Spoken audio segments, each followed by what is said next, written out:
Se intanto volete accreditarvi, non tutti si sono prenotati.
Benvenuti consiglieri comunali, il pubblico in sala e il pubblico che ci segue da casa.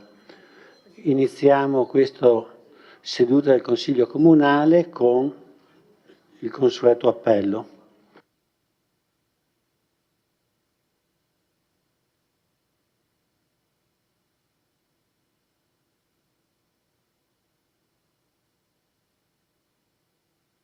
Bassetto Paolo, Bevilacqua Silvia, Bortolotto Giulia, Braido Fabio, Braido Giovanni, Caldarca Antonella, Carnelos Graziano, assente giustificato, Cutifani Irene, Zareggian Antonio, non c'è, De Bastiani Alessandro, Presente. Denardi Marta, Errante Lorenzo, Posocco Gianluca, Toffoli Thomas, Tonon Roberto, Euliana Antonella. Come numero ci siamo, scrutatori. Nomino gli scrutatori, Toffoli, Errante e Denardi. Grazie. Il primo punto, comunicazioni.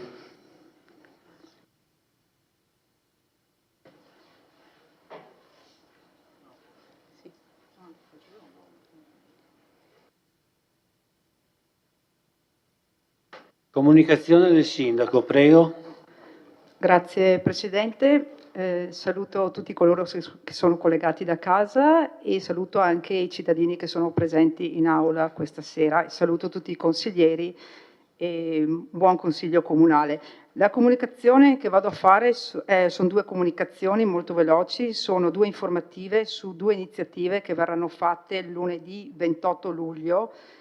La prima alle ore 15 presso l'aula civica del Museo della Battaglia è inerente alla questione del distretto urbano del commercio, che brevemente il distretto urbano del commercio è stato riconosciuto dalla Regione Veneto a favore della città di Vittorio Veneto e dei partner che ne fanno parte durante la precedente amministrazione, quindi l'amministrazione Miatto. Il titolo del distretto urbano del commercio, il nome è Viver Bene Vittorio Veneto, e appunto lunedì faremo un incontro pubblico aperto soprattutto agli operatori del commercio ma anche agli operatori turistici per riprendere tutto il percorso relativo al distretto urbano del commercio e essere pronti nell'eventualità che la Regione Veneto nei prossimi mesi emetta appunto dei bandi, e quindi voglio dire ci prepariamo con tutti i partner che faranno parte appunto del distretto urbano del commercio.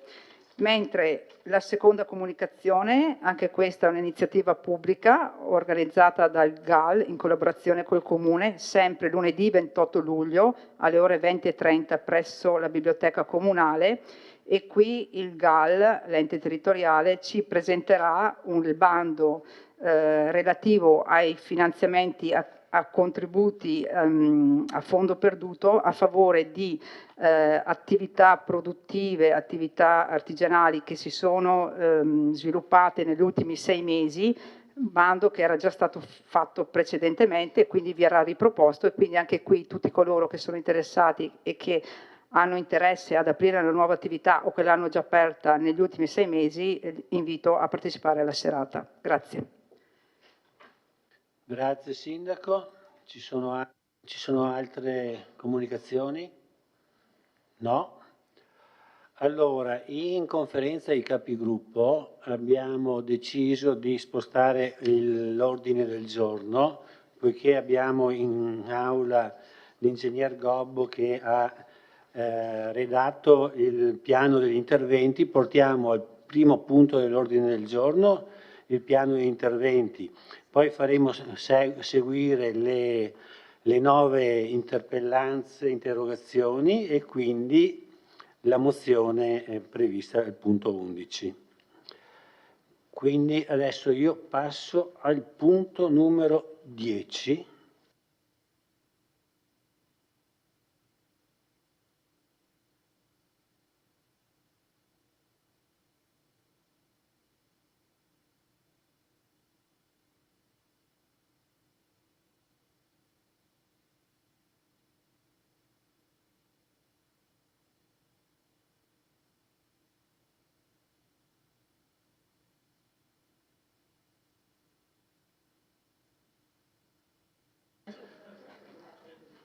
Allora, il punto 10, illustrazione del documento del Sindaco per la variante generale al piano degli interventi ai sensi della legge regionale aprile 2024, il cosiddetto piano del Sindaco.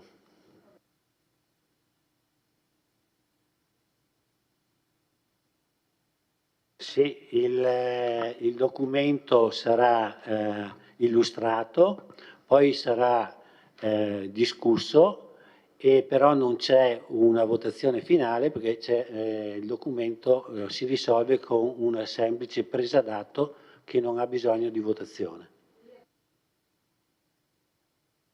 Come fosse un normale punto dell'ordine del giorno.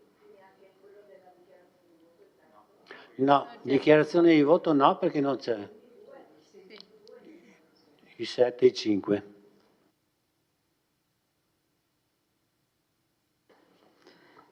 Sì, va bene. Allora inizio io. Allora abbiamo pensato per l'illustrazione di suddividerci un po' i compiti tra la sottoscritta, quindi io che farò un'introduzione, dopodiché interverranno i tecnici che hanno seguito appunto la stesura di questo documento, ossia l'architetto, la nostra dirigente, l'architetto Madalosso, e il dottor Gobbo che ci ha accompagnato in questo percorso, e dopo anche darò la parola all'assessore Marco Dus, l'assessore all'urbanistica Marco Dus.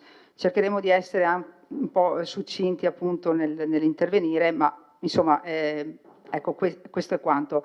Innanzitutto in premessa vorrei dire che questo documento è cosiddetto documento del sindaco, però la denominazione corretta è documento programmatico preliminare a quello che è appunto la variante al piano degli interventi. Io vorrei ringraziare tutti coloro che stanno lavorando a vario titolo nel gruppo di lavoro alla stesura di quella che sarà la variante al piano degli interventi, e ringrazio anche in anticipo tutti coloro, cittadini e tecnici, che parteciperanno alle fasi di consultazione e di approfondimento che verranno avviate dal mese di settembre, cioè dopo l'illustrazione di questa sera.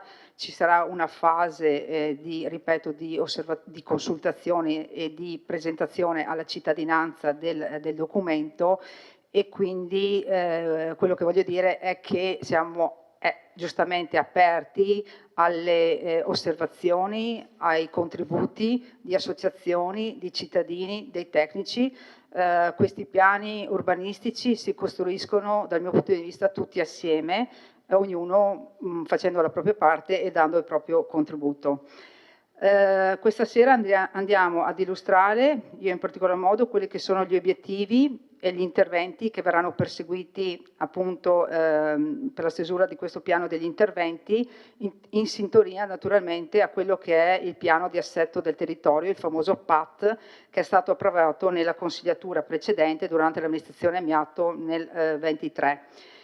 Una volta concluso tutto questo iter procedurale, che durerà parecchi mesi, perché oggi illustriamo solo il documento cosiddetto del sindaco, poi c'era tutta la fase delle osservazioni, la stesura, l'adozione, l'approvazione, quindi durerà parecchi mesi questo lavoro, alla fine del quale avremo questa variante del piano degli interventi che assieme al PAT andrà a formare il piano regolatore comunale che sostituirà il vecchio piano regolatore generale.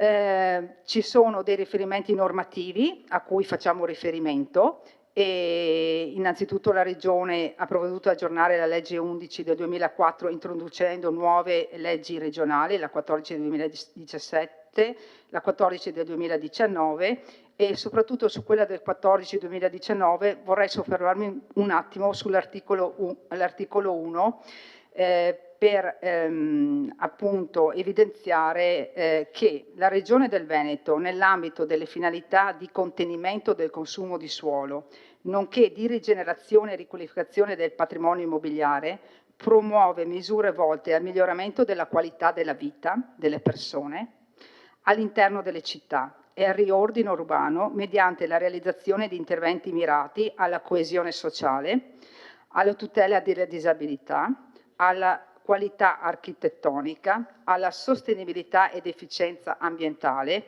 con particolare attenzione all'economia circolare e alla bioedilizia, alla valorizzazione del paesaggio, alla rinaturalizzazione del territorio veneto e al preferibile utilizzo agricolo del suolo, alla implementazione delle centralità urbane, nonché alla sicurezza delle aree dichiarate di pericolosità idraulica e idrologica. Io ho voluto leggere questo principio che è all'interno di questa legge perché penso che sia non solo un principio scritto all'interno della legge, ma dobbiamo farlo proprio nostro attraverso gli strumenti che abbiamo a disposizione e questo è un po' lo spirito che ci guida anche nel fare questo piano degli interventi. Venendo un po' alla centralità del documento, dal nostro punto di vista questo piano degli interventi, che ripeto si costruisce tutti assieme, ci offre l'opportunità di avviare un processo di trasformazione della nostra città, e su questo permettetemi di dire che le trasformazioni delle città avvengono in processi molto molto lunghi, nessuno ha la bacchetta magica per trasformare da un momento all'altro una città, e quindi siamo tutti compartecipi a questa trasformazione, come da sempre lo è stato per il passato, e sta a noi avere la capacità, voglio dire, di intercettare quelli che sono i bisogni e dare delle risposte alle esigenze poi di chi abita la città. Quindi dicevo l'opportunità di trasformarla nel rispetto dell'importante patrimonio culturale e naturale, un'evoluzione che dovrà rispondere ai cambiamenti sociali che sono in atto, tecnologici e ambientali, trovando nuove soluzioni anche alla necessità dell'abitare. Permettetemi di fermarmi un attimo su questo punto perché è sempre più evidente la necessità di avere a disposizione case a prezzi, voglio dire, abbordabili, insomma, accessibili, e quindi questo dell'abitare secondo me è un'emergenza attuale e che sarà un'emergenza per il futuro. Quindi qui dovrà concentrarsi la nostra attenzione nel dare delle risposte positive. Questo strumento urbanistico è ancorato alle nuove sfide del presente e di un futuro prossimo, quella che è la transizione ecologica, l'inclusione sociale, la rigenerazione urbana, con l'obiettivo di promuovere una Vittorio Veneto più innovativa, più accessibile e più resiliente ai cambiamenti climatici che abbiamo visto, insomma, in questi giorni ci coinvolgono tutto il nostro territorio, se non tutto il mondo, e quindi qui spetta a noi adesso ora provare a dare delle risposte. Sosteniamo una città da ripensare nelle sue connessioni vitali e nella sua relazione con la vita di ciascuno dei suoi abitanti. Anche qui costruiamo una città dando delle risposte ai singoli, direi, oserei dire, perché poi sappiamo benissimo che attraverso la cura della città, la cura del particolare, capiamo anche, possiamo aiutare quella che è la qualità della vita. Permettetemi un esempio, voglio dire, l'accesso a quello che potrebbe essere un asilo, a un parco giochi, cioè cercare un attimo di vedere anche i minimi particolari di quello che ci circonda attorno, in modo, ripeto, che la città sia una città vivibile e con una possibilità appunto di stare bene all'interno della nostra città. Per quanto riguarda la pianificazione vera e propria, naturalmente noi come analisi e come riferimento prendiamo quello che è stato fatto dal PAT, cioè tutta l'analisi e tutto quello che il PAT ha preso in considerazione, il piano assetto territoriale, e quindi da lì si parte per sviluppare gli strumenti che ci porteranno a questa variante di piano degli interventi. Altra questione, l'utilizzo, ecco, ci è sembrato, faccio un piccolo riferimento, nel PAT per quanto riguarda il dimensionamento del PAT era abbastanza alto, come vi ricorderete anche i consiglieri anche di minoranza e tutti i consiglieri che facevano parte, insomma, della scorsa legislatura. Si parlava di un aumento di popolazione prevista negli anni di circa 3.000 abitanti, che sembrano numeri assai eccessivi, no? Vista la nostra realtà di denatalità e anche magari di poca attrattività della città. Ora, questi numeri sono riferiti a quelli che erano i vecchi PUA, cioè i piani urbanistici attuativi, che non sono stati fatti, completati all'interno del nostro territorio consolidato, e quindi questi numeri praticamente si riferiscono al vecchio piano regolatore in definitiva. Al di là appunto dei numeri, quello che vorremmo sottolineare, ecco, che siamo fortemente convinti di limitare al minimo l'utilizzo della capacità edificatoria derivante dalle zone di espansione e quindi dal consumo di suolo. E su questo vorrei rimarcare la questione. Come sapete, noi abbiamo nel PAT erano previste 3 aree di espansione residenziale e una di espansione a livello industriale di attività produttive. Su questo siamo orientati a evitare le aree di espansione residenziali, perché pensiamo che molto c'è da recuperare, molto c'è da rigenerare all'interno della città. Abbiamo dei contenitori vuoti sparsi per tutto il centro cittadino e da Serravalle andando fino giù a Meschio, e quindi spetta a noi, ripeto, attuare quelli che sono gli strumenti per recuperare questi grosse volumetrie, anche qui in quella che deve essere le condizioni ottimali, ossia una parte propositiva dalla parte privata che deve trovare anche un riscontro dalla parte pubblica, quelle che possono essere dei partenariati o quant'altro.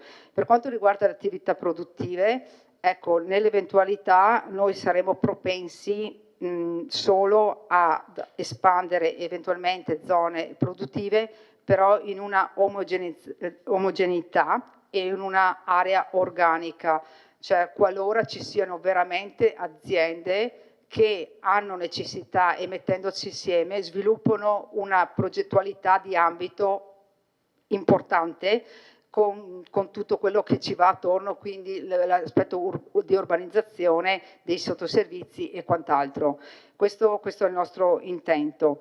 Detto questo, sappiamo che anche in zona industriale ci sono degli edifici capannoni che sono anche dismessi, quindi siamo più propensi anche a far sì che le attività produttive si possano anche insediare o riconvertire in questi capannoni dismessi, queste fabbriche che magari non sono più utilizzate. E un'altra questione che è stata posta anche, mi sembra, durante il PAT era quella di eventualità di vedere anche che certe attività di tipo artigianale o industriale, ma compatibili con la sostenibilità cittadina e dell'ambiente, possono trovare insediamento anche all'interno dei contenitori vuoti della nostra città, ripeto, compatibilmente da un punto di vista della produzione e compatibilmente con l'ambiente. Dopodiché abbiamo elencato quelli che sono i temi e gli obiettivi generali della variante. Tra l'altro è stato consegnato un libricino, insomma, che illustra appunto il documento ai vari consiglieri. Abbiamo un po' cercato di captare quello che sarà il ruolo della città di Vittorio Veneto per il futuro. Su questo vado un po' veloce, nel senso che la nostra Vittorio Veneto la conosciamo tutti, sappiamo quali sono le criticità e sappiamo anche quali sono i punti di forza di Vittorio Veneto. Innanzitutto l'aspetto storico-culturale della nostra città, l'aspetto ambientale e paesaggistico, che è la nostra forza, oserei dire, che tutti ci riconoscono e che ci distingue da tutte le altre città territoriali, dalla stessa Conegliano o dalle stesse altre città, quindi su questa dovremmo cercare appunto di agire. E non da ultimo tutto l'aspetto dei nostri parchi legato all'ambiente, riconosciuti da tutti, il nostro fiume Meschio, insomma, dove pensiamo che possa essere valorizzato. Molte volte abbiamo pensato, insomma, che il Meschio è l'asse portante su cui si sta ripopolando la nostra città, perché mi viene da dire, alle volte vediamo il centro cittadino vuoto in alcune situazioni, però se andiamo presso la pista ciclabile del Lungomeschio, ecco che vediamo tantissimi cittadini che naturalmente passeggiano o fanno la loro attività sportiva o semplicemente una biciclettata. Quello che voglio dire è che ci sono dei cambiamenti sociali e cambiamenti di stile di vita. Ecco, noi dobbiamo essere incapaci di interpretare questi cambiamenti anche dei stili di vita delle persone e cercare anche di assecondarli facendo delle scelte. Questo non vuol dire non fare attenzione a quello che è il nostro centro cittadino e quindi tutto il discorso delle attività produttive, del commercio e anche su questo cercheremo un attimino di focalizzare l'attenzione.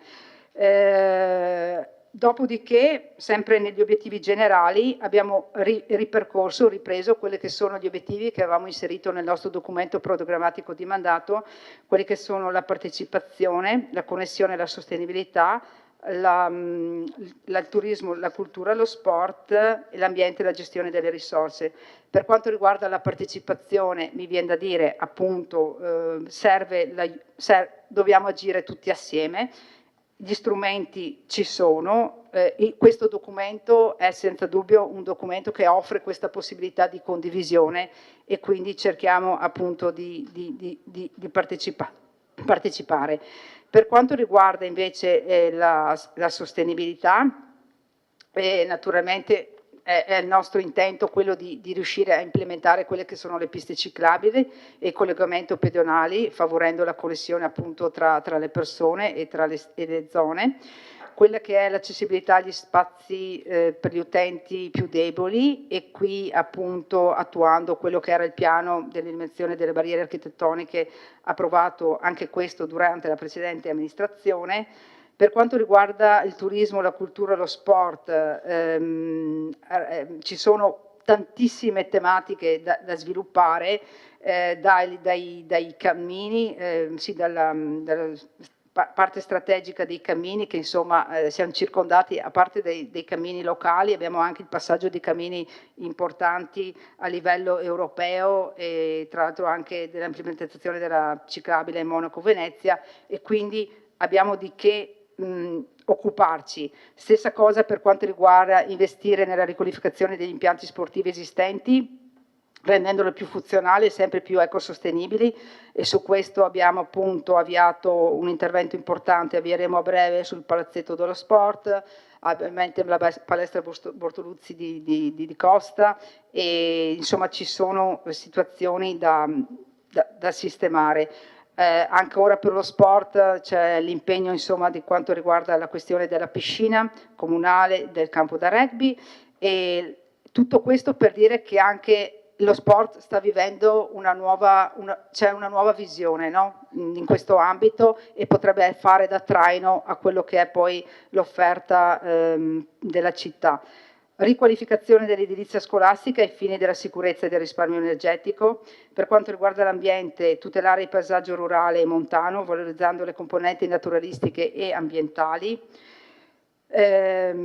Dopodiché sì, tutta la questione del risparmio energetico con gli interventi insomma, che abbiamo anche iniziato a fare. Un'altra questione importante è la sicurezza del territorio, e ripeto, l'abbiamo visto anche in questi giorni, una su tutto il dissesto idraulico, idrogeologico e anche quello sismico, che appunto sta diventando una questione assai importante, essendo la nostra zona di Vittorio Veneto al centro di quella che è la pericolosità a livello sismico.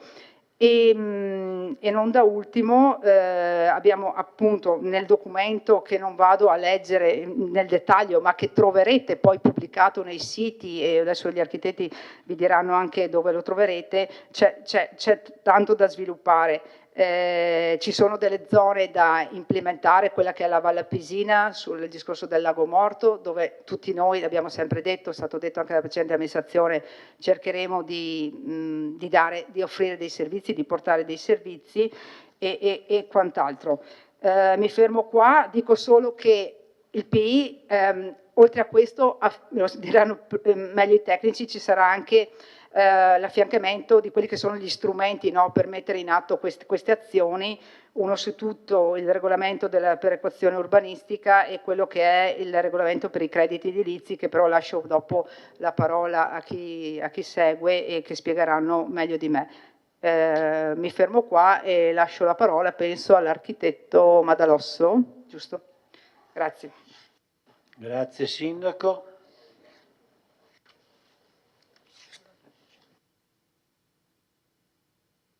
Adesso si prenota l'ospite, l'architetto Madalosso. Eccoci. Prego. Mi sentite? Sì. Buonasera. Il sindaco ha già sviscerato tutto, tutte le questioni, partendo dalla normativa edilizia che riguarda l'urbanistica, e farei soltanto un brevissimo passaggio per ricordare le linee essenziali delle leggi regionali che portano allo sviluppo, alla modifica e alla definizione della pianificazione locale. La legge regionale 11 del 2004 ha come punti essenziali lo sviluppo sostenibile e durevole, la tutela delle identità storico-culturali, valorizzazione del paesaggio rurale e montano, uso razionale delle risorse territoriali, sicurezza del territorio, coordinamento delle politiche nazionali ed europee. Questi sono tutti punti che sono stati presi e riconosciuti all'interno del territorio di Vittorio Veneto e fatti punti di analisi per la progettazione urbanistica futura, che il sindaco ha ben illustrato prima nel documento. Gli strumenti urbanistici della legge 11 del 2004 sono il PAT, che è il piano di assetto del territorio di cui Vittorio Veneto è dotato, e il PI, che è la variante generale al PRG, che costituisce la strumentazione di fatto, lo strumento di fatto attuativo dei prossimi anni, dei prossimi 5 anni, perché la programmazione è vista nel prossimo futuro dei 5 anni. Il PAT di Vittorio Veneto è stato approvato nel 24 con decreto della provincia del giugno del 24, è efficace da agosto dello scorso anno e costituisce il quadro strategico del PI. Vittorio Veneto ha già fatto 2 varianti al PI, la variante 1, variante Verdi del 25, che è adottata e verrà approvata a breve, siamo in fase di conclusione dei tempi dei 60 giorni per la presentazione delle osservazioni e successivo recepimento, e la variante 2 di San Giacomo di Veglia, riclassificazione zona industriale della cantina, che invece è già stata approvata. Leggi regionali di aggiornamento alla 11, abbiamo la legge regionale 14 del 2017, contenimento consumo del suolo, anche questo un parametro di riferimento molto importante nella prossima programmazione, la legge 14 2019, Veneto 2050, la 29 2019, urbanistica, paesaggio e parchi, la legge 19 del 21, Veneto, cantiere veloce. Strumenti di valutazione ambientale, la VAS, valutazione ambientale strategica, la VINCA, la valutazione di incidenza ambientale per i siti Natura 2000 e la legge regionale 12 del 24, regolamenti attuativi. Allora, abbiamo quindi 2 filoni, un filone normativo che va a valorizzare questi temi e a concretizzarli con l'indicazione di puntuali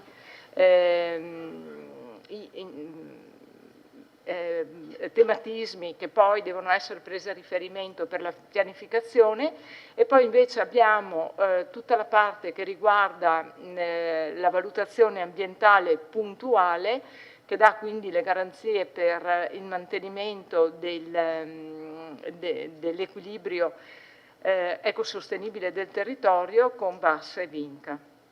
Rischio idraulico è l'altro parametro oggetto di valutazione che viene piano distrettuale, l'autorità di bacino delle Alpi orientali,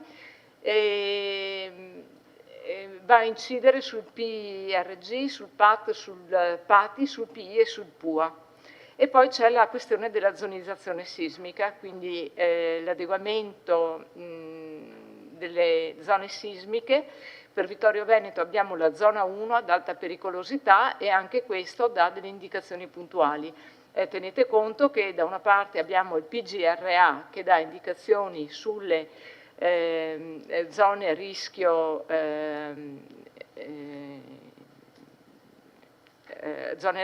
e la zonizzazione sismica che è stata sviluppata con la microzonizzazione di primo e secondo livello e di terzo livello che però dovrà essere integrata con un lavoro puntuale che stiamo mettendo in campo. I punti cardine della normativa regionale, li ripetiamo, sono il contenimento del consumo del suolo, il suolo visto come una risorsa non rinnovabile, vengono definiti come plafond massimo per Vittorio Veneto 13,95 ettari, queste sono indicazioni della DGR 668 del 2018, consentiti solo interventi in ambiti consolidati con la legge 14 del 2017. Rigenerazione urbana e rinaturalizzazione con la demolizione dei manufatti incongrui, la riqualificazione edilizia e ambientale, la premialità e crediti edilizi da rinaturalizzare. Su questo argomento vedremo dopo nel dettaglio, perché con il PI verrà fatto il registro dei crediti edilizi e parallelamente verrà fatto invece il regolamento. Poi abbiamo le varianti minori e semplificate, che sono le correzioni cartografiche, lo sportello unico produttivo, le modifiche d'uso di edifici e le opere pubbliche. In conclusione, la legge regionale 11 del 2004 rappresenta il quadro normativo di riferimento. Le varianti al PI devono rispettare i principi di sostenibilità e contenimento del suolo, sul quale appunto tutto gira un po' attorno. La VAS e la VINCA garantiscono la sostenibilità ambientale delle scelte urbanistiche. Io ora avrei terminato e vediamo i... Grazie architetto. Allora adesso do la parola all'assessore Marco Dus, prego. Buonasera.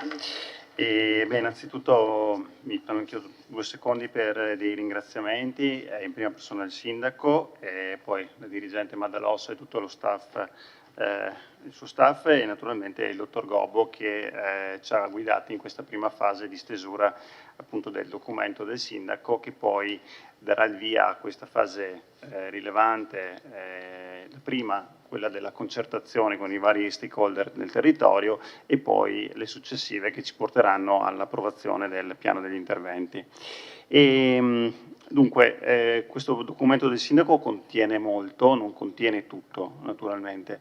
Ci sono delle parole chiave che secondo me vanno a descrivere quello che era un po' il nostro intento nel redigere questo documento. E uno è la tutela, la valorizzazione, l'organizzazione e la trasformazione del territorio, programmando in modo contestuale la realizzazione degli interventi, siano essi relativi alle infrastrutture per la mobilità, ma anche quelli naturalmente di tipo edilizio, residenziale e produttivo. Quello che si è cercato di fare è dare una lettura unitaria del territorio, in modo appunto da avere una lettura univoca di quello che è il nostro paesaggio urbano e ambientale. Sono molti temi che voi trovate scritti però con delle maglie molto larghe. Li abbiamo scritti con le maglie molto larghe, non entrando nel dettaglio specifico, perché come sapete meglio di me la nostra società è molto dinamica, in continua evoluzione, e quindi andando a vincolare un singolo territorio con un banale bollino significava magari impedire un certo tipo di operazione piuttosto che di un'altra. Questo qui lo vediamo, l'abbiamo visto nel passato, quando si erano redatti altri piani che magari ipotizzavano una crescita della nostra città, che poi alla luce del presente così non è stata. Naturalmente ci siamo mossi nell'alveo di quello che è il tracciato del piano di assetto del territorio che è stato redatto dalla precedente amministrazione. Quindi non era nostro compito quello di dare una visione di Vittorio Veneto nei prossimi anni, il nostro compito era appunto quello di mettere a terra quella visione che era stata delineata e descritta nel piano di assetto del territorio. E è un compito che dovrà essere fatto appunto in concertazione con chi avrà interessi in questo, e naturalmente sotto la guida e gli indirizzi che questa amministrazione vorrà dare. Venendo un po' a quelle che sono le linee guida operative della variante generale del PI, naturalmente, ripeto, abbiamo utilizzato dei macro temi come quello della riqualificazione dei centri storici, il recupero dei borghi storici e quindi anche una ricucitura con le periferie, come si suol dire in questa materia, poi una qualità architettonica e riuso del patrimonio edilizio, un recupero degli ex opifici lungo l'asse del Meschio e un potenziamento della Green Belt e rete ecologica. Questi sono solo alcuni dei punti. Dopo nel documento che noi abbiamo, a cui abbiamo voluto dare anche una veste grafica, li abbiamo un po' più dettagliati, però insomma avrete modo di leggerli e e discuterli sia in questa seduta che nei prossimi giorni e nei prossimi mesi. Che altro dire? Mi pare che di aver toccato tutto quello che avevo da dire e quindi mi taccio e aspetto un vostro intervento. Grazie. Grazie Assessore. Adesso abbiamo l'altro ospite, l'Ingegner Gobbo, pianificatore.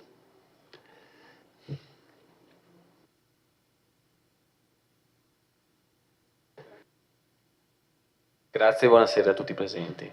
Il mio intervento è mirato solamente a precisare, illustrare la procedura di redazione della variante generale per gli interventi.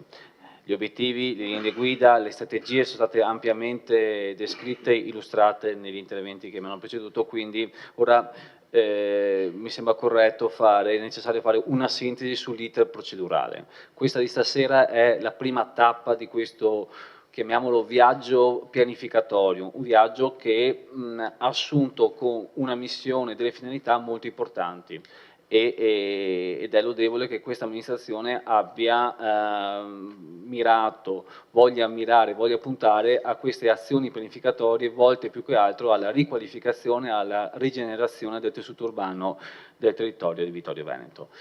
Questa è la prima tappa. È la prima tappa che prevede, come da articolo 18 della legge 11/2004, l'illustrazione del documento del sindaco in sede consiliare. A seguito dell'illustrazione il documento del sindaco viene pubblicato sul sito ufficiale del Comune, quindi viene data massima visibilità, massima comunicazione e viene avviata la fase di partecipazione e consultazione.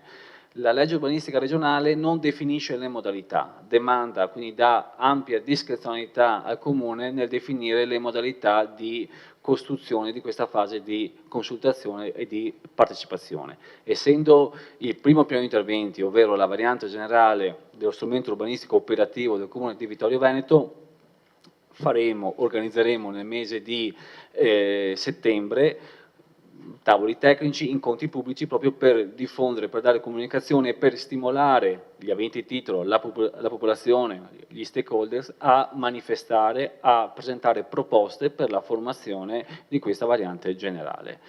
Successivamente, o meglio parallelamente, è una fase che durerà qualche mese, questa fase di concertazione e partecipazione, si procederà con la redazione del piano, una redazione che è già partita in queste settimane, perché noi non partiamo da un foglio bianco, partiamo da un piano di interventi che è il PRG diventato PI a seguito dell'approvazione del PAT. Quindi abbiamo in sintesi la variante generale che ha contraddistinto la pianificazione urbanistica, quindi la disciplina di piano Vittorio Veneto negli ultimi decenni.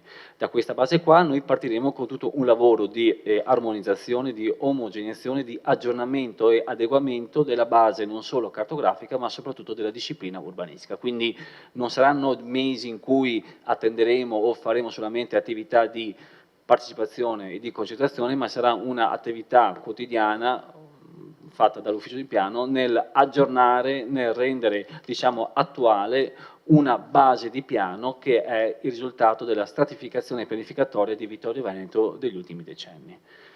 La variante verrà quindi costruita, verranno valutate tutte le proposte che verranno presentate da parte degli aventi titolo, da parte della cittadinanza, verrà fatta una verifica di compatibilità con la cornice pianificatoria sia a livello normativo, le leggi sono state ben citate puntualmente sia dal sindaco che dal dirigente che dall'assessore, ma soprattutto anche di conformità con il quadro pianificatorio strategico che è dato dal PAT vigente, PAT approvato nel 2024.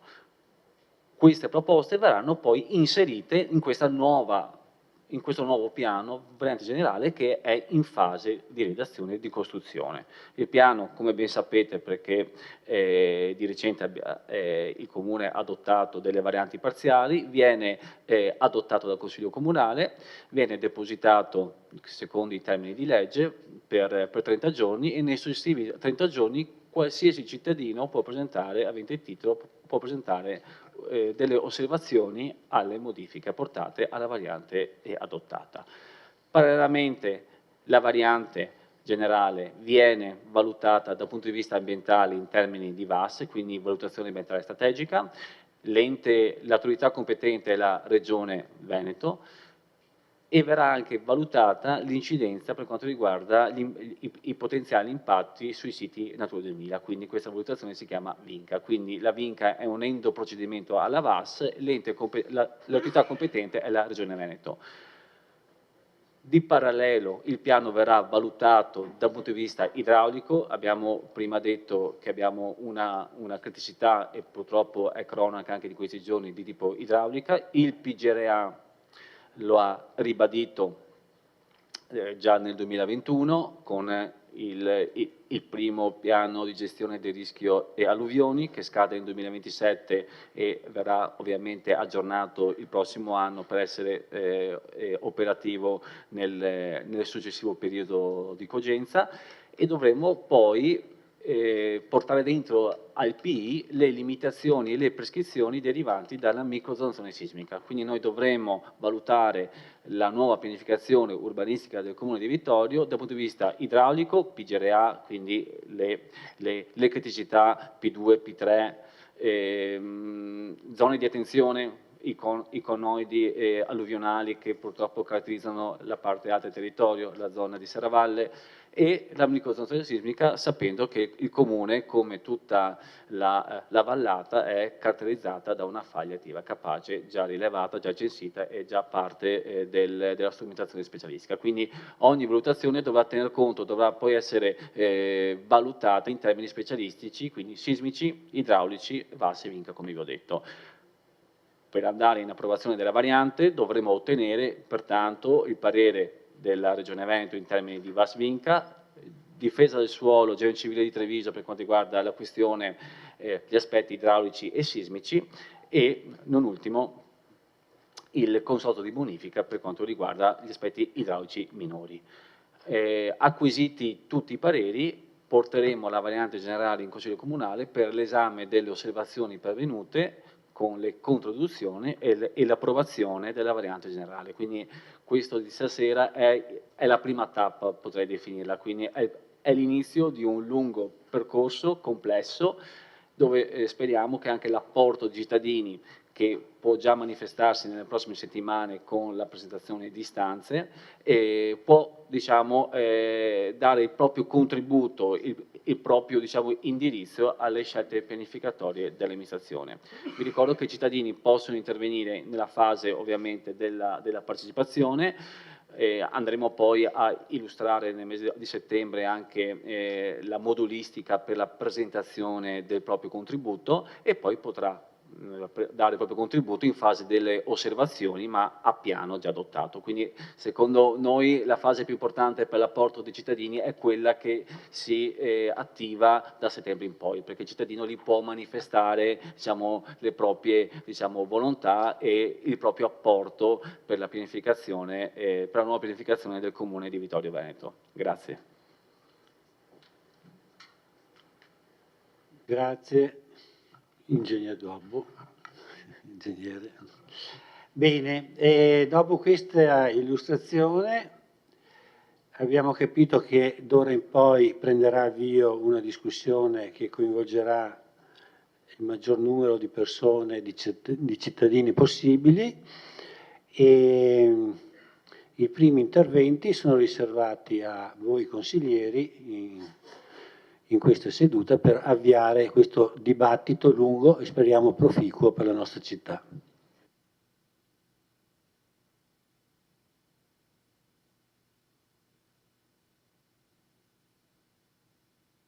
Sette più 5 come i normali punti dell'ordine del giorno, anche se non è regolamentato in realtà.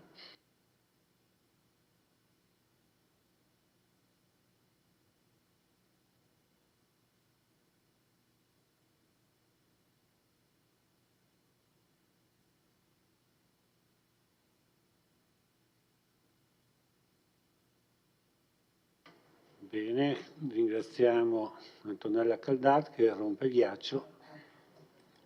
Prego. Buonasera a tutte e a tutti e grazie per l'illustrazione. Allora, innanzitutto ho ascoltato con grande attenzione l'illustrazione sia da parte della sindaca che da parte dell'assessore e ho notato un primo elemento, cioè, e lo dico anche in senso positivo, nel senso che la sindaca ci ha dato l'illustrazione di quello che è un po', anzi non un po', di quella che è, a suo parere ovviamente, la visione della città, di quello che sarà Vittorio Veneto nei prossimi anni, giustamente a lungo periodo, sul lungo periodo, sottolineando, un po' come anche nelle sue corde,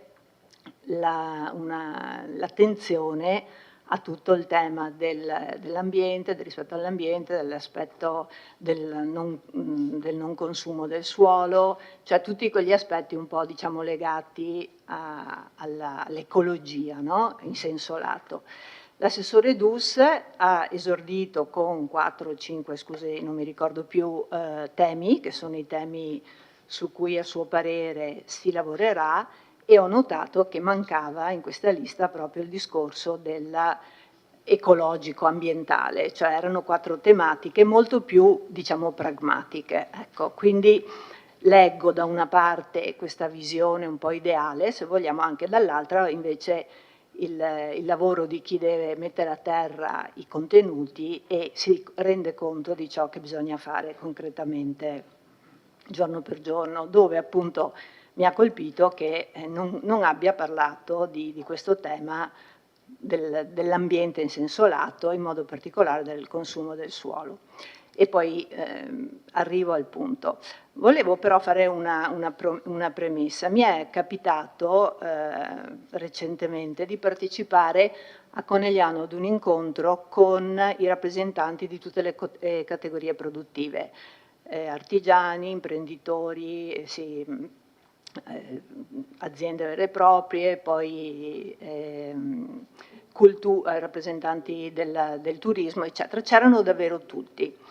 E mi ha colpito la visione che loro hanno dato. Si parlava proprio dello sviluppo del territorio di tutti i comuni, no? Messi insieme, di quest'area vasta.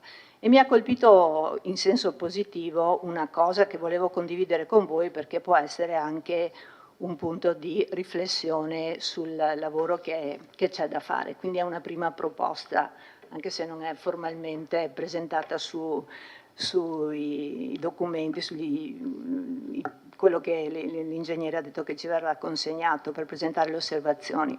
Cioè, loro hanno detto, da quando è stata inaugurata la Pedemontana, noi viviamo in una zona industriale allargata che va da nord di Treviso a Montebelluna e comprende Conegliano e Vittorio Veneto.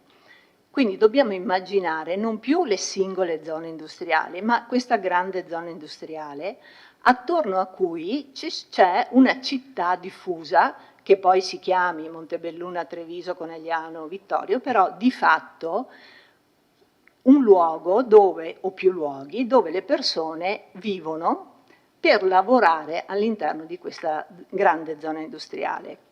E le distanze non ci devono preoccupare, perché oggi per andare da Vittorio a Montebelluna con la Pedemontana in 30-35 minuti si arriva. Penso a una persona che abita in periferia di Milano che va a lavorare in centro, e di sicuro con i mezzi questo è un lasso di tempo assolutamente normale. Quindi dobbiamo cominciare a ragionare in un senso di area vasta. In questo senso io mi sono chiesta che cos'è che caratterizza la mia città, un pezzo di questa città allargata, ma quella che io conosco come la mia città Vittorio Veneto, cioè cos'è che valorizzerei nella mia città perché funzioni questo sistema. Senza dubbio la nostra è una città dove si vive bene dal punto di vista ambientale, questo è indubbio, perché è la città più verde, è la città che ha il Meschio con tutte le piste ciclabili, che sono migliorabili per carità, però ne abbiamo le colline, abbiamo i percorsi, abbiamo una qualità dell'aria e dell'acqua che in tanti ci invidiano, quindi valorizziamo questi aspetti che sono in linea anche con ciò che voi in parte avete scritto. Però per far che cosa? Perché questo è il punto. Cioè, cos'è che serve a noi? L'ha detto anche la sindaca prima. A noi serve cercare di ripopolare la nostra città. Okay? Se c'è il lavoro, la gente può venire, meglio che venga a vivere a Vittorio piuttosto che a Montebelluna. Allora, cos'è che dobbiamo offrire noi? Ripeto, dal punto di vista ambientale, secondo me l'offerta è già di altissima qualità.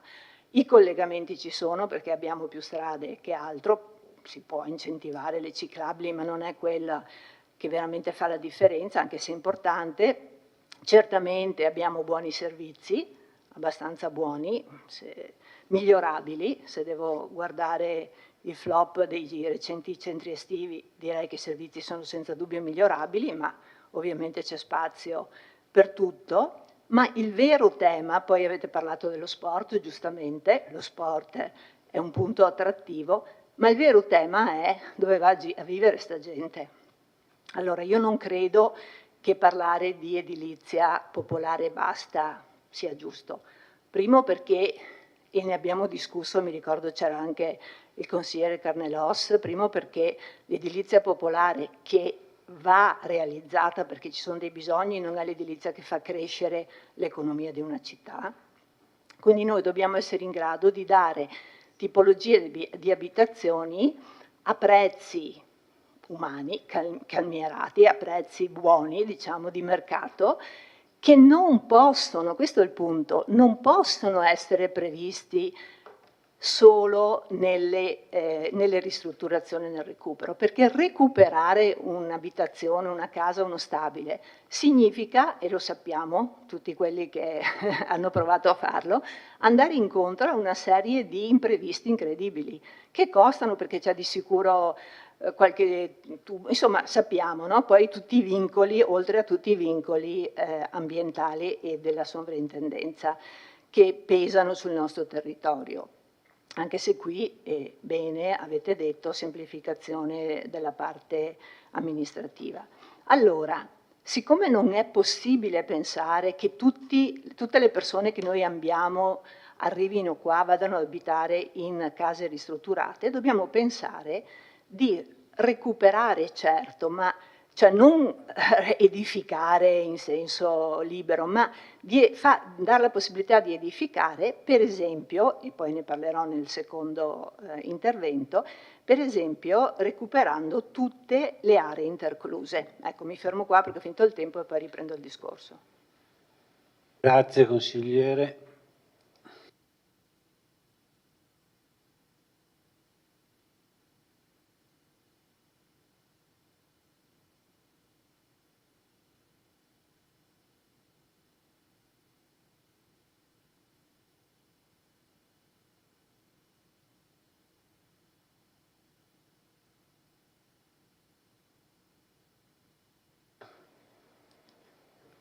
Ha chiesto la parola il consigliere D'Arè. Grazie Presidente. No, giustamente un'amministrazione presenta dopo che è stato finalmente portato e partorito il PAT, viene poi l'atto successivo che si tratta di un documento programmatico che va a inserirsi nella progettualità della città da adesso in avanti. Vediamo che i vecchi PRG sono stati redatti in tempi, diciamo, estremamente lunghi e sicuramente la città aveva bisogno di attuare quel PAT che è stato partorito in maniera, è stato un parto lungo, difficile, faticoso, lo dico per la mia amministrazione, lo dico per quelle che si sono succedute, ma alla fine era necessario fare quell'operazione per poi poter partire e fare qualcos'altro. Allora, giustamente il sindaco fa un'illustrazione delle finalità delle leggi regionali, la 14, la 17 e quant'altro, la 11, che sono, diciamo, poi le leggi che hanno determinato, diciamo, lo sviluppo del Veneto più o meno così, riconosciuto, approvato, piaciuto o non piaciuto. Non vedo però su questo programma, e ho sentito anche dalla sua illustrazione, la zona industriale ha detto la allarghiamo se non ho capito male, cioè se arriva la necessità. C'è già la necessità, secondo me. Noi dobbiamo essere previdenti nell'attuare la zona industriale, di allargare la zona industriale, che è quello che arrivo dal mondo del lavoro e a 21 anni ero già in partita IVA, quindi ho una predisposizione per questo tipo di argomento, che poi dico, abbiamo la possibilità, siamo nella zona industriale, e anche trascritto qua, la seconda zona industriale più grande del Veneto, e credo che dobbiamo continuare su questa linea, perché se vogliamo sviluppare la città si sviluppa attorno al lavoro. Ricordiamoci che Vittorio Veneto, quando era sopra i 30.000 abitanti, lo era perché avere gli opifici, avere le aziende, avere le fabbriche che si sviluppavano, e naturalmente lo sviluppo delle aziende è stato poi lo sviluppo generale anche dell'urbanistica sul territorio. Non vedo su questa, chiamiamola idea, attenzione senza offendere nessuno, la viabilità che arriva dalla zona industriale, la famosa rotatoria da quel sottopasso, la tanto decantata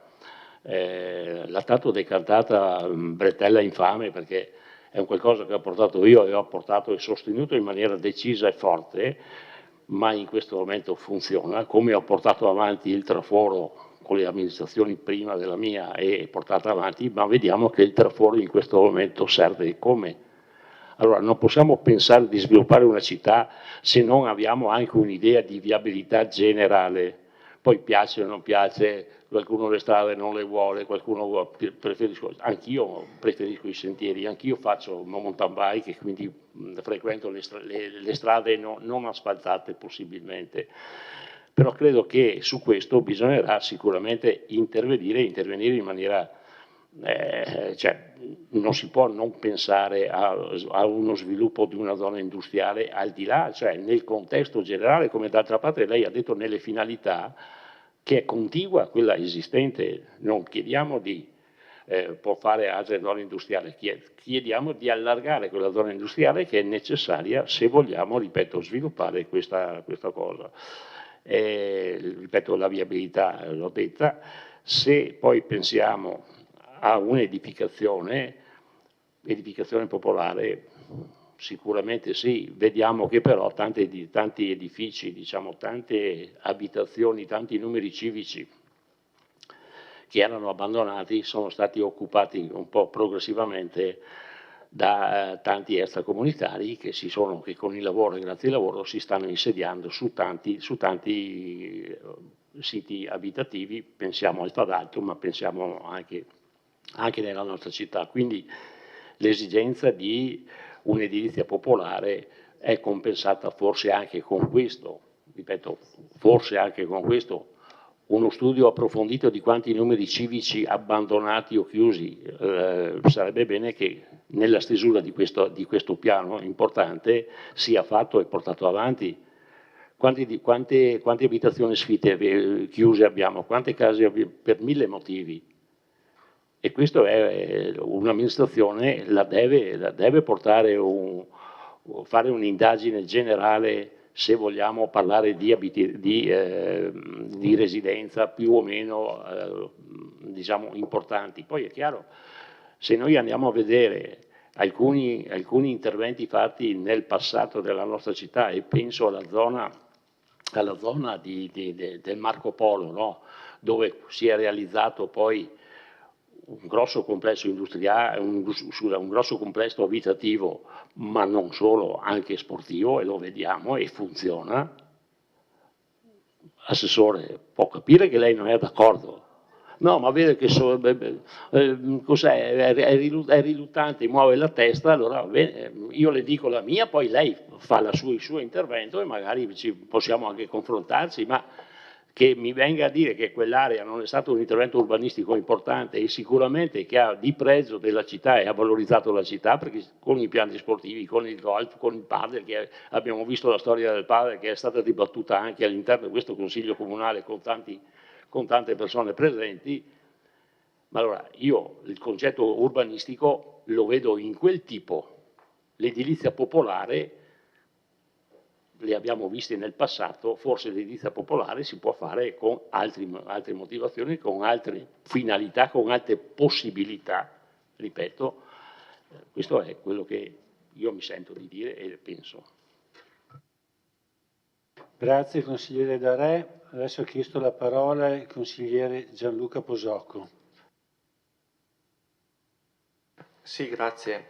Beh, il mio intervento innanzitutto è per augurare buon lavoro a chi deve fare il piano di interventi, perché il piano di interventi dopo il patto è un piano puntuale. Okay? Si arriveranno tante osservazioni, già sono arrivate dai cittadini, non è vero che da settembre arriveranno, perché sono già arrivate quando noi avevamo finito il patto, hanno cominciato a chiedere il pezzettino di terreno per fare la casa, questo, e ne arriveranno a centinaia, giustamente, in base alle indicazioni date dal patto. E io vi auguro buon lavoro perché poi c'è da decidere. Non sono, perdonatemi il termine, le ovvietà scritte su questa brochure, su quello che abbiamo presentato stasera. Poi bisogna concretamente andare a decidere. E qui ci sono delle decisioni da prendere e quindi vi auguro buon lavoro, perché sarà veramente un momento di confronto.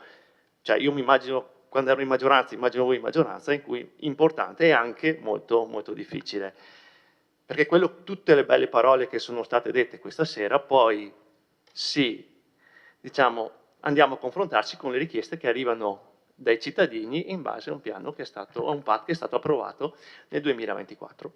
Questo sarà il banco di prova importante, questo sarà un momento di discussione con i cittadini, non tanto a settembre in cui diremo semplicemente è stato fatto il PAT, queste sono le linee, cosa ne pensate? Perché se andiamo a presentare questo piano qua, cioè il cittadino si aspetta, lì vogliamo fare questo, lì vogliamo fare questo, lì vogliamo fare questo. Il cittadino si aspetta idee. Okay? Questo è ovvio, va bene essere presentato, parliamo, poi però sul concreto, che idea diamo alla città, lo vedremo. Stasera sono emerse qualche idea detta dalla sindaca, che ha parlato sviluppo industriale ha parlato, ma ci sono delle aree residenziali possibili ma non sono troppo d'accordo, ha impostato il discorso dell'emergenza casa, però concretamente io ancora non ho visto niente, quindi anch'io come cittadino farò le osservazioni, la mia idea sul sviluppo urbanistico della città la sapete, l'ho espressa più volte, ma ripeto, i prossimi mesi saranno intensi dal punto di vista urbanistico, buon lavoro assessore e veramente buon lavoro a tutti e un arrivederci con i consiglieri e alle prossime discussioni. Grazie consigliere.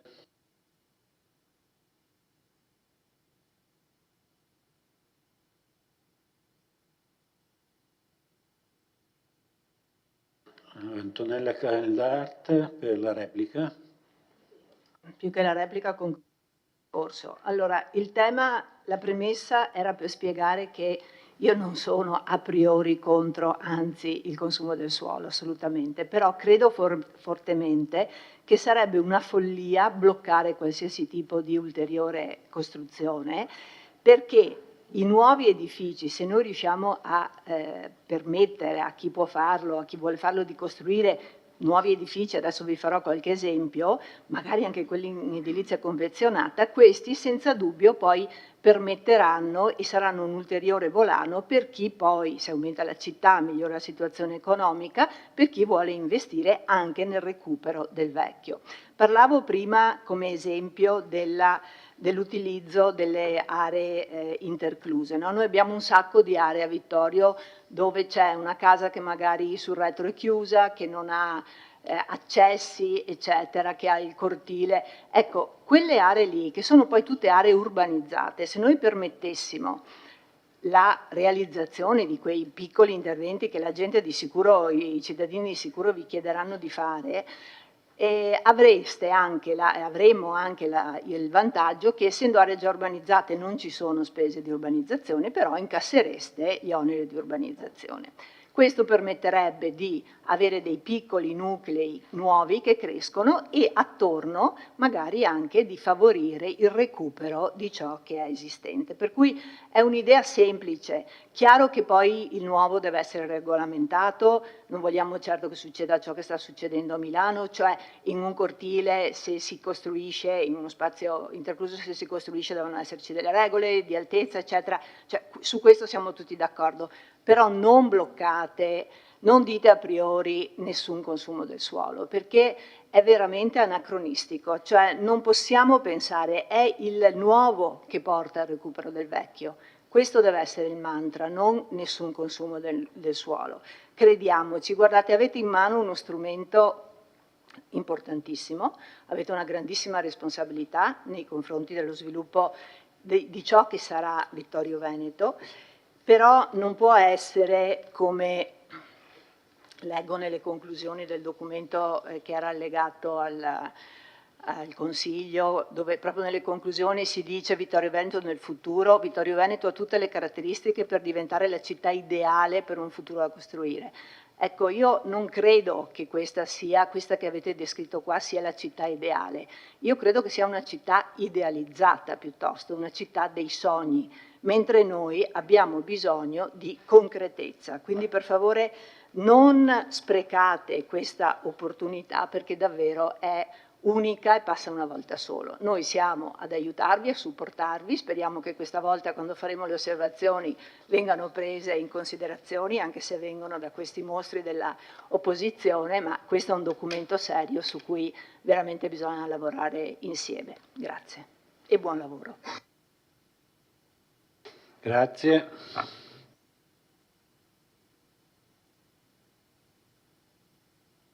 Interviene il consigliere Roberto Tonon. Grazie Presidente. Oltre alle illustrazioni che è stata fatta del piano degli interventi, ho ascoltato con molto interesse anche gli interventi dei colleghi che hanno parlato poco fa e ho trovato interessante i modi di vedere, diciamo così, la città. Fra l'altro, lo dico molto francamente, credo anche sia difficile dissentire da quello che è stato detto e mi spiego perché. Parto dall'intervento relativo alle attività produttive. Mi pare che nel documento sia scritto in maniera molto chiara che per quanto riguarda l'espansione si dice la quota di consumo di suolo disponibile verrà eventualmente utilizzata per una richiesta omogenea ed organica proveniente dalle attività produttive in via preferenziale, non esclusiva. 1. 2. Per quanto riguarda, è scritto fra l'altro anche nello stesso capitolo, si parla di riutilizzo, diciamo così, degli vecchi edifici industriali lungo l'asse del Meschio, già citato da più di uno come asse vitale da moltissimi anni per la città di Vittorio Veneto, del riutilizzo dei siti industriali con attività compatibili con il contesto ovviamente urbano. E quindi non è che si sia detto da parte di questo documento no, non vogliamo attività produttive, anzi. Abitare. Per quanto riguarda l'abitare, attesa la necessità, visto quello che è successo anche oggi in giro, della salvaguardia il più possibile dell'ambiente, le quantità d'acqua che cadono ultimamente sono difficilmente gestibili anche se le opere idrauliche sono fatte molto bene. L'abitare è bene, a parer mio, preferenzialmente, anche se riguardo ai costi concordo pienamente con quello che ha detto la collega Caldà, il riutilizzo, ove possibile, di abitazioni abbandonate, le ha citate anche il collega Darè, preferibilmente, sappiamo benissimo che nel 2017 la Regione ha stabilito per norma che dovevano essere individuate le zone consolidate. Beh, ce n'è un sacco di terreni liberi nelle zone consolidate, quello non fa consumo del territorio, quello non è consumo del territorio. Per cui concordo che un'eventuale richiesta fatta coi cresmi, diciamo così, di un eventuale ampliamento in zona industriale può comportare lo metto fra virgolette, il sacrificio del territorio. In questo caso sì, perché all'interno della città ce n'è una marea di aree di consolidate non utilizzate. Ma torno indietro perché? Perché, a parte dopo qualche piccola svista, che non si dica che correggevo solo quando ero in minoranza, qualche piccola svista da tutti errori veniali. Avrei però da chiedere alcuni chiarimenti che non mi sono molto chiari. Mi permetto di utilizzare, siccome ovviamente questo è ben stampato, ma ha un'impaginazione diversa da questa, allora io utilizzo le pagine del documento che era agli atti. Allora, a pagina 8, fine, nei contenuti, si parla, non so chi vuole rispondere, non c'è problema, la variante generale perseguirà l'obiettivo di redigere un piano unitario per l'intero territorio finalizzato alla lettura univoca del paesaggio, 8, fine pagina 8, e dello sviluppo urbanistico sui contenuti generali, omogenizzando la disciplina di piano, le modalità attuative, le carature urbanistiche e le relative banche dati. Qua c'è scritto uniformando le previsioni all'interno della cornice pianificatoria del vigente PAT con particolare attenzione agli ambiti che nel tempo si sono caratterizzati e contraddistinti per pianificazioni puntuali contrastanti o divergenti. Vorrei un chiarimento su questa frase, a cosa si riferisce.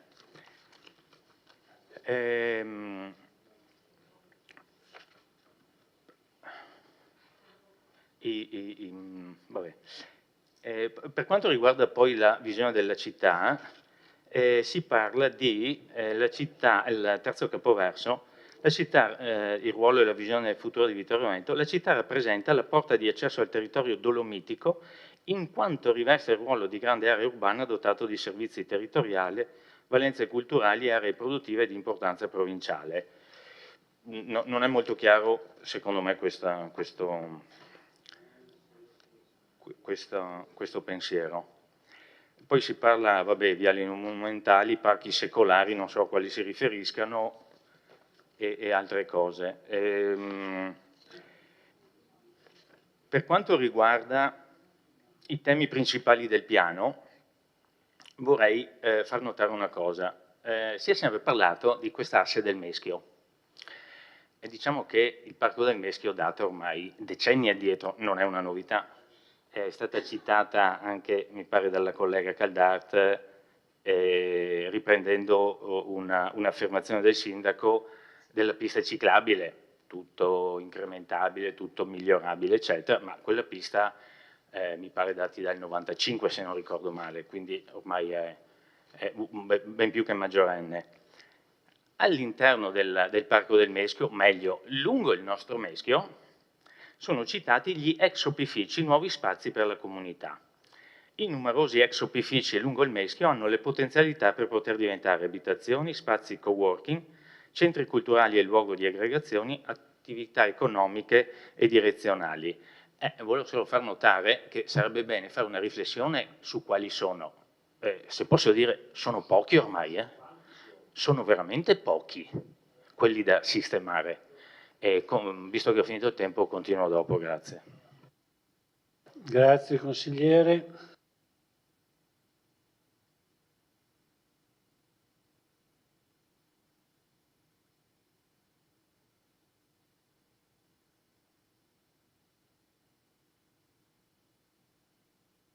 Non vedo altre prenotazioni.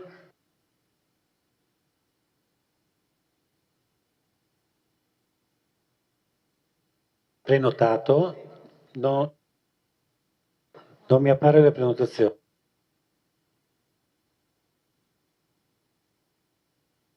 Eccolo, consigliere Thomas Toffoli.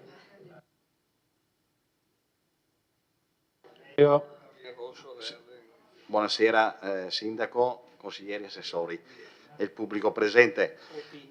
Spendo anch'io 2 parole su questo documento importante del Sindaco che riguarda appunto la visione del recupero edilizio e di uno sviluppo di un'edilizia residenziale economica che è previsto nel piano di interventi. Bene anche il recupero dei capannoni dismessi, che si parlava appunto della zona industriale,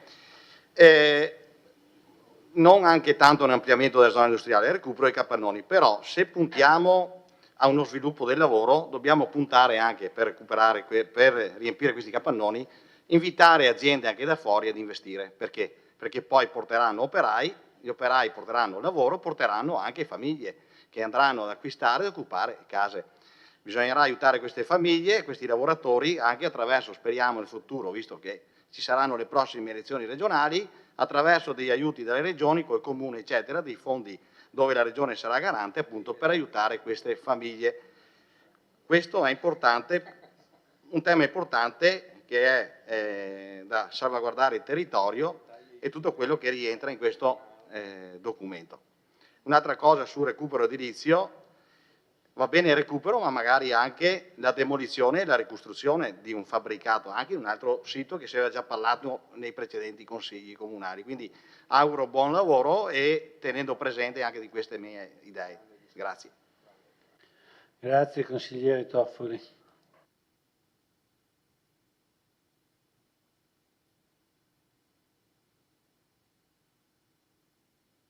Vabbè, se non ci sono in questo momento, per il momento, altre richieste di intervento, ridò la parola al Sindaco.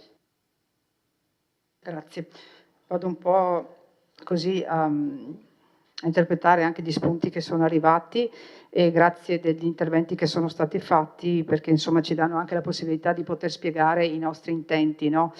Ecco, la cosa principale, parto dalle osservazioni, le puntualizzazioni fatte dalla consigliera Caldart e sono d'accordo con lei sul discorso che il Veneto insomma, si presenta con un certo aspetto, no? La città diffusa e qui dalle analisi che vengono fatte insomma, è dato per assodato questa tipologia di urbanizzazione che c'è in Veneto, che secondo me va anche un po' da, dico così, un po' da risistemare, insomma, per quel poco che si può, ormai è una cosa consolidata, ma insomma ci sono alcuni aspetti che vanno un po' migliorati, proprio per far sì che ci sia una qualità di vita un po' migliore.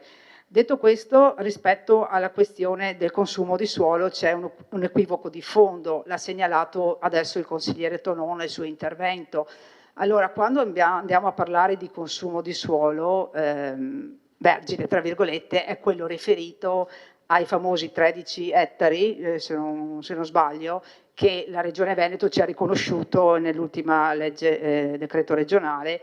Quindi stiamo parlando di quella tipologia di consumo di suolo. Giustamente tutto quello che c'è all'interno del consolidato, che è molto molto esteso, cioè i perimetri di consolidato della nostra città sono veramente ampi, tutto quello che c'è all'interno, naturalmente se venisse realizzato o ci fossero aree di fabbricabilità non viene considerato consumo di suolo, anche se in effetti lo è di fondo, perché quando andiamo a asfaltare o rendere così impermeabilizzabile un'area, ecco che c'è effettivamente una copertura di suolo verde, ad esempio, che sta all'interno. Ecco, io penso che, ripeto, il PI, come ha detto lei, ci dà la possibilità di fare un riordino, di eventualmente, naturalmente, soddisfare, rispondere ad alcune esigenze, naturalmente, all'interno appunto con dei criteri, quelle che ha detto lei, dei lotti interclusi, insomma, sono ormai criteri che sono diventati, come posso dire, di criteri generali che vengono adottati normalmente. Insomma, io ho visto piani regolatori fatti anche negli anni passati dove sui lotti interclusi si è sempre cercato di portare avanti una ragionevole fabbricabilità, quindi nessuno è contro a questi principi. Altra cosa che mi preme sottolineare, quando parliamo di rigenerazione urbana e quindi di costruzioni, siamo più vocati all'idea di demolizione di vecchi edifici, naturalmente non quelli che hanno diciamo, i gradi di protezione insomma, riconosciuti dalla sovrintendenza o storici, ma invece gli edifici insomma, che sono superati da un punto di vista energetico e abitativo, ecco che lì dobbiamo cercare di attuare degli strumenti in cui ci sia l'abbattimento e la ricostruzione di edifici sostenibili da un punto di vista energetico con nuove tecnologie. È un po' questa la nostra visione, cioè demolire, cercare di aiutare, di demolire il vecchio, addirittura spostare cubatura, magari saranno più precisi anche i tecnici, quello di dire dove ci sono degli edifici da abbattere che non sono più usufruibili, ecco che lì si potrebbe generare credito edilizio da spostare in altre zone che sono più attuabili questa realizzazione. Quindi è un po' questo il concetto che mi sembra che sposi anche la sua tesi. Ecco, forse sono stata mal interpretata fin dall'inizio nel mio intervento, ma insomma qua mi sento di rassicurare su questa, e che è anche un nuovo modo di fare urbanistica, no? Cioè, ecco, cerchiamo di svestirsi di tutto quello che era il vecchio modo di fare urbanistica. Altra cosa che dico, naturalmente devono esserci degli interessi privati che si sposano su quello che è la richiesta e i bisogni, no? Perché voglio dire, fino adesso non è che non si poteva fare, costruire, è vero che purtroppo l'intervento economico privato sta venendo un po' meno, vuoi per la crisi economica e sociale che è in atto, cioè anche questo dobbiamo fare i conti anche con questo fattore, no? E siamo qui per cercare insomma di sollecitare anche questi interventi anche da parte dei privati, soprattutto dei privati, perché naturalmente il pubblico non è che può sostituirsi al discorso abitazioni. Giustamente facevate riferimento alla questione della residenzialità popolare, io dico solo che c'è necessità anche di seguire quel filone, non dico esclusivamente naturalmente, però quando abbiamo il discorso di calmierare i prezzi bisogna studiare assieme altri sistemi, perché c'è una coppia di ragazzi giovani che non riescono ad affittare un'abitazione, una casa o pagare un mutuo, qua siamo di fronte veramente ad una crisi. Vado velocemente e sviluppo la questione della zona industriale che citava il consigliere Darè. Sì, siamo d'accordo, purché ci sia una omogeneità, cioè l'ambito in cui si interviene sia importante, ok? Ma è l'unica zona di espansione, consigliere, è l'unica zona di espansione che lei trova nel PAT, giustamente, e quindi l'abbiamo detto, l'abbiamo riscritto, l'ha detto il consigliere Tonon, e quindi questa è la questione. Nell'eventualità che sia però una espansione omogenea di infrastrutture anche. Per quanto riguarda il discorso del consigliere Posocco, sì, questa è una prima bozza. Naturalmente anche qui le richieste devono arrivare, consigliere, sì, sarà avviata la fase, saranno valutate. Quello che voglio dire, e ripeto ancora quel concetto che ho espresso prima, non abbiamo la bacchetta magica, cioè non è che domani mattina, cioè Vittorio Veneto partirà una fabbricabilità, un'edificabilità, almeno questo io penso. Sono processi che vanno guidati attraverso soprattutto gli strumenti innovativi che ci sono, e questo è quello che vorremmo fare. Per quanto riguarda le risposte del consigliere Tonon, lascio magari ai tecnici o all'assessore Dus se vuole intervenire. Grazie.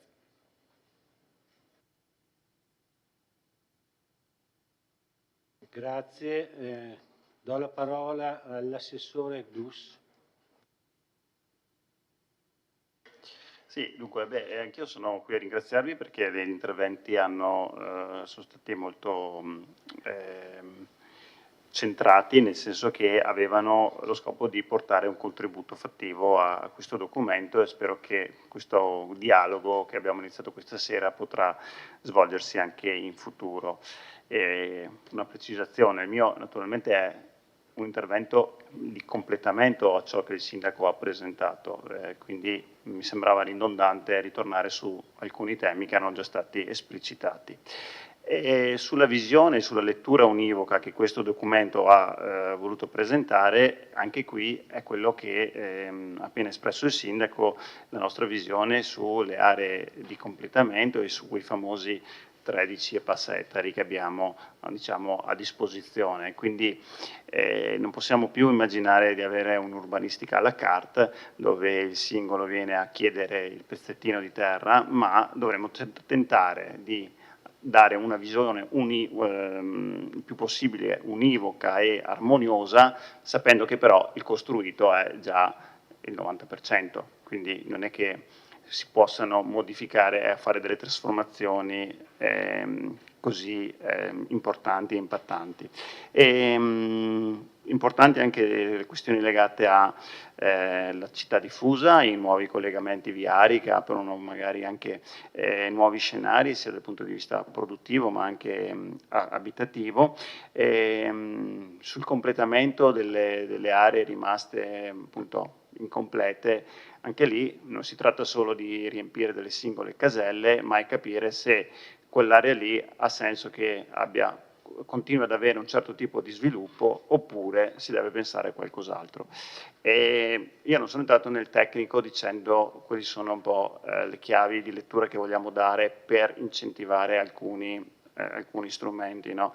Una, l'accennata il sindaco, è la revisione delle schede di vincolo degli edifici che interessano moltissimi degli edifici della città, che naturalmente erano state prodotte in un preciso momento storico con una strumentazione che oggi si rileva superata o del tutto inadeguata e che impedisce a molti privati di poter intervenire rigenerando i singoli edifici, perché quel singolo grado di protezione appunto ne vincola in modo stringente la trasformabilità dell'edificio stesso.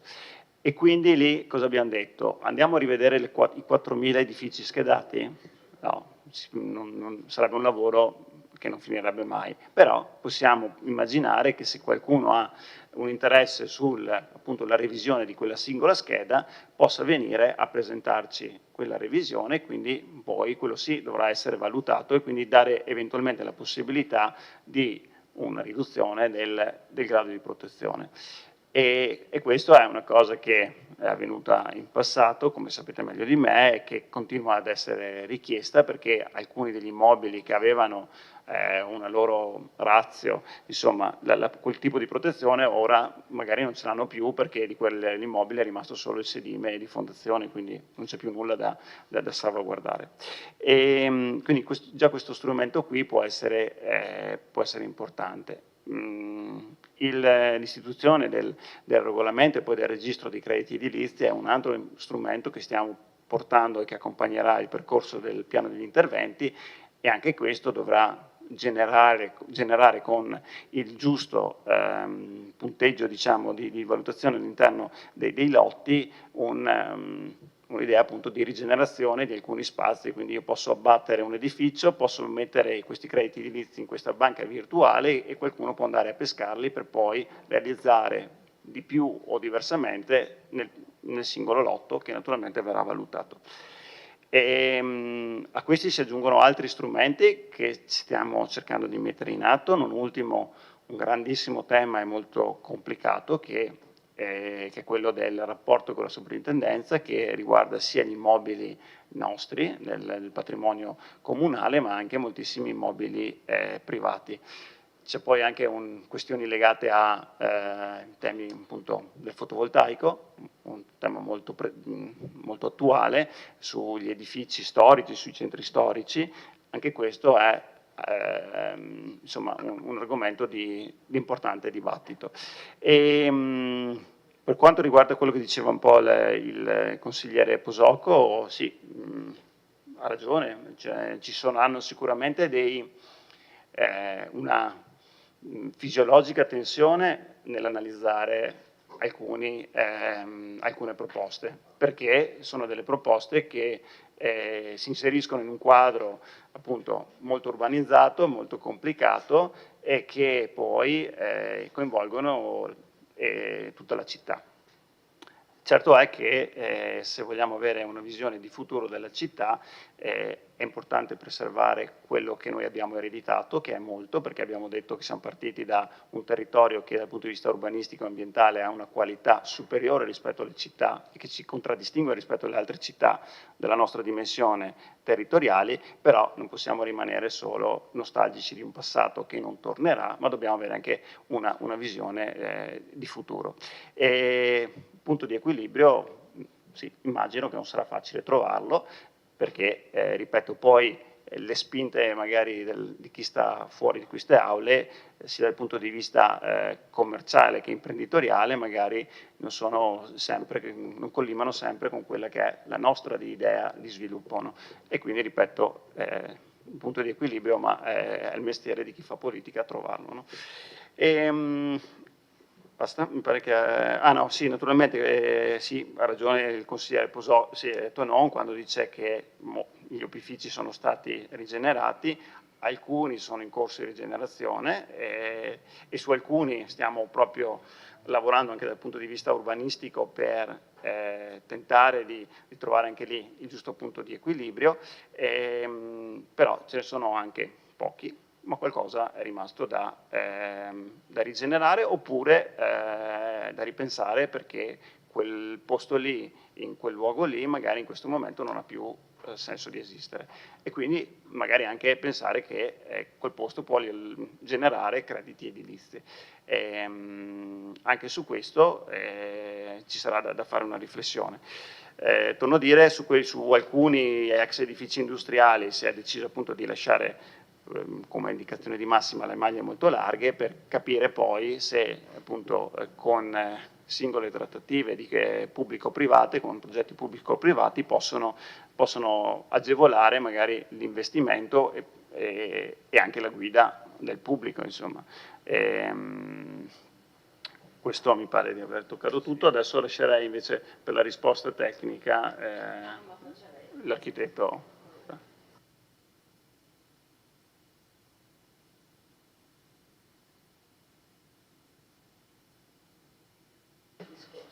No, brevemente volevo precisare il rilievo effettuato dal consigliere in merito alle pianificazioni puntuali divergenti e contrastanti. Si fa riferimento alle attività produttive in zona impropria schedate dai PRG, che proprio per definizione sono dei diciamo, elementi puntuali che la pianificazione vigente, i PRG vigenti riporta nella propria cartografia, proprio per strutture produttive in zona impropria, e quindi sono dei contenuti di piano che sono in contrasto con il contesto incitativo dove sono collocate.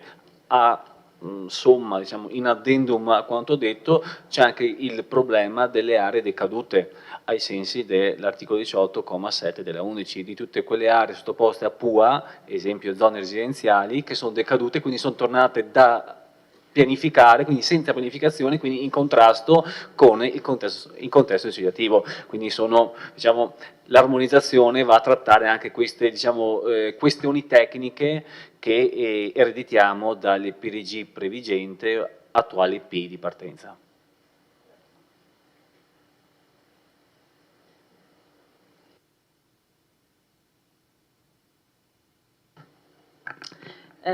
Mi metto più, come dire, in coda a quanto ha detto l'assessore Dus e anche il sindaco. Ovviamente per me la barra dritta sullo scarso consumo di suolo, sul minor deve restare. Una cosa però, sono già dei discorsi che sono già usciti e abbiamo letto anche sui giornali. Sono riconoscente all'assessore Dus che si è già attivato per far sì che il fatto che le relazioni, si veda la soprintendenza come qualcosa di ostativo, come un problema. Ovviamente questa non è la mia esperienza per quello che riguarda un po' la mia attività, è uno strumento che ci aiuta anche a guardare le cose, però È difficile ristrutturare, io l'ho fatto 2 volte e con capacità di spesa evidentemente molto normali, molto modeste. Non sarei mai riuscita ad andare in un posto nuovo, ma questa è una forma mentis. Quello che così auspicherei, e non so che tempi possa avere, è che possa nascere proprio da questa occasione di mettere mano un po' a tutta la visione della città, un modello per le ristrutturazioni, che un modello intendo normativo, di relazione degli uffici con le persone che devono lavorare, con i tecnici impegnati, con la soprintendenza, con i beni ambientali, tutto quello che c'è intorno, in modo che a Vittorio Veneto possa nascere davvero un modello di relazione, di modo di ristrutturare, dal punto di vista, non sto parlando dal punto di vista architettonico, che semplifichi e che il più possibile, entro le norme, e che affianchi tutti quelli che vogliono intraprendere questa cosa, in modo che non si sentano come dire, lasciati soli. Ecco, è a margine di tutti i nostri discorsi. Questa secondo me è una visione. Questo ci porta anche ad essere molto rispettosi dei centri storici, di quello che abbiamo già fatto. Ogni volta che noi costruiamo qualcosa di nuovo ci prendiamo la responsabilità di cambiare un assetto che si è strutturato nei secoli, no? E quindi cautela per il suolo, ma anche per tutto l'insieme, e magari la nascita di un modello di relazioni, un modo di lavorare che possa essere poi anche così condiviso, chissà, no? Diventare Vittorio un esempio, perché è chiaro che lo possiamo diventare noi e non una città moderna che non ha le stesse necessità. Per cui grazie e buon lavoro. Grazie. C'è una replica del consigliere Posocco.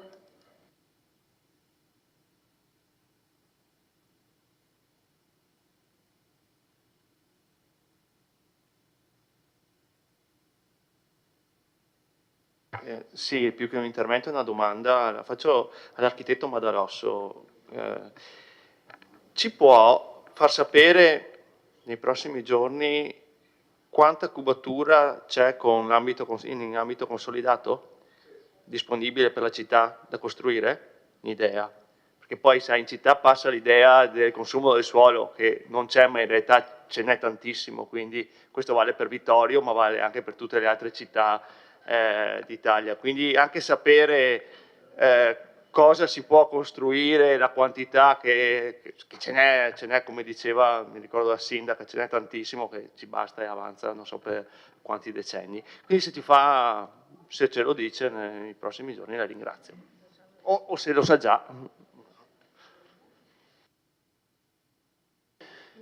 Grazie consigliere Posocco. Una replica del consigliere Tonon. Grazie, non ho nulla da replicare, volevo solo concludere l'intervento che avevo iniziato prima.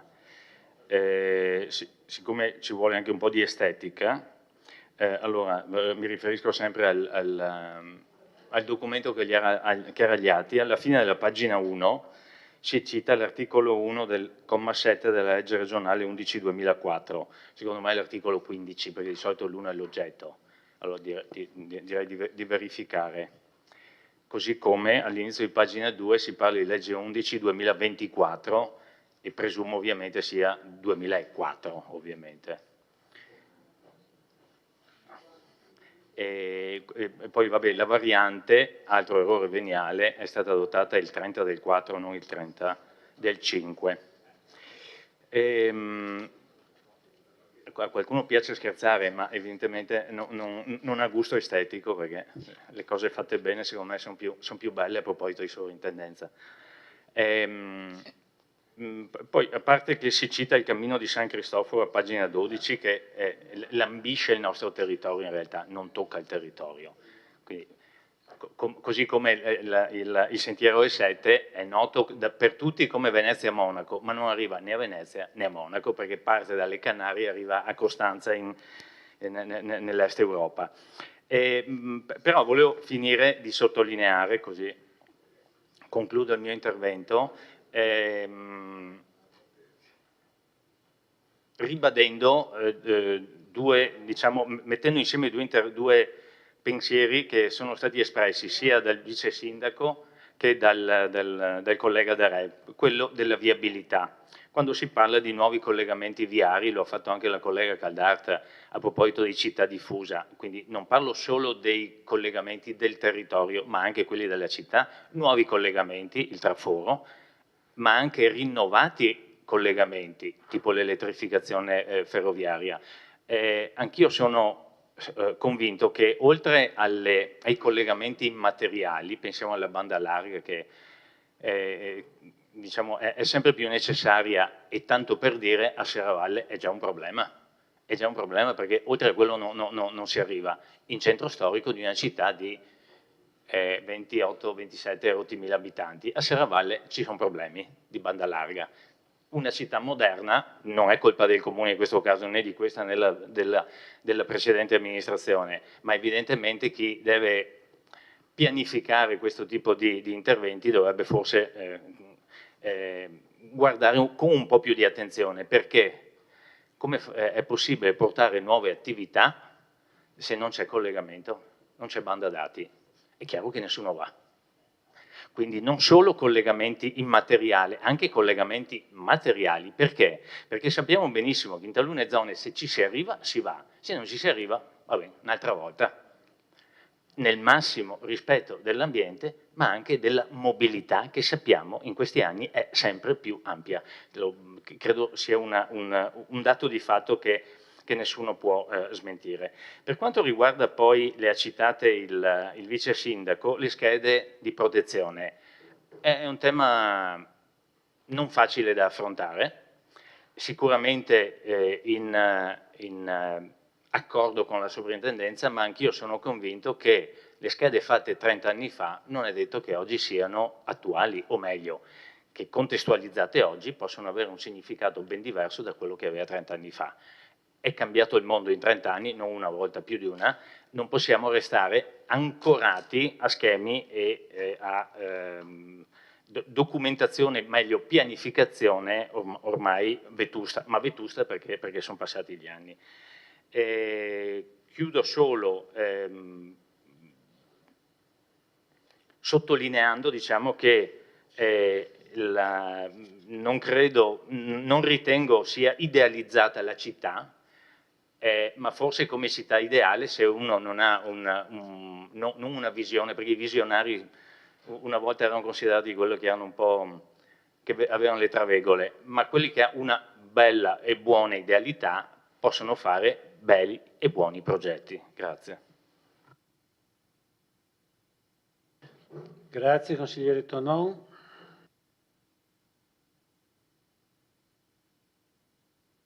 Ha chiesto la parola il consigliere Cutifani, prego.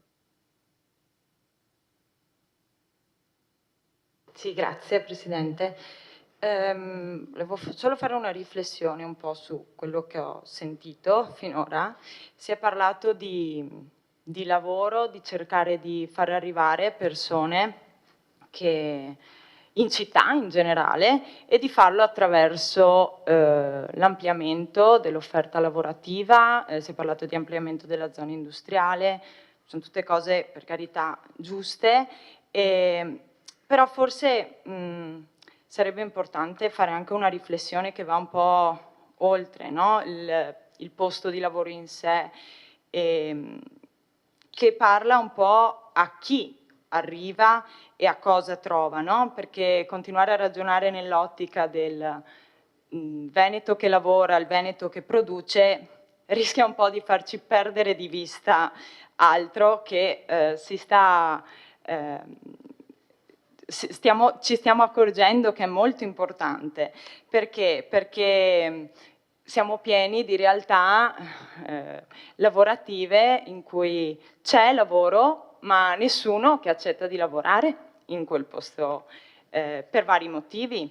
E quindi spostando l'attenzione un po' sulla qualità del lavoro, e non solo del lavoro, ma in generale, no? Più in maniera più ampia della qualità della vita e quindi anche mi vengono in mente queste sperimentazioni che si stanno facendo della settimana lavorativa corta, che stanno riuscendo, si stanno raccogliendo dei risultati importanti, ci dicono che il lavoro ha preso un posto nuovo, diverso rispetto a prima nella scala di priorità di una persona e anche un valore nuovo.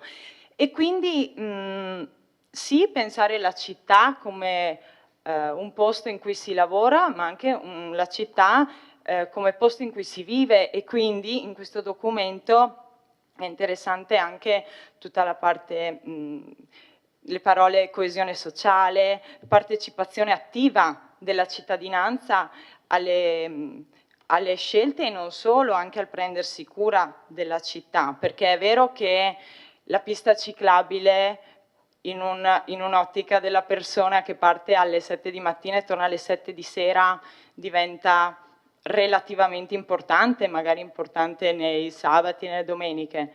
Invece in una città vista in maniera diversa, in maniera nuova, in maniera vissuta dalle persone diventa fondamentale.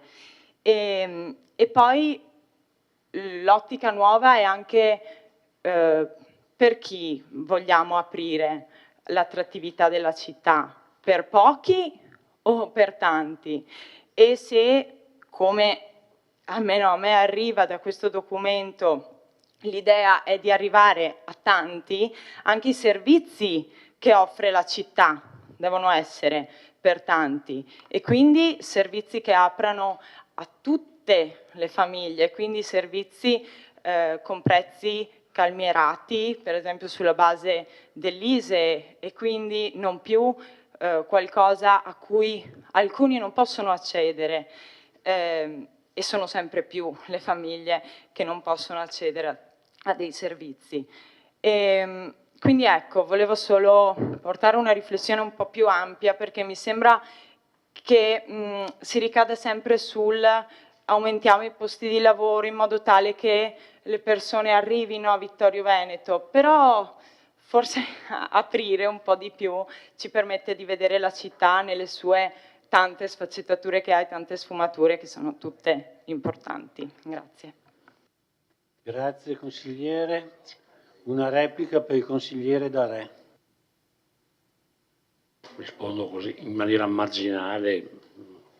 Ho capito, però credo che la settimana corta sia difficile da attuare nei nostri territori, ma non importa, non è questo il problema di questa sera. Io parto invece, vado già oltre questo documento, cerco di capire quelli che sono veramente i punti difficili della città, che lo erano prima, lo sono adesso, lo saranno anche dopo. In parte ha risposto anche l'assessore Dus quando dice i grandi siti, pensiamo alla Colussi, pensiamo agli Tagemetti, pensiamo diciamo a quegli edifici, anche gli edifici ANAS che si trovano, per capire quella che adesso è chiusa, quella di Serravalle, quelli sono edifici ANAS, là bisognerebbe che l'amministrazione comunale potesse intavolare quantomeno un discorso di ristrutturazione, magari anche a carico del comune. Adesso non so la formula, la forma, perché è difficile da capire, però in un'area bella come Serravalle entrare in quegli edifici dove sono fatiscenti, perché quello è l'aspetto che diamo, ed è il biglietto di entrata della nostra città, quindi in un programma come questo che va al di là della vostra amministrazione, ci sarà anche quelle dopo, perché è un documento che va costruito diciamo nell'arco degli anni. Credo che quel punto sia un punto quantomeno da valutare.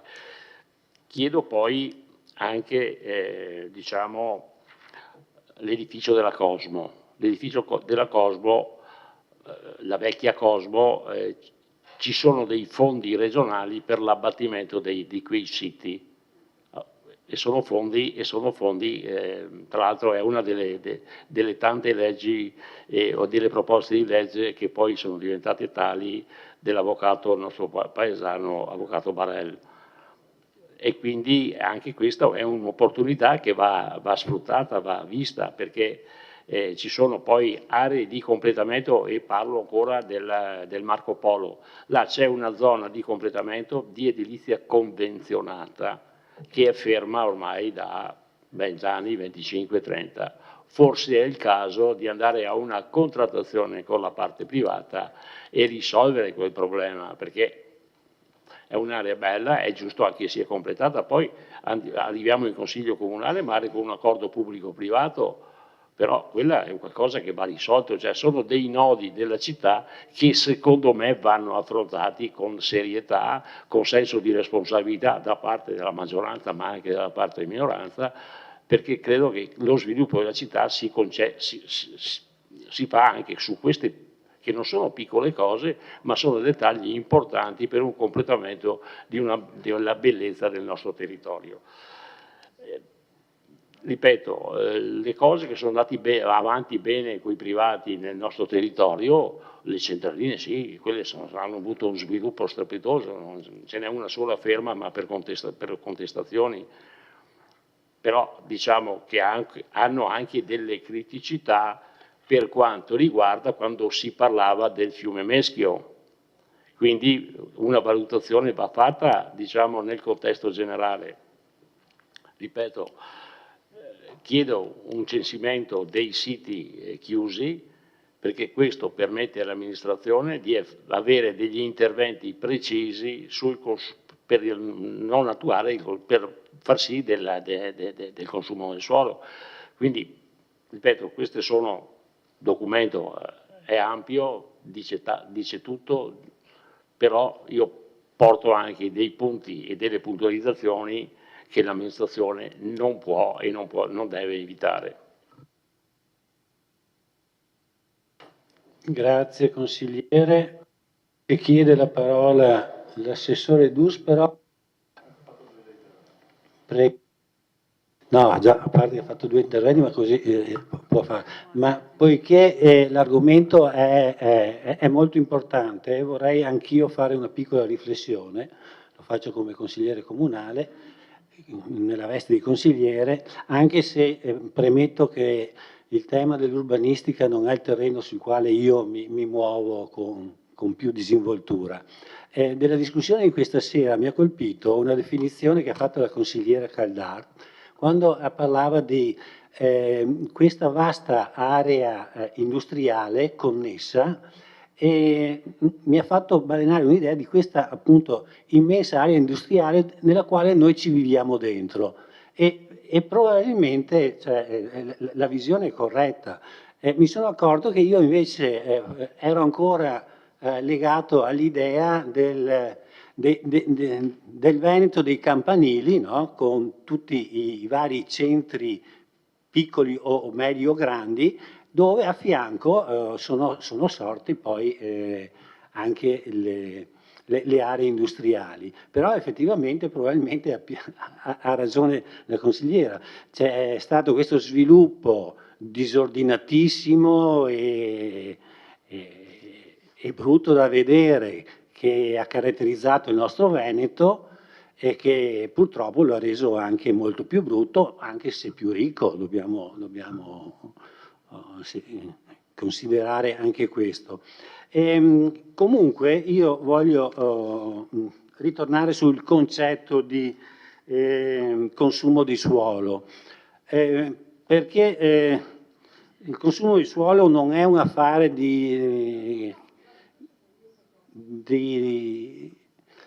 fanatici ambientalisti che idealizzano, no, questo stop. Il consumo di suolo, se non sbaglio, fa riferimento a una legge che il Veneto ha varato nel 2017, in cui indica come orizzonte della data di consumo zero il 2050. Quindi è la regione, è l'amministrazione centrale che ci indica la strada e ci indica l'obiettivo, anche se l'obiettivo lo pone al 2050, per il quale abbiamo un certo margine di tempo, però quando noi abbiamo approvato il PAT, no?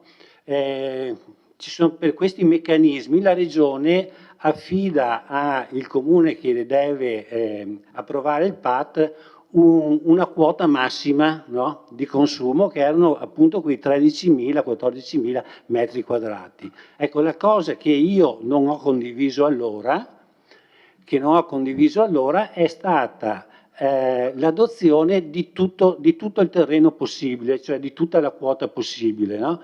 Che effettivamente se si voleva, e alcuni comuni l'hanno fatto, invece di adottare la quota massima, hanno mediato con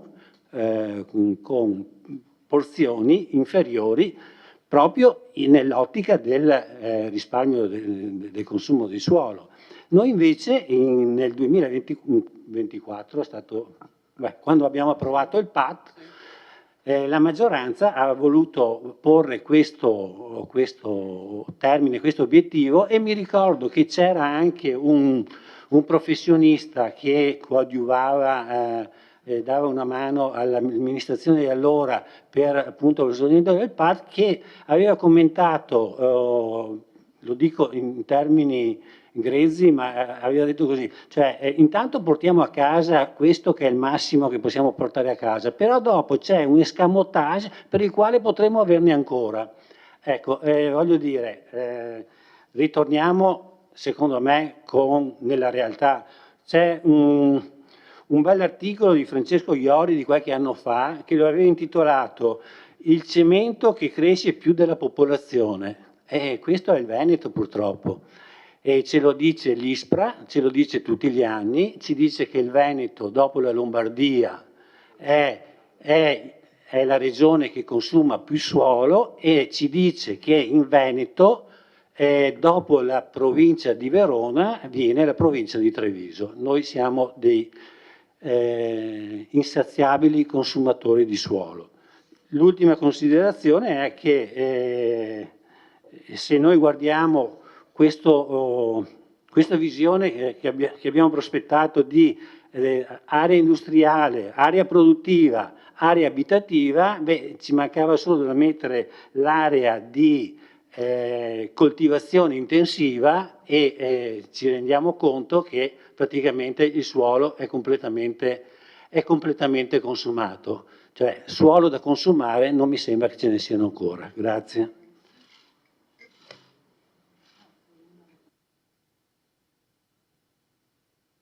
Sì, ne approfitto solo perché il dibattito mi affascina, e mi affascinano anche questi temi di questa sera, e in particolar modo quello legato alla qualità del paesaggio urbano che abbiamo ereditato in questa città, e che caratterizza anche la nostra città, e che, come si è detto prima, anche per un'interpretazione diversa magari di una norma può cambiare in maniera repentina e consegnarci un paesaggio urbano, e quindi poi una città completamente diversi, ridisegnati, magari moderni, che però dopo noi a nostra volta lasceremo ai posteri. E quindi, come si è detto, è questo qui un intervento molto, molto delicato, e esempi di questo ne vedete in tutto il Veneto, no?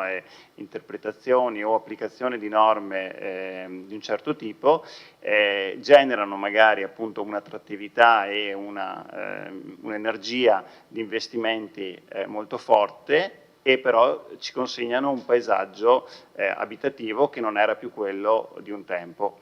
Anche qui torno a usare l'altra parola, che è l'equilibrio tra ciò che abbiamo ereditato e ciò che consegneremo al futuro, va trovato.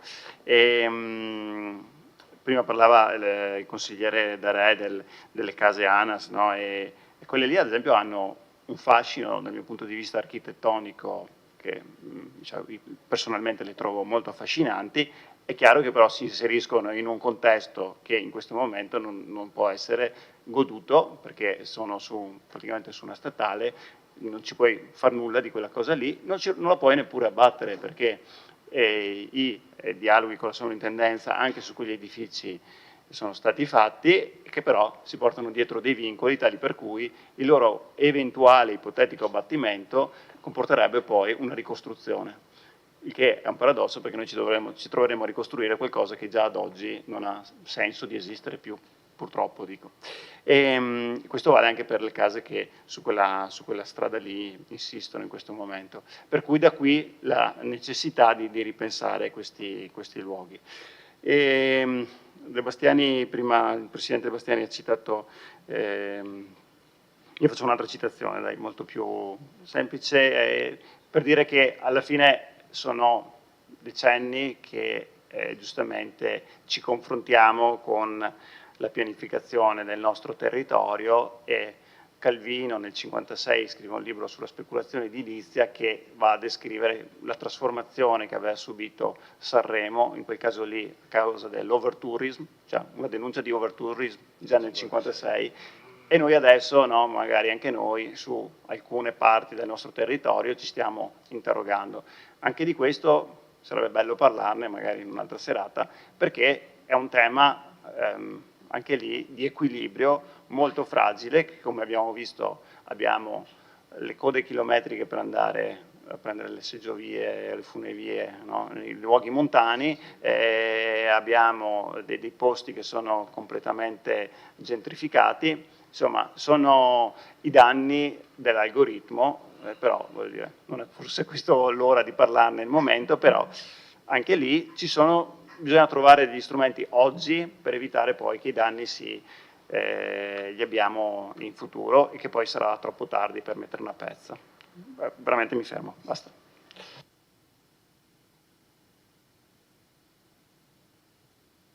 Vedo che c'è una richiesta di intervento del Consiglio, che però ha già fatto 2 interventi. No, volevo solo vedere se c'è qualcun altro, poi magari concludiamo. Se c'è qualcun altro che vuole intervenire, darei la parola, e altrimenti se è una breve replica. Prego? Allora, sì, per favore, sintetica. Il problema è che quelle case hanno un vincolo dei 99 anni, per questo dicevo che ci fosse un intervento da parte del Comune per fare un'edilizia abitativa, magari anche convenzionata anche per magari le persone disagiate. È questo lo scopo, l'intervento, e qua ho finito il mio intervento. Grazie consigliere. Sindaco, lei voleva... Ne ha già 2, ma è sindaco, quindi un intervento. Va bene, sì, ma figurati se ne riesce. Il primo è l'azione, quindi questo è il mio secondo intervento e mi attengo al regolamento del Consiglio Comunale. No, intervengo solo per puntualizzare e ringraziare degli interventi che sono stati fatti.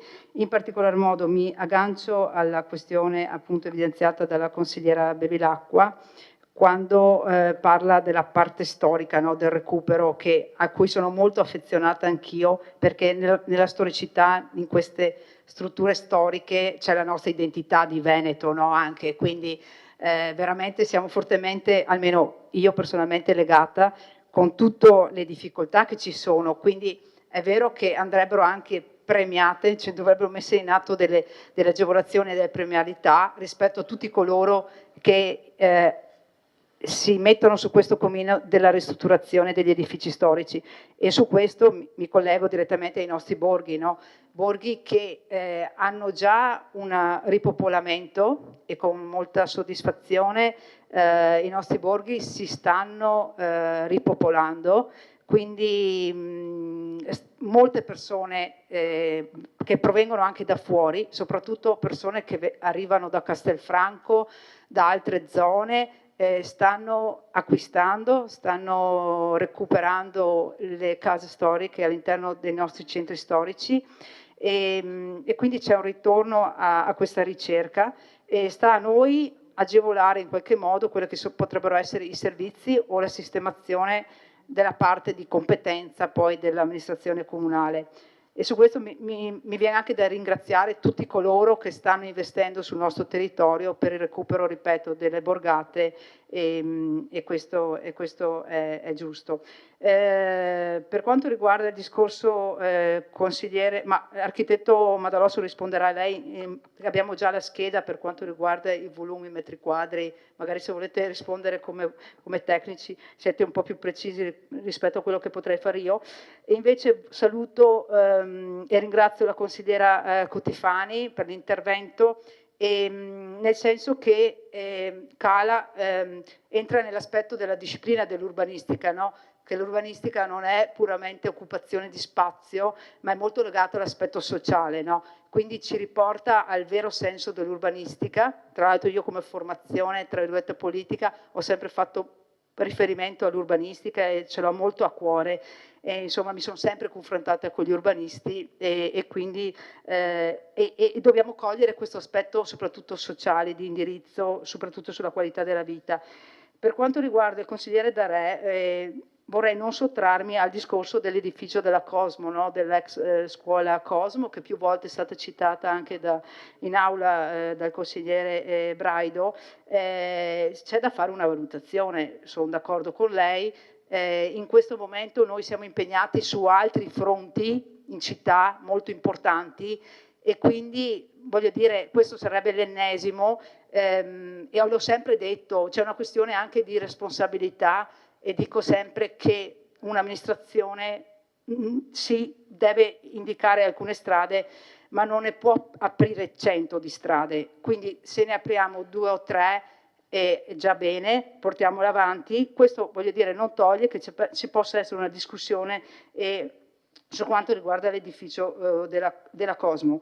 Altra questione sono i grandi edifici in città, Italcementi, Colussi e ce ne sono tanti altri, che però hanno bisogno come si può dire, dell'input dei privati effettivamente, quindi anche qui sta a noi cercare la capacità di stimolare gli investimenti privati in quella che è la nostra città e per quanto poco stiamo cercando di fare questo sforzo in modo che penso sia stato fatto anche in precedenza dalle precedenti amministrazioni, non è semplice e non è facile assecondarlo. Ultima cosa, mi fa molto piacere che il consigliere Darè abbia un'attenzione per quanto riguarda la questione degli impianti idroelettrici delle centraline del Meschio, perché insomma l'avevamo sempre sottolineato durante la precedente amministrazione dai banchi della minoranza di stare molto attenti a quello che è l'equilibrio idraulico del fiume Meschio, no? E qui mi viene da dire sì, avevamo anche contrastato, se così si può dire. Sì, no, sì, alcune sono di competenza comunale, tanto è vero che durante l'amministrazione Miato è stato dato la concessione a una centralina che tra l'altro ci sta dando anche qualche problema, però voglio dire, le altre sono di competenza regionale del genio civile, quelle sotto una certa soglia sono di competenza comunale, quindi comunque su questo c'è un massimo impegno da parte degli uffici di monitorare tutto quello che è l'equilibrio del fiume Meschio che con i cambiamenti climatici, con l'abbondanza di piogge, insomma, dovrà essere assolutamente intenzionato. Grazie. Grazie Sindaco. Penso che la discussione... Vediamo se c'è una risposta.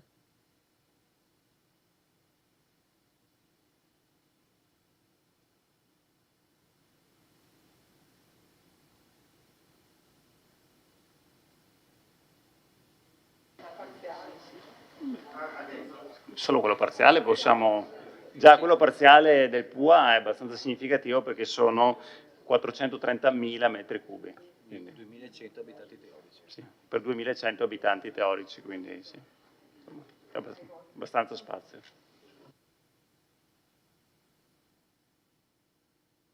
Bene, allora sono le 21:13, mi sembra che ci sia stata una bella discussione. Che appunto abbiamo detto questa è preliminare a tante altre che verranno Non c'è una votazione, come avevamo detto prima, e quindi il documento si conclude che dà atto dell'avvenuta illustrazione da parte del sindaco del documento del sindaco quale atto propedeutico alle variazioni nel piano degli interventi che verranno sviluppate nel corso del quinquennio amministrativo 2025-2030. Dà atto inoltre dell'avvio del procedimento di consultazione, partecipazione e concertazione sullo strumento urbanistico della legge regionale aprile 2004. Grazie e adesso passiamo a un altro punto dell'ordine del giorno.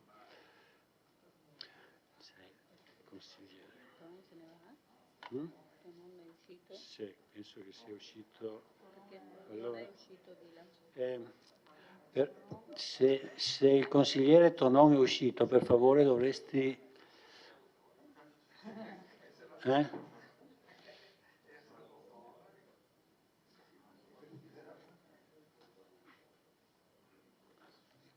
Grazie.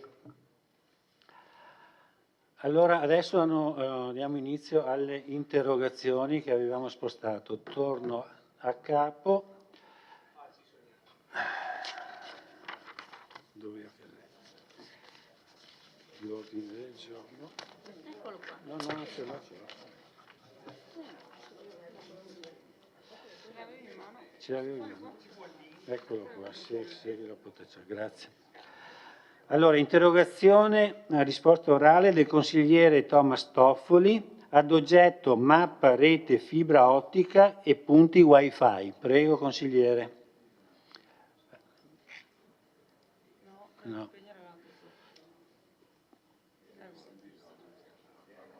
Un attimo solo.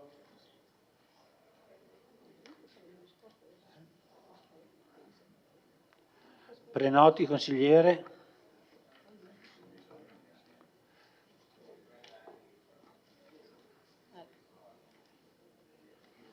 Prego. Si sente? Ok, eccoci. Questa interrogazione nasce dalla richiesta di alcuni cittadini che hanno segnalato purtroppo problemi alla connessione, visto che appunto oggi, come spiegava anche prima il consigliere Tonon, che è necessaria la fibra, e ho voluto testare anche personalmente in quella zona. Parlo in particolar modo la zona di Formeniga. Allora ho preso da Bagnolo con il cellulare, parliamo di rete mobile nel frattempo, e ho percorso tutto quel tratto, ho tentato di fare delle telefonate e mi sono anche, in parole povere, sono riuscito a prendere la linea, però è caduta e non c'era il campo. Da Bagnolo ho percorso Formeniga fino quasi a Cozzuolo poi c'era campo. E che quindi oggi, vista la necessità e che è fondamentale l'utilizzo di internet per chi studia, per chi lavora, per gli universitari, anche che lavorano da casa, volevo capire a che punto siamo con la fibra. Su alcune vie ho visto che sono stati posati, diciamo, le tubature e le riprese fuori di alcune abitazioni, e ho richiesto appunto di verificare al sindaco e al comune, all'assessore appunto ai lavori pubblici, se esiste una mappa, di capire a che punto siamo eventualmente con la posa della fibra e eventualmente anche potenziare intanto la mobile nelle zone di Formeniga, come anche a Serravalle, penso anche nelle zone montane. Quindi io interrogo il sindaco, l'assessore competente, per sapere se esiste una mappa aggiornata della fibra ottica nel territorio comunale, dei collegamenti alle centraline che forniscono il servizio ai privati e per i nuovi lavori in programma di posa fibra nella città. Grazie. Grazie consigliere Toffoli. Risponde l'assessore De Antoni. Sì, diciamo la programmazione della posa della fibra sul territorio, diciamo, per quanto ne sappiamo, è stata fatta un po' sulla base dei programmi delle aziende che sono state incaricate, anche con i finanziamenti del PNRR, di realizzare queste opere. Finora hanno interessato principalmente le zone del comune a più alta intensità, quindi ha ragione la sua verifica. Alcune ditte hanno presentato recentemente la richiesta di intervenire anche in alcune frazioni, quelle che loro chiamano le zone grigie. Ci hanno presentato un giorno una prima ipotesi di intervento in alcune zone, ma c'è stata una forte discussione tra le imprese e i nostri uffici, perché purtroppo gli interventi che hanno fatto fino adesso alcune aziende sono state fatte in maniera un po', come dire, senza tanta attenzione. Ci sono una serie di subappalti, quindi c'è Fibercop è una, l'altra è Open Fiber, che operano come titolari del finanziamento, però poi realizzano l'opera attraverso tutta una serie di imprese subappaltatrici, e sono stati numerosi le proteste, le difficoltà, gli interventi, i malanni in qualche modo che nella realizzare quest'opera sono venuti. Per cui c'è stata molta attenzione adesso da parte dei nostri uffici. Adesso vi autorizziamo, però quello che dovete fare, ci dovete indicare esattamente gli interventi su delle planimetrie, non su foglietti A4 dove non si riesce neanche a capire dove siamo. E soprattutto pretendiamo che ci siano dei tecnici sul posto che dirigono i lavori di queste imprese, cosa che purtroppo nel passato non è avvenuta. Tra l'altro proprio in questi giorni abbiamo preso contatto con una delle due aziende e abbiamo previsto un incontro subito dopo il 4 agosto, perché c'è una serie di ferie che avevano sia i tecnici dell'impresa sia anche il nostro tecnico, e quindi dopo il 4 agosto faremo il punto della situazione, anche per approfondire le ultime proposte, le ultime richieste che hanno fatto di intervenire, quindi di avere le ordinanze per utilizzare le strade per realizzare questa fibra, che sono ferme proprio perché la documentazione che ci hanno presentato non è completa. Per darle solo alcune, a parte che negli uffici abbiamo le planimetrie dei lavori fatti, era impossibile riportare, anche perché molte sono ancora scarabocchiate perché i lavori sono in corso, però ho cercato di avere una prima indicazione sulle tipologie di intervento che vengono fatte e su quanti lavori sono già stati fatti.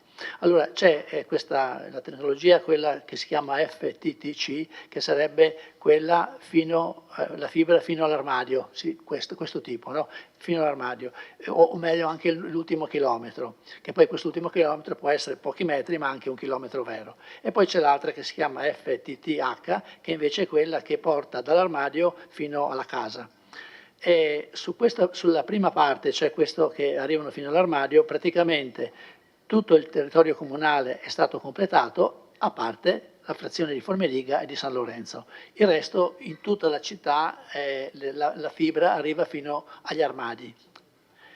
Per quanto riguarda l'ultimo passaggio, quindi dagli armadi alle abitazioni, ho qui una serie di vie che le posso lasciare per non tediare tutti, però per esempio rispetto anche a quello che ha detto prima il consigliere Tonon, a Serravalle risulta che ci sia già la fibra fino alla casa per via Gei, la parte bassa, via da Serravalle, da Semaforo fino a via Cavour, viale Cavour, via Martiri della Libertà, via Roma, via da Camino, via Mazzini, via Combassi. Queste ultime invece sono oggetto dell'ultima richiesta e quindi dovrebbero essere, anzi sono state già autorizzate e quindi dovrebbero essere a breve realizzate. E poi c'è tutta una serie di interventi, ci sono poi alcune zone dove è tutto da fare, ad esempio Santa Giustina non c'è il collegamento armadio-casa, Longhere, Forcal, San Lorenzo e poi l'ultima parte da Savasso a Fadalto, che è tutto da fare quest'ultimo collegamento.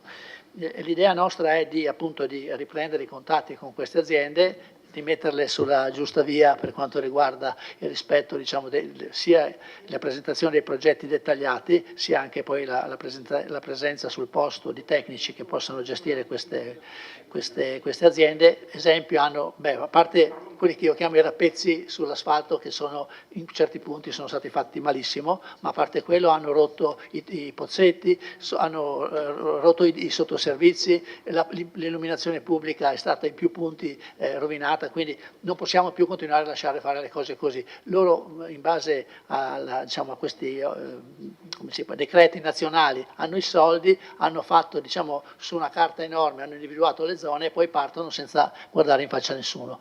Da adesso in poi non vogliamo più consentire questo, però diciamo, vogliamo parlare con loro e capire dove, come e quando completare l'opera.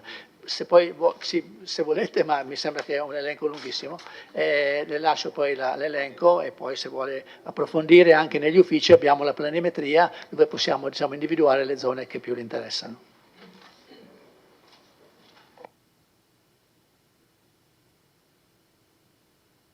Grazie.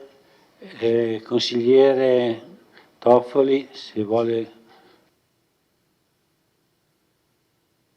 Schiacci. Deve prenotare, perché finché non mi appare la prenotazione non riesco a darle la linea.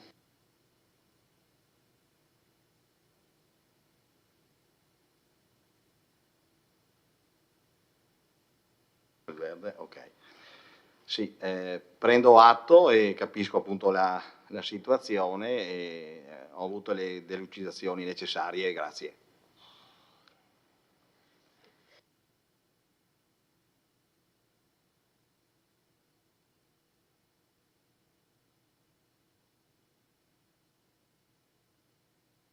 Interrogazione del consigliere Giovanni Braido in merito al CEI, struttura adibita ad accoglienza. Prego. Ecco, a proposito di sviluppo sociale, integrazione, nuova popolazione produttiva e integrata, dopo 15 anni che abbiamo queste persone a Santa Giustina di Serravalle, mi sarei aspettato in 15 anni che ci fosse un consigliere, uno, che chiedesse come fosse la situazione in questo sito. Evidentemente non interessa a nessuno, però interessa a me. Da anni esiste presso il CEIS di Vittorio Veneto, in Santa Giustina di Serravalle, un immobile adibito ad ospitare decine e decine di stranieri ed extracomunitari. Si chiede se questa amministrazione sia stata contattata dalla prefettura o vi siano contatti fra gli enti per essere edotta della situazione logistica degli stranieri. Se questa amministrazione abbia contezza almeno mensilmente del numero dei soggetti presenti che dimorano presso il CEIS e per quanto abitano e dopo quanto se ne vanno, se se ne vanno. Se è stato notificato ai rappresentanti legali del centro il nuovo regolamento di polizia urbana da esporre agli ospiti in modo tale che siano a conoscenza delle regole in vigore presso il nostro comune. Se gli stessi siano profughi, clandestini o migranti economici. Se gli stessi siano in possesso di documenti che ne attestino l'identità, se questa amministrazione abbia conoscenza della situazione giudiziale degli stessi, vedi casellario o varie, se l'immobile adibito ad ospitalità abbia i seguenti requisiti di idoneità attestati documentalmente: attestato urbanistico, igienico-sanitario e di pubblica sicurezza ed altro vari ed eventuali. Grazie. Grazie. Risponde l'assessore Ceccarini.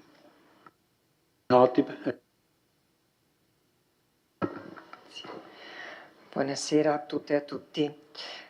Allora, ringrazio il consigliere Giovanni Braido per darci l'occasione di parlare in Consiglio Comunale del cosiddetto CEIS, vale a dire il CAS, il Centro Accoglienza Straordinario, presente a Vittorio Veneto.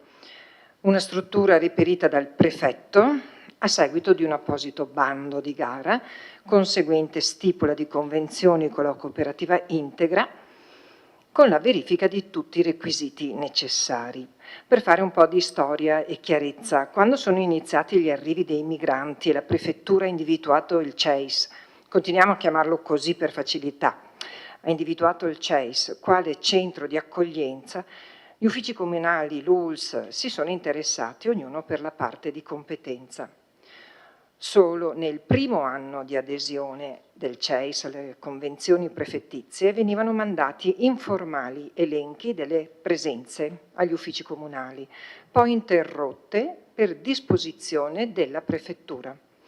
Agli inizi, a seguito di un accertamento, la polizia locale è intervenuta direttamente nella struttura, ma la prefettura, spiegando che la questione attiene a ragioni di Stato e di pubblica sicurezza, ha ribadito che il centro viene monitorato direttamente dalle forze di polizia coordinate dalla prefettura.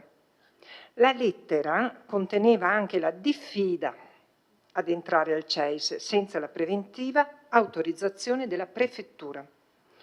Da quel momento la polizia locale ha sospeso qualsiasi attività di vigilanza, compresa quella edilizia, e tutte le segnalazioni che le sono pervenute sono state inoltrate ai carabinieri. Oggi la polizia locale entra al CEIS solo previo consenso dei gestori e solo per gli accertamenti anagrafici che vengono esperiti nei loro uffici. Sporadicamente la polizia locale è intervenuta all'esterno in supporto alle pattuglie dei carabinieri per motivi di ordine pubblico, che a onor del vero in tutti questi anni sono stati ben pochi, segno di una convivenza nel quartiere, oserei dire, tranquilla. È chiaro che, parlando delle persone presenti in un CAS, centro accoglienza straordinaria, si tratti di cittadini stranieri entrati in modo irregolare in Italia, che richiedono la protezione internazionale, che vengono accolte in queste strutture per il tempo necessario per le procedure di accertamento dei relativi requisiti e l'ottenimento o meno del permesso di soggiorno. Per completezza di informazioni, al loro arrivo in Italia sono sottoposti ad accertamenti medici, ricevono una prima assistenza, l'informativa sulla normativa in materia di immigrazione e asilo, vengono controllate, preidentificate e dopo essere state informate sulla loro attuale condizione di persone irregolari e sulle possibilità di richiedere la protezione internazionale sono fotosegnalate. Tutte queste informazioni naturalmente sono in possesso delle prefetture che sono competenti in materia. Il regolamento ministeriale prevede che una volta acquisito o meno il titolo di permanenza devono uscire dalla struttura di accoglienza, così come quando trovano un lavoro e il loro reddito arriva intorno ai 6.000 euro, pur ancora in attesa di acquisire il titolo, pur non essendo il lavoro continuativo o ancora in essere, pur essendo una cifra che non permette di vivere in autonomia. Devono uscire. E qui si apre un grandissimo problema, perché al netto di chi lascia Vittorio Veneto per altri posti dove ha conoscenze, contatti di lavoro, dove ritiene di avere maggiori possibilità di vita, chi rimane in zona si ritrova con l'enorme problema di trovare un alloggio, anche solo un posto letto. Problema comune, diffuso, gravissimo per chiunque, figuriamoci per una persona di origine straniera. Detto questo, al di là degli obblighi di legge, con i responsabili del CEIS e con i singoli ospiti, gli uffici comunali, sociale, anagrafe in primis, e l'amministrazione stessa mantengono una buona comunicazione e collaborazione. Per fare un esempio, in occasione delle nuove norme del codice della strada è stato redatto un volantino informativo semplice, chiaro, corredato di immagini, tradotto in inglese e francese, che è stato distribuito al CEIS. Ma colgo questa occasione, scusatemi, per ringraziare quelle associazioni di volontariato che da molti anni si stanno occupando delle tante problematiche e necessità di queste persone di origine straniera, a volte in collaborazione col CEIS, altrimenti in completa autonomia. E sono Reti di Cittadinanza Solidale e l'Associazione 12 Ponti. Il lavoro che fanno i volontari è preziosissimo, prima di tutto affiancandosi a queste persone, ascoltandole, dando supporto morale, facendo corsi di lingua completamente gratuiti e frequentatissimi, predisponendo e gestendo strutture di co-housing che tamponano solo in parte la richiesta di case, aiutandoli nella ricerca del lavoro, di alloggio, nelle pratiche dei vari documenti, sostenendoli quando ci sono problemi di salute, ma anche creando occasioni di socialità, di scambio, di vera integrazione per una reale cittadinanza condivisa. Come amministrazione gli siamo davvero grati. Dal canto nostro stiamo cercando di predisporre degli strumenti di partecipazione attiva anche per gli ospiti del CEIS, per poterli coinvolgere in attività pratiche a supporto della nostra città, per farli sentire sempre più parte di una comunità. Spero di aver risposto. Grazie, consigliere Giovanni Braido. Sinceramente commosso di questa sua ottima, come dire, esplicitazione. Sarebbe bello che tutti questi interessi, questo così, no? Coinvolgimento fosse, visto che lei mi ha visto anche i servizi sociali, fosse anche tenuto di buon conto per gli anziani e per le persone molto deboli che ci sono a Vittorio Veneto. E mi sono reso conto che sono tante purtroppo. E mi piacerebbe che questo stesso interesse e questa stessa così, premura da parte degli organi dello Stato vi fossero anche per i cittadini italiani, perché innanzitutto, come diceva il buon Malthus, e non lo diceva ieri e neanche l'altro ieri, il famoso bacchetto dell'abbondanza, prima si pensa a dare i nostri e poi se rimane si pensa anche agli altri. Grazie. Grazie.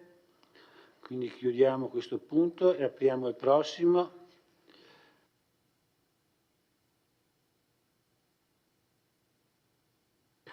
Interrogazione del consigliere Thomas Toffoli in merito ad una intensificazione dei controlli nella zona del Lungo Meschio. Risponde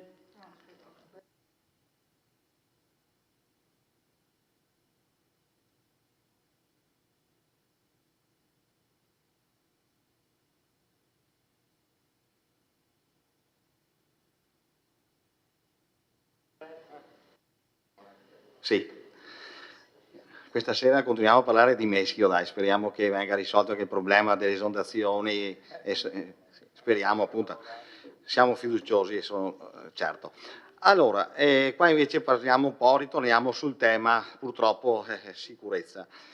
È capitato a me il 25 aprile, ho deciso di fare una gita lungo il Meschio in bici col figlio per andare a fare una partitella a calcio, vicino alle piscine comunali, e di fronte c'è un ponticciolo e un bel albero dove c'è molta ombra.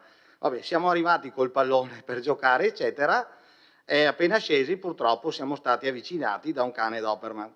Ho cercato di capire da dove arrivasse e guarda caso appunto arrivava da questo albero dove c'era un gruppo purtroppo di persone, di soggetti, che presumo siano un po' quei soggetti che si spostano da una parte all'altra. Avevamo affrontato le tematiche del King Pub all'epoca e così, diciamo, loro hanno tutto il diritto di stare sotto gli alberi, non di bere alcol sicuramente, perché li ho visti con una bottiglia di vodka in mano, e il cane è libero, quindi si è avvicinato a me, al bambino, e era un gruppo anche numeroso. Poi ce n'era un altro gruppo di là con un altro cane legato a un palo, e diciamo non è stato un bel vedere da parer mio, c'erano anche famiglie con bambini piccoli eccetera, e sì, è da capire come si può intervenire con questi soggetti. Secondo me sarebbe anche, oltre a intensificare con le forze dell'ordine o dei controlli con i vigili urbani, una ronda, in modo che queste persone possano anche intimorirsi un attimino, ma fare un attimino anche un censimento di queste persone, capire che situazione abbiano, se lavorano, se sono senza famiglia, che situazione sociale abbiano per poter risolvere, magari anche dare un lavoro, perché o dire appunto in quel momento richiamarli, il vigile può richiamarli e dire guarda che il cane deve stare al guinzaglio, se lo vuoi liberare metti la museruola, perché magari può succedere anche l'irreparabile. Vieterei anche l'utilizzo delle bottiglie di vetro, perché per carità io non posso giudicare nessuno, come ripeto hanno tutto il diritto di passare delle giornate nel Meschio perché è bello, però non si sa mai, guardiamo anche i fatti accaduti scorsa settimana a Rovigo, purtroppo è mancato un ragazzo di 26 anni tunisino per una rissa con delle punte della bottiglia, è successa una rissa anche banale per chissà che cosa, non voglio dire che accada anche questo a Vittorio, però magari è meglio prevenire che curare, e sì, spero che assieme di trovare una soluzione, e magari appunto l'idea mia era soprattutto d'estate che è maggior frequentazione dei cittadini, dei turisti lungo il Meschio, mandare dei vigili urbani a fare un controllo, insomma, ecco, questo chiedo al Sindaco. Grazie. Grazie. Risponde il Sindaco.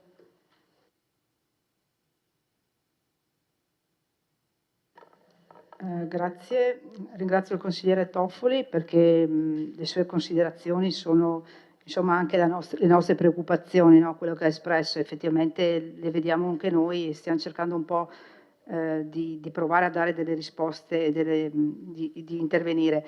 Per quanto riguarda il pattugliamento della polizia locale, viene fatto anche a ridosso del Meschio, compatibilmente con tutte le altre zone da coprire che ci sono all'interno della città.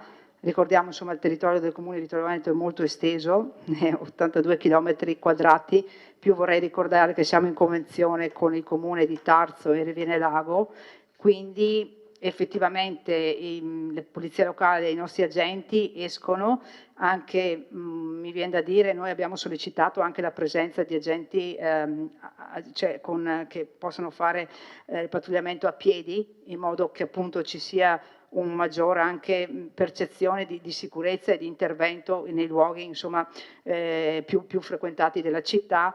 Naturalmente, ripeto, consigliere, compatibilmente con gli impegni burocratici da svolgere e anche, ripeto, compatibilmente con il personale in servizio. Quindi adesso molto probabilmente verrà assunto un altro vigile da parte Giulio del comune di Tarzo, quindi entrerà nel nostro organico e anche noi saremo intenzionati. Sto dicendo una cosa giusta? No? No, allora rettifico, scusate, avevo questa... No. Assumerà, scusate, e quindi stiamo cercando di implementare anche il numero di agenti in servizio. Per quanto riguarda la questione dei cani senza guinzaglio, diciamo che esiste l'ordinanza del Ministero della Salute che regolamenta appunto regolamento comunale di polizia urbana. La violazione dell'ordinanza ministeriale comporta l'applicazione della sanzione amministrativa prevista dall'articolo 672 del Codice Penale da 25 a 258 euro, mentre per il mancato rispetto del regolamento comunale si applica la sanzione amministrativa da 25 euro a 500 euro. Naturalmente i proprietari dei cani si devono tenere il cane al guinzaglio, devono avere con sé la museruola e applicarla ogni volta che ci sono situazioni di la presenza di numerose persone. Ecco, questo è vero, confermo. E poi per quanto riguarda la questione, il punto numero 3, relativo appunto all'obbligo di presenza sì, rispetto alle molestie o allo stato di ebbrezza anche delle persone, naturalmente è tutto regolamentato nei termini di legge. I regolamenti comunali non possono istituire però reati, perché per riserva di legge è un potere esclusivo dello Stato. Significa che solo le leggi e gli atti equiparati possono definire quali azioni e omissioni costituiscono reato. I regolamenti comunali intervengono nella materia di competenza nel rispetto dei limiti di legge alle quali sono subordinati e possono prevedere solo sanzioni amministrative, pertanto rispettando i limiti minimi al massimo stabiliti dal testo unico da 25 euro a 500 euro. Detto questo, condivido con lei la preoccupazione, stiamo provando anche con l'assessorato al sociale, come dice lei, a cercare di capire chi sono questi soggetti, cioè intanto gran parte sono residenti nel comune di Vittorio Veneto, la maggior parte, e cercare di avere un approccio per cercare in qualche modo di provare a dare una visione diversa, una possibilità di riscatto anche, oserei dire, no? Con alcune persone ci stiamo riuscendo, con altre no, ma il nostro impegno è massimo. Grazie.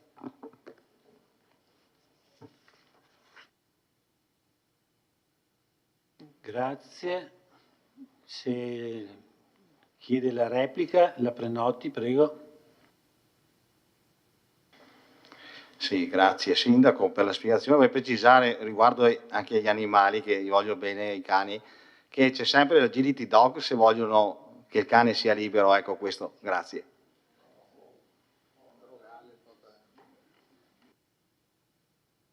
Questo punto è il quarto, passiamo al quinto, interrogazione.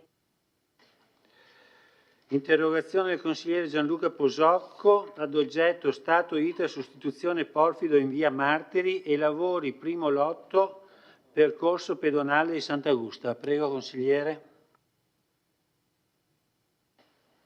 Grazie Presidente. Eravamo rimasti a una domanda di attualità nella seduta consigliare del 27 maggio, in cui chiedevo quali fossero i problemi emersi in ordine ai sottoservizi alla gestione di acque meteoriche riguardo alla progettazione appunto del restauro della pavimentazione in via Martiri.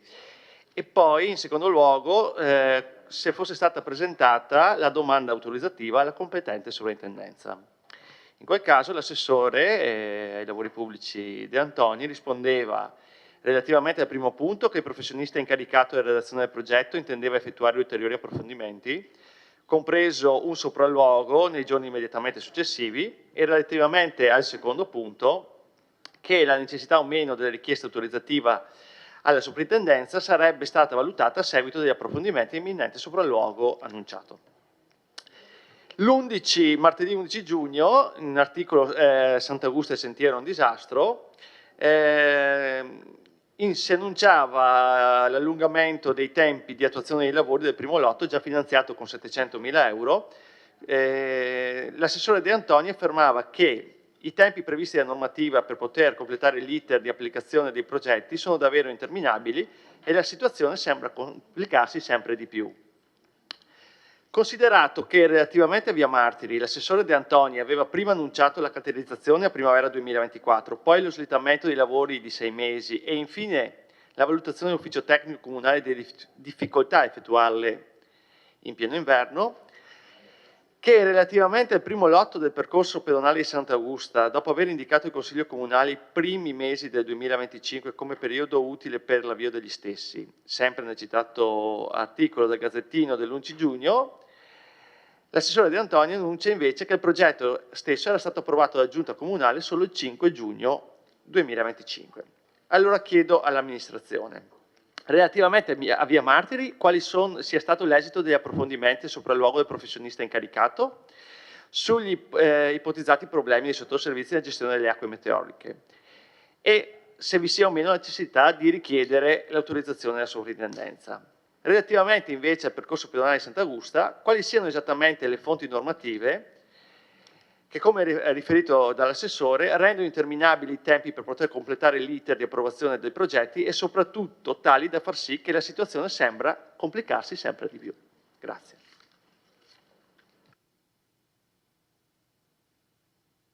Risponde l'assessore De Antoni. Sì, forse qualche volta pecco di eccessivo ottimismo, ma diciamo, l'entusiasmo e la voglia di fare qualche volta diciamo, va oltre quelle che sono poi le problematiche per realizzare le cose velocemente. Comunque per quanto riguarda i due punti che mi ha presentato il consigliere, per quanto riguarda via Martiri sono state svolte diciamo, dal progettista tutte le indagini relative alla verifica dei sottoservizi per vedere se era possibile appunto realizzare la soletta in calcestruzzo armato per garantire la stabilità della fondazione. Il professionista ha fatto queste verifiche, sono andati anche i nostri operai per aiutare a aprire i tombini eccetera e quindi diciamo, la verifica di fattibilità del progetto per quanto riguarda la realizzazione della soletta in calcestruzzo e quindi poi la posa dei cubetti di porfido sopra è stata verificata positivamente. Diciamo, poi c'è stato l'altro aspetto che riguarda la parte della sovrintendenza. Gli uffici hanno verificato che essendo in centro storico, in zona a vincolo monumentale, l'intervento non può essere considerato come si pensava in un primo tempo come una semplice manutenzione straordinaria, ma si tratta di una ristrutturazione complessiva della pavimentazione con la costruzione di questa soletta e quindi diciamo, dobbiamo passare attraverso la sovrintendenza. Comunque abbiamo già convocato la conferenza dei servizi per l'ottenimento dell'autorizzazione monumentale e le convenzioni sono già partite, quindi adesso ci sono, mi sembra, 90 giorni per completare questa fase legata alla conferenza di servizi. Sapevamo che le problematiche e gli imprevisti possibili per questa sistemazione di via Martiri sono molto importanti, tant'è che diciamo, è il terzo intervento che viene fatto negli ultimi 15 anni, l'hanno detto anche i precedenti amministratori, purtroppo è una cosa che c'è e che dobbiamo affrontare. Insomma, noi abbiamo perlomeno deciso, credo con responsabilità, di affrontarla seguendo diciamo, quanto era stato fatto nella seconda parte di via Martiri con il lavoro con la soletta che è stato fatto alcuni anni fa e che questo ha dimostrato di tenere. Naturalmente l'intervento che faremo seguirà questa linea, ci sarà anche il problema di fare in modo che attraverso via Martiri non passino diciamo, veicoli con un carico superiore a una certa portata, perché insomma, anche l'altro giorno c'era un trattore che io andavo piano piano, un trattore carico che correva come io andavo a 30 all'ora e con la macchina e questo qui era dietro che mi voleva spingere, ecco, però insomma ecco, anche questa cosa qui dovrà essere assolutamente impedita, anche perché altrimenti avremmo fatto il traforo per niente. Per quanto riguarda invece i lavori per la sistemazione del percorso pedonale di Sant'Augusta, le segnalo che in data 19 giugno si è tenuta la riunione delle commissioni consigliari seconda e terza, credo che lei non fosse potuto essere presente, nella quale abbiamo presentato, anche con la presenza dei tecnici, tutte le problematiche relative alla realizzazione dell'opera. Sono state illustrate nuovamente le fasi della progettazione che è iniziata ancora nel 2023 con la precedente amministrazione, fino a giungere all'approvazione del primo stralcio del progetto esecutivo per l'importo di 700.000 euro, come ricordava, che ci è stato presentato dal professionista il 22 maggio e che il 5 giugno abbiamo approvato. Quindi i tempi sono, diciamo, i ritardi, diciamo, comunque i tempi trascorsi sono dovuti anche a necessità da parte del tecnico di realizzare, diciamo, di dividere il progetto in 2 lotti come avevamo deciso e quindi di presentarci il primo lotto del progetto esecutivo. In questa occasione, nella presentazione del progetto e nel parlare poi di questo eventuale secondo lotto, il progettista ci ha evidenziato una serie di problematiche che sono insorte, tipo insomma, l'applicazione del nuovo preziario, che ha determinato circa un aumento del 6% dei prezzi, dei costi diciamo, dei diversi interventi, ma anche la necessità di rimodulare alcune lavorazioni formulando nuovi prezzi, perché il preziario del 2025 non aveva tutte le voci che erano previste nel preziario del 2023. Poi chiaramente nel fare i sopralluoghi il professionista ha verificato un peggioramento dello stato di degrado del percorso e quindi ha fatto presente la necessità di aumentare alcune lavorazioni e poi la proposta di dividere il lavoro in 2 stralci, secondo il professionista, abbiamo condiviso questa sua osservazione, fare il lavoro in 2 stralci comporta dei maggiori costi, sia per l'allestimento del cantiere, cioè allestire un cantiere e poi un altro, chiaramente comporta dei maggiori costi, ma soprattutto ci sono i maggiori costi dovuti alla realizzazione delle opere provvisionali per consentire il passaggio dei mezzi, il transito dei mezzi senza rovinare ulteriormente il percorso.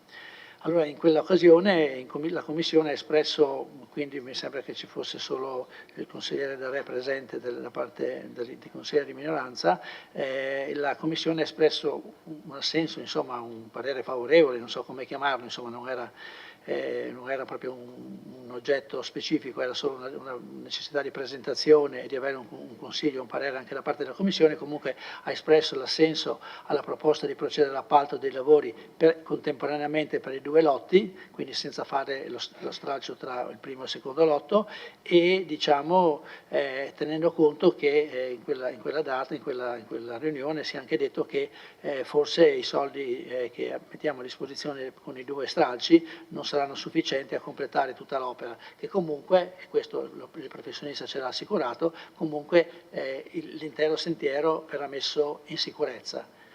ci sarà una parte che probabilmente non riusciremo a realizzare con queste risorse. Comunque la decisione dell'amministrazione di andare avanti, adesso dopo la variazione di bilancio che faremo il 30 luglio, procederemo alla gara d'appalto mettendo assieme i due progetti e quindi facendo un'unica gara per evitare proprio le cose che il progettista aveva segnalato.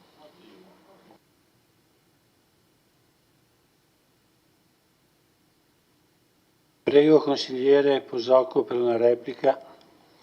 Grazie Assessore. Allora adesso c'è chiarezza in via Martiri, purtroppo era difficile, quindi penso abbia imparato anche lei che farsi trasportare dall'entusiasmo, dagli annunci, così è meglio stare con... però altrimenti devo dare ragione al mio ex consigliere di Forza Italia che parlava di annuncite, no? Quindi, no, comunque a parte la battuta. Ok, via Martiri sono stato... Mi fa piacere, l'interrogazione era del 13 di giugno, poi la commissione l'avete fatta il 19, quindi magari l'avrei modulata in un'altra maniera.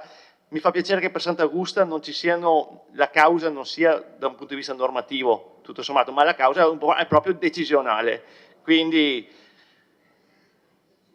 decidete, fate in fretta, perché se oggi su Sant'Augusta si abbatteva quello che si è abbattuto su Carpesica e San Giacomo, altro che il 6% in più di costi, sarebbe stato un 20% in più di costi, perché basta che vengano giù ancora qualche albero, sono 50.000 euro il colpo di lavori in più da fare. Quindi vi sollecito a correre per piacere. Grazie.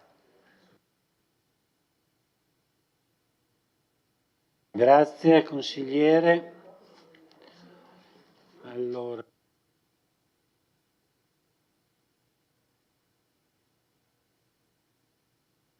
il prossimo interrogazione del consigliere Giovanni Braido in merito al servizio MOM nei mesi estivi. Prego consigliere. Allora, per quello che riguarda il punto che aveva detto, può tranquillamente stralciarlo. Era così collegato un po' al problema anziani, parlando del MOM, quando dicevo che mi stupisco, perché è vero che errare è stato disumano, ma perseverare è altamente diabolico. No, mi chiedo come mai da cittadino, adesso io non voglio sparare sulla Croce Rossa perché insomma si può sbagliare, non è che sia quello il problema, però tutti noi abbiamo o genitori o nonni o anziani che hanno una certa età e il pullman lo adoperano o i giovanissimi o gli anzianissimi, spero che non si arrabbi qualche assessore, ma voglio dire, tutti abbiamo difficoltà ad adoperare il cellulare e quant'altro. Io rimango stupito che quando si va ad amministrare gente che insomma vive la quotidianità e che ha anche dei problemi a casa, cioè che vede, non riesce a cogliere questi tipi di problemi. Come fa un anziano ad operare il cellulare, le app, le IP, le OP, le UP? Cioè, si inizia con un doppio binario, si cerca di fare quello che si è sempre fatto e gradatamente si sperimenta. Sappiamo che quello è il futuro, lo sappiamo tutti. Però anch'io, che insomma anch'io ho una certa età, voglio dire, ho i miei problemi, nel senso anche sul lavoro c'è stato un brusco come dire, cambiamento col digitale e quindi la mia domanda, vice sindaco, è se c'è una strada da percorrere, visto che parliamo di MOM e di pullman, e se riusciamo a risolvere questa problematica concreta, non virtuale, non eterea, del vivere comune dei cittadini, perché poi ritornerò sempre lì, i problemi sono questi poi, non altre cose, emozioni, idee, fantasie. Grazie. Grazie. Risponde l'assessore Dus. Sì, ringrazio anch'io della domanda perché mi permette insomma, di ritornare su questo tema che abbiamo già dibattuto diverse settimane fa e che si porta dietro alcune criticità, come lei sottolineava, e alcune difficoltà poi pratiche nel poter utilizzare i mezzi, soprattutto per un certo tipo di popolazione. Persone che noi abbiamo e continuiamo ad incontrare, a ricevere, lamentele che continuiamo ad incontrare e ricevere e che trasmettiamo, data la nostra limitata competenza in quest'ambito, al gestore del servizio, che in questo caso è stato delegato a MOM, questa società, con la quale, come ho sempre detto e ribadisco, abbiamo sempre avuto un ottimo dialogo, che anche lei cerca di trovare la quadra in questo mondo molto complesso dei trasporti, in cui la domanda è in continua diminuzione, i costi sono sempre in aumento, il fatto che c'è un socio privato che gestisce una società in parte pubblica e in parte privata, appunto, non è una cosa di poco conto, e quindi l'equilibrio si fa molto, molto complicato, lo si fa non solo per noi, lo si fa anche nelle altre città dove MOM opera, eccetera, eccetera. Venendo un po' alle cose concrete, abbiamo incontrato la scorsa settimana, mi pare che fosse, il tempo corre, la società, per capire quali potessero essere i prossimi passaggi. Alcune trasformazioni sono già state messe in campo, mi riferisco ad alcune linee che sono tornate ad essere cadenzate con una frequenza oraria invece che sulla mezz'ora, e su altre invece si è mantenuto ancora il servizio a chiamata. E come dice lei, è chiaro che siamo in un'epoca di trasformazioni, quindi non ci pare il caso di buttare il bambino all'acqua santa, però capiamo che se abbiamo delle criticità su alcune fasce, quelle vanno risolte, perché l'abbiamo detto molte volte, e lo dice anche lei, nessuno, soprattutto certe fasce, deve rimanere a piedi. E su questo, insomma, è il nostro impegno. Adesso siamo rimasti d'accordo con MOM di presentare noi quella che potrebbe essere non un'ipotesi di programmazione, perché non è che noi possiamo disegnare il servizio di trasporto, che si porta dietro una complessità tale legata a costi, turnazioni, mezzi, sindacati, e chi più ha più ne metta. Cioè, voglio dire, è una SPA che è molto complicata da gestire. Però se noi abbiamo un contratto, quel contratto deve valere, e sulla base di quello sono partiti i nostri confronti.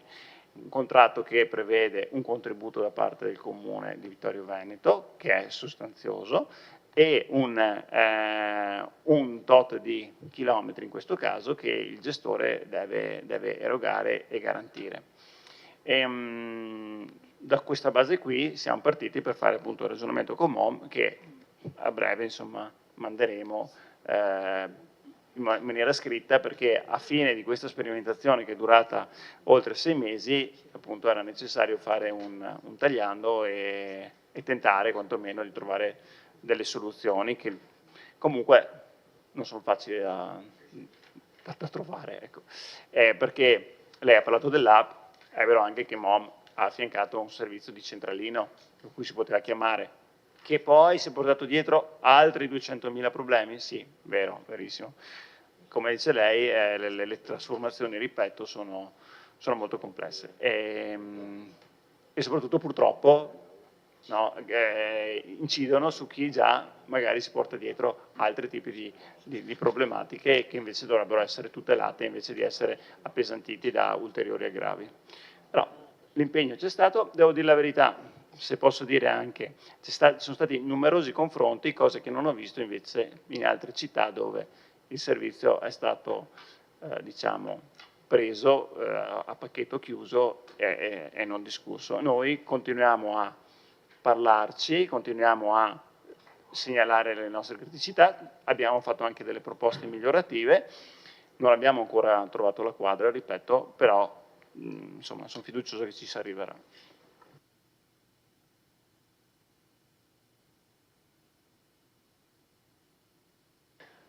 Prego il consigliere Braido per la replica. Sì, va bene, nel senso che capisco le problematiche, non entro nel merito in quanto poi ognuno sa e conosce la mia interrogazione era un po', come dicevo prima, di riflettere sui casi concreti, perché poi ci perdiamo sempre in tante cose e poi quando ci troviamo col problema concreto, quello che poi interessa più il cittadino, rimaniamo, come si suol dire, in braghe di tela.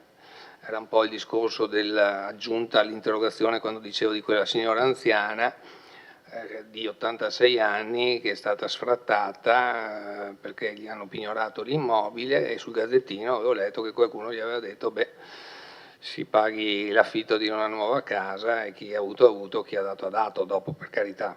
Era un articolo, dopo non entro nel merito di quello che è successo, non è successo un mese, 2 mesi fa quando è avvenuto sul Gazzettino.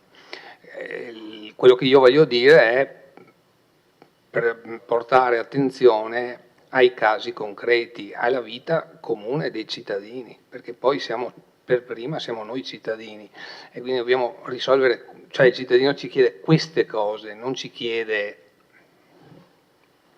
cose sicuramente importanti, ma che non incidono nella concreta realtà della vita quotidiana. Grazie.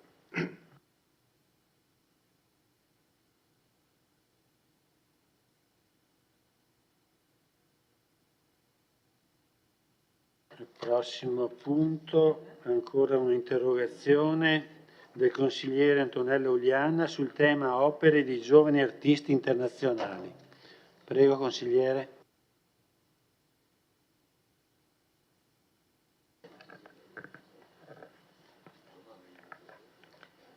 Grazie.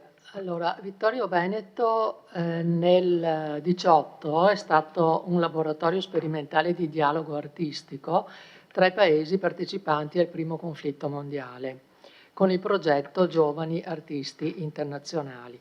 Un progetto che era stato ideato nell'ambito del programma 1918, quando scoppia la pace, da Villaggio Globale International.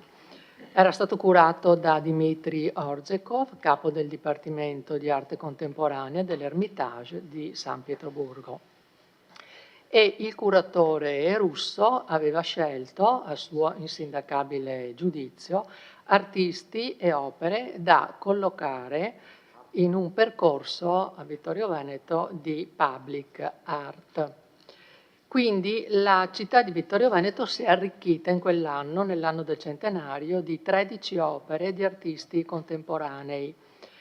E queste opere, terminata la collocazione temporanea che era stata concordata con la sovrintendenza, apposta per l'occasione, hanno dovuto essere rimosse e risultano difficilmente fruibili sia per la loro dimensione che per la particolarità delle loro caratteristiche tecniche.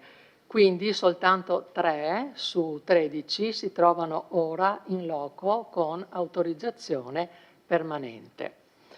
Allora, la mia interrogazione è perché siamo tutti consapevoli che nel corso degli anni questo problema, cioè della messa in sicurezza e o ricollocazione delle opere, non ha trovato una soluzione opportuna, proprio per la difficoltà di trovare uno spazio adeguato a contenerle in sicurezza, visto che si tratta di sculture, di installazioni e di video. Lo ammettiamo tranquillamente e candidamente, anche noi non siamo riusciti a trovare la quadra. Abbiamo avuto, e lo ricordo, periodicamente prova ripetuta di come il tema avesse molto interessato gli allora consiglieri De Bastiani e Bagliana, hanno dimostrato di averlo a cuore, così come il consigliere Dus. Io ricordo per esempio nel Consiglio Comunale del settembre del 20 la mozione fatta dagli allora consiglieri De Bastiani e Bagliana sul destino delle opere d'arte del centenario, nelle quali si chiedeva appunto di impegnarsi per trovare una collocazione. E tra l'altro ho trovato che in quella mozione si parlava anche di quella famosa opera di Nane Zavagno, quella famosa struttura particolare che ci è stato chiesto più di una volta di recuperare, che era stata recuperata, messa nella rotonda, è sparita di nuovo, e anche lì mi piacerebbe capire quale sarà la sua destinazione. Poi nel maggio del 22 il consigliere Dus sollecitava l'amministrazione a esporre immediatamente l'opera di Kuzkin in seguito alla situazione verificatasi del popolo ucraino, per rispetto per coloro che in Russia rischiavano la propria libertà per manifestare, era il caso di Kuzkin, contro l'attacco all'Ucraina. E in quell'occasione diceva che era importante che le opere fossero tutte visibili, questo su QDP News. Anche nel marzo del 22 c'è stato un appello del PD con il segretario Fabio Braido che diceva bisogna identificare il miglior sito per l'esposizione. Quindi, preso atto dell'interesse da parte di tutti noi che siamo qui per il destino di quelle opere, avendo visto che il Ministero della Cultura, Dipartimento per le attività culturali, quest'anno ha emanato un bando per il conferimento del titolo di Capitale Italiana dell'Arte Contemporanea 2027, che tra gli altri ha questo obiettivo particolare: realizzare, riqualificare e valorizzare spazi da destinarsi alla produzione e alla fruizione dell'arte contemporanea. 1 milione di euro per questa eventuale progettualità. Allora, io chiedevo all'amministrazione se eravate a conoscenza di questo bando promosso dal Ministero, se è stata presa in considerazione l'idea di partecipare e se avete partecipato, che tipo di progetto è stato inviato al Ministero. Grazie. Grazie consigliere Iuliana. Risponde.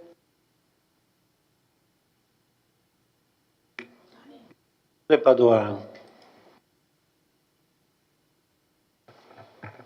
Si sente, sì. Grazie mille, consigliera, per l'interrogazione che insomma sicuramente rappresenta un utile reminder, come si dice, e uno stimolo a ragionare per riprendere un percorso. Parto dalla fine, cioè dalla risposta che è piuttosto chiara, nel senso che non è stata presa in considerazione la partecipazione a questo bando, e ora cerco di spiegare il perché. Insomma, il senso politico dell'interrogazione è abbastanza chiaro anche dalla sua esposizione, perché insomma vuole giustamente richiamare tutte le sollecitazioni che ha ricevuto in questi anni, l'ha estesamente citate. Mi permetto di fare un piccolo appunto, magari nel testo dell'interrogazione, insomma, cerchi già di anticipare qual è il testo, insomma, qual è l'esposizione più completa, insomma, più aderente a quella che poi racconta qui, perché spesso e volentieri non è la prima interrogazione che ricevo, e molto spesso insomma io mi trovo a rispondere a interrogazioni che poi in aula vengono presentate in altra forma. Comunque questa sera devo dire tutto quello che ha detto era comunque abbastanza chiaro,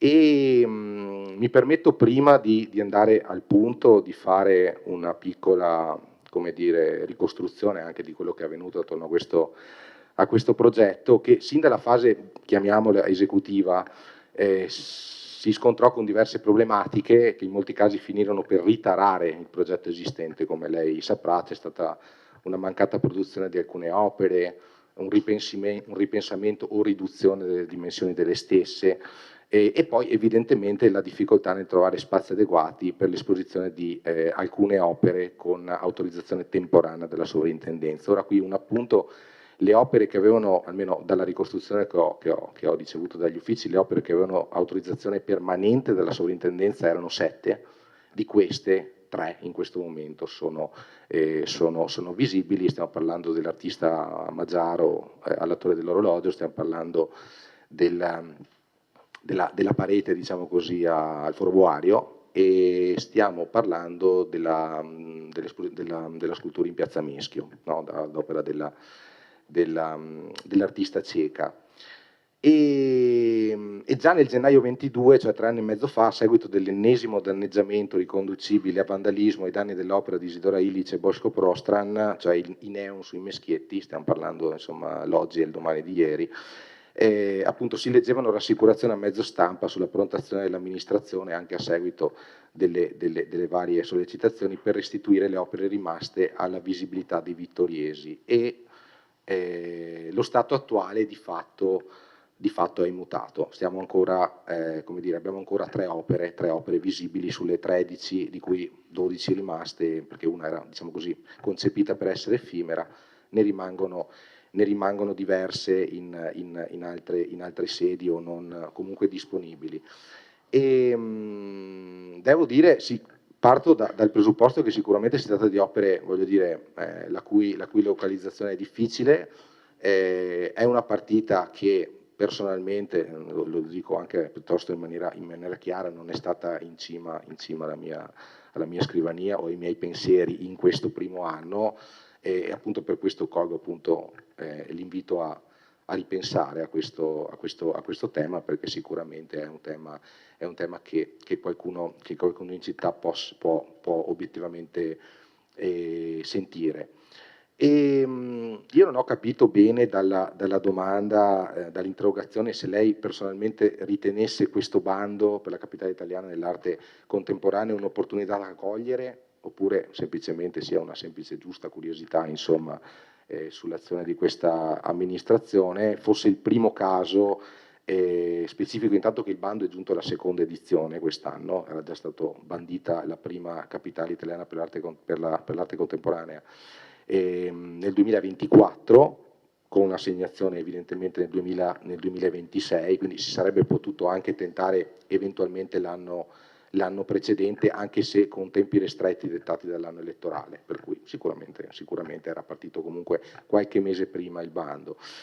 Ad ogni modo credo sia importante analizzare le condizioni che possono sostenere una candidatura forte, perché questo credo sia, insomma, ci si possa convenire.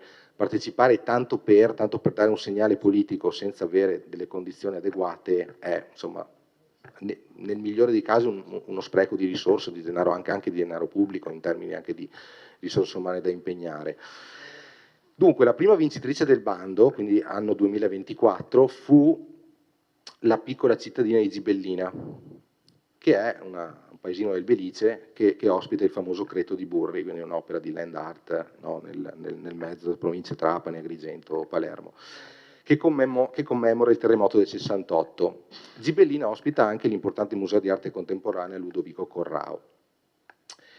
E la prima edizione vide 23 progetti, e alcuni anche molto qualificati, devo dire, almeno a vedere da una ricostruzione. Quest'anno i progetti sono stati appena 6, tant'è che, insomma, lei probabilmente lo sapeva già, però insomma è evidente che abbiamo avuto l'intero elenco di città candidate che sono diventate automaticamente finaliste per scarsità di candidature. E i progetti coinvolgono Alba, insieme a diversi comuni delle Langhe, Chioggia, Foligno Spoleto, Termoli, poi Pietrasanta e poi la candidatura congiunta Varese-Gallarate. E questa riduzione, se mi è permessa una considerazione, non è tanto indice di una maggiore possibilità di vittoria, bensì della presa di coscienza del lavoro e della mole di condizioni che possono motivare una candidatura che abbia qualche ambizione. La candidatura di Alba si avvale del supporto della Fondazione Sandretto Rere Bodengo, che ha una storia trentennale, la cui direttrice peraltro era presidente di giuria dell'edizione per l'assegnazione dell'anno prossimo, in realtà 2026, quindi insomma fondazioni e soggetti altamente accreditati. Il Maga di Gallarate, che era già candidato finalista nel 26, è fra i 10 musei più visitati d'Italia. A Termoli pure c'è il Museo d'Arte Contemporanea di Termoli, il Centro Italiano di Arte Contemporanea di Foligno è attivo dagli anni 60, Pietrasanta, provincia di Lucca, raccoglie in parte la candidatura finalista di Carrara nell'anno precedente.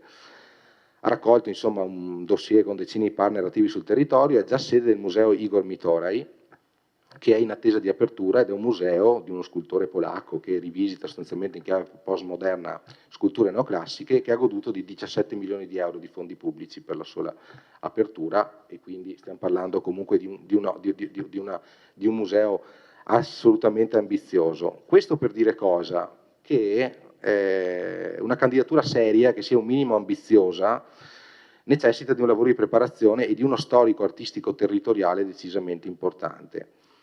E a Vittorio non dico che non ci siano queste condizioni o comunque che non possano potenzialmente essere create anche in collaborazione con soggetti locali, che ve ne sono insomma decisamente importanti, mettendo a sistema progetti passati sicuramente, anche valorizzando o comunque comunicando opere che ormai sono identitarie in città e che possono essere incluse all'interno dell'arte contemporanea, però ragionare in termini di candidatura oggi, tra l'altro come lei suggerisce sulla base di un progetto espositivo puntuale come quello del Centenario, che è stato volente o nolente è nei fatti accantonato nel corso di tutti questi anni qui, secondo me sarebbe stato abbastanza inutile, insomma, comunque decisamente poco produttivo. Può essere sicuramente, come dire, può avere questo tipo di candidature anche non, voglio dire, con possibilità concrete di vittoria, possono essere uno stimolo per creare nel corso del tempo un certo capitale culturale, però qui davvero siamo, secondo me, molto lontani al momento, insomma, da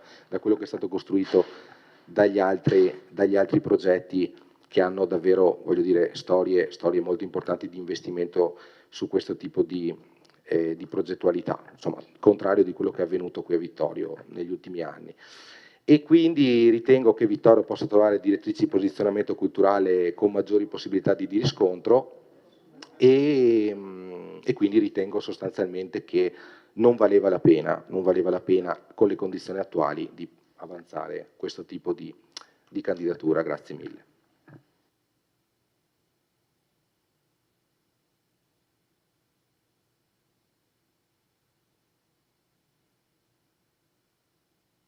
Deve schiacciare per la prenotazione. Prego. Allora, il fatto che non ne valesse la pena è ovviamente un'opinione sua e della Giunta, e quindi che avete deciso di non partecipare consapevolmente, perché qui non si trattava, secondo me, avendo letto il bando, semplicemente di ritirare fuori delle opere che erano state fatte per un percorso del centenario, ma qui si poteva usare questo bando per ricollocare le opere, ma anche per far diventare la città un centro di produzione, attirando giovani artisti. Tra l'altro ci sono anche in città, voglio dire, delle personalità che potevano essere coinvolte. Ecco, io invece ritengo che sia un'occasione persa, però tenetela presente per una prossima volta, magari cominciando a ragionarci per tempo e a poter creare, come dice lei, un progetto che sia credibile e soprattutto ancorato su dei contenuti che diano poi la possibilità di sfondare all'interno di una giuria. Grazie, passiamo al prossimo punto, di nuovo ancora una interpellanza.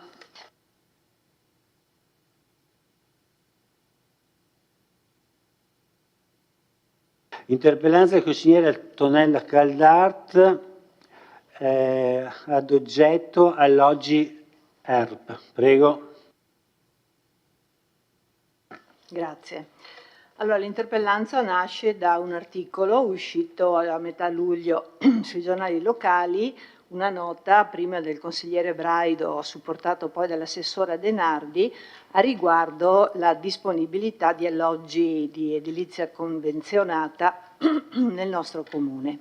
In particolare mi ha colpito, dopo la dettagliata analisi di alloggi disponibili, sia ristrutturati che da ristrutturare, il riferimento, e porto un virgolettato, alla lentezza e carenza sotto il profilo delle strategie strutturali di rilancio a medio e lungo termine riferito alla Regione e ad Ater, necessari, a detta dei due colleghi, per dare risposta adeguata alla crescente richiesta di abitazione da parte della popolazione vittoriese.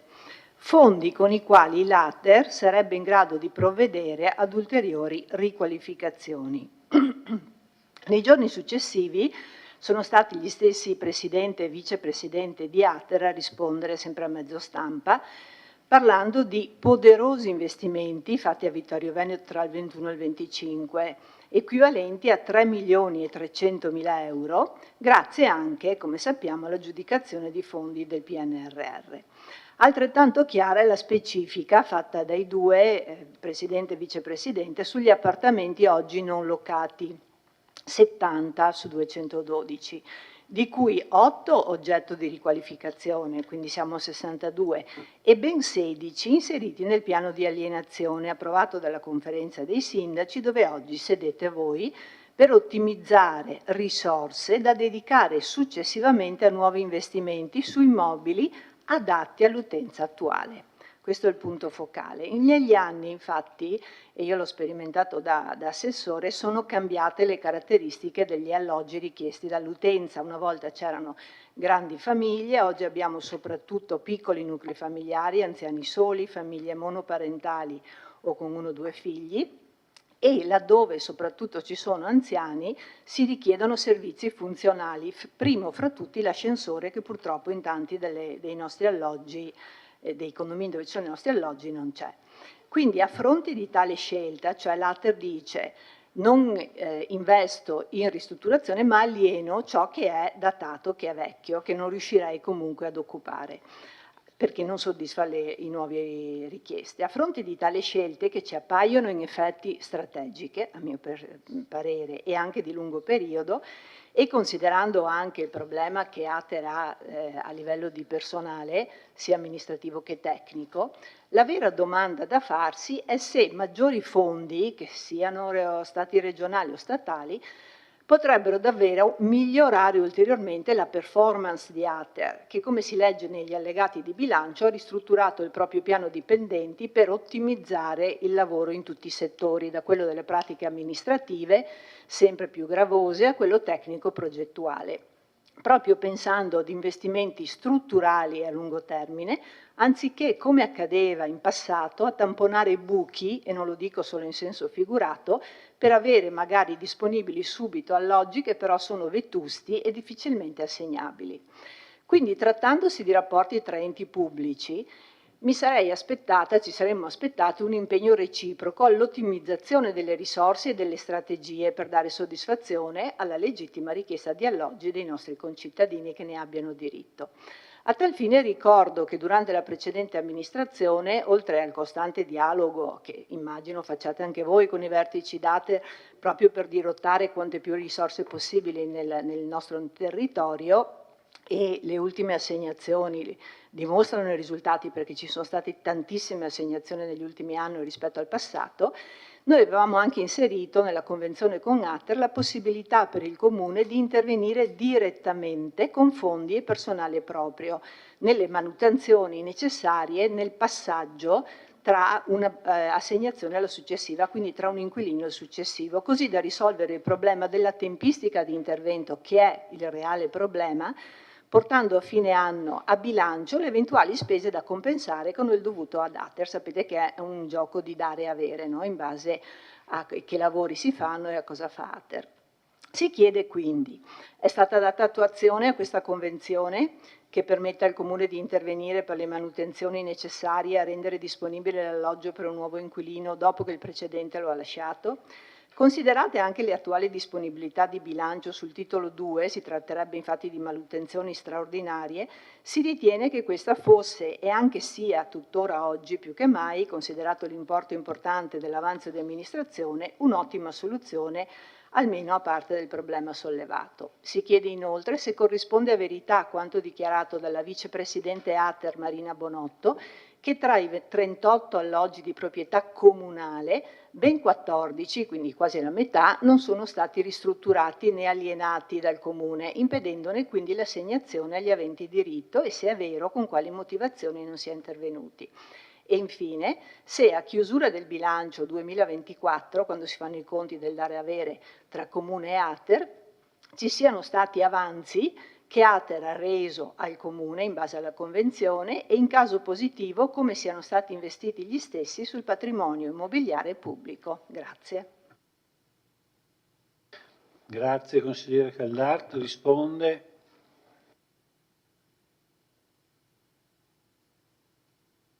Risponde l'assessore Denardi. Grazie Presidente, buonasera a tutti. Gentilissima consigliera, sono lieta dell'occasione di approfondire questo tema. Anzitutto però credo che per correttezza di tutti, in primis dei cittadini, sia opportuno partire dai numeri e dai fatti. Cosa è stato detto da me e dal consigliere Braido? In estrema sintesi, Ater Treviso non interviene in misura sufficiente anche per via dell'assenza di finanziamenti adeguati da parte della Regione Veneto. Non bastano i fondi PNR che Ater ha già saputo intercettare, serve un vero piano strategico di lungo periodo costruito in sinergia con la Regione per ampliare l'offerta abitativa e garantire a Ater ulteriori risorse da reinvestire sul patrimonio. Cos'è Ater? Perché non tutti lo sanno. Ater, l'azienda territoriale di edilizia residenziale, è un ente pubblico economico strumentale della Regione che opera nel settore dell'edilizia residenziale pubblica, il cui consiglio di amministrazione è organo di indirizzo politico ed è composto da 3 membri nominati dal Consiglio regionale. L'Ater non è quindi un soggetto indipendente e avulso dalla Regione, ha una connessione politica e di strumentalità di azioni. In quanto ente economico strumentale della Regione è ovvio che dai finanziamenti di questa dipenda in via principale. Finanziamenti sia per gli investimenti sia per l'attività, quindi anche il personale che lei citava prima. Quali sono i numeri? Solo per fare un esempio. L'ultimo bando per alloggi ERP del Comune di Treviso, notizia di qualche settimana fa, neanche un mese fa, ha registrato 700 domande, che è più o meno lo stesso numero del bando precedente, 2023. Quindi vuol dire che la situazione è rimasta piatta e quindi non è stata risolta. La Regione del Veneto ha messo su un unico piatto, tutti insieme appassionatamente, 7 Ater, perché ce n'è una per ogni provincia, 560 comuni del Veneto, dando per 3 anni complessivamente 14 milioni di euro. 4,6 milioni di euro per tutta la regione per manutentare gli alloggi ERP.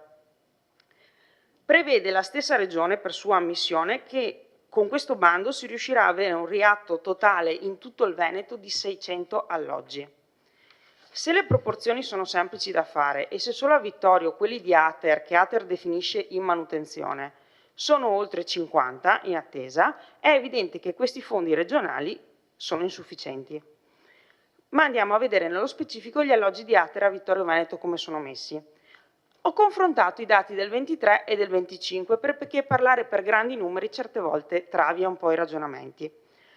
13 alloggi che erano in vendita nel 23, gli stessi cespite per cespite, no 13 in totale, lo stesso identico appartamento, è in vendita ancora oggi, quindi non è stato venduto nessuno, ne sono stati aggiunti 2. Questo è un altro del problema di Ater, che è anche fisiologico e ha in comune con tante realtà pubbliche, comuni, ministeri e altro, perché non facciamo come core business vendere immobili e fare attività di speculazione finanziaria. Ne sono stati reiniettati in 2 anni 4. 39, quegli stessi 39, erano in manutenzione, questa è la definizione di Ater, e lo sono ancora dopo 2 anni. A quei 39 se ne sono aggiunti altri 15. Degli 8 della regione, che non sono di Ater, ce ne sono solo 8 a Vittorio Veneto, 4 erano sfitti per necessità manutentive, stessa definizione, e la situazione è rimasta esattamente identica, cioè nessuno di quelli è stato sistemato.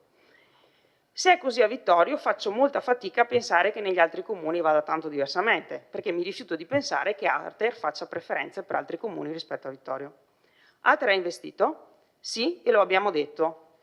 Oltre ai 4 appartamenti manutentanti in 2 anni c'è stato un forte investimento del PNR che abbiamo citato sia io sia il consigliere Braido. Ma su questo tema la presidenza di Ater, da lei citata, temo si sia un fiantin confusa. Quei fondi, 3,3 milioni di PNRR, non sono serviti alla manutenzione degli appartamenti di cui noi stavamo parlando. Al miglioramento invece energetico di unità immobiliari in via Buozzi. L'intervento è assolutamente pregevole e infatti l'abbiamo citato. Ma ciò non ha comportato la possibilità di utilizzare alloggi che prima erano sfitti e in via Buozzi ce n'erano e ce ne sono ancora tanti. E lei questo lo sapeva e lo sa benissimo.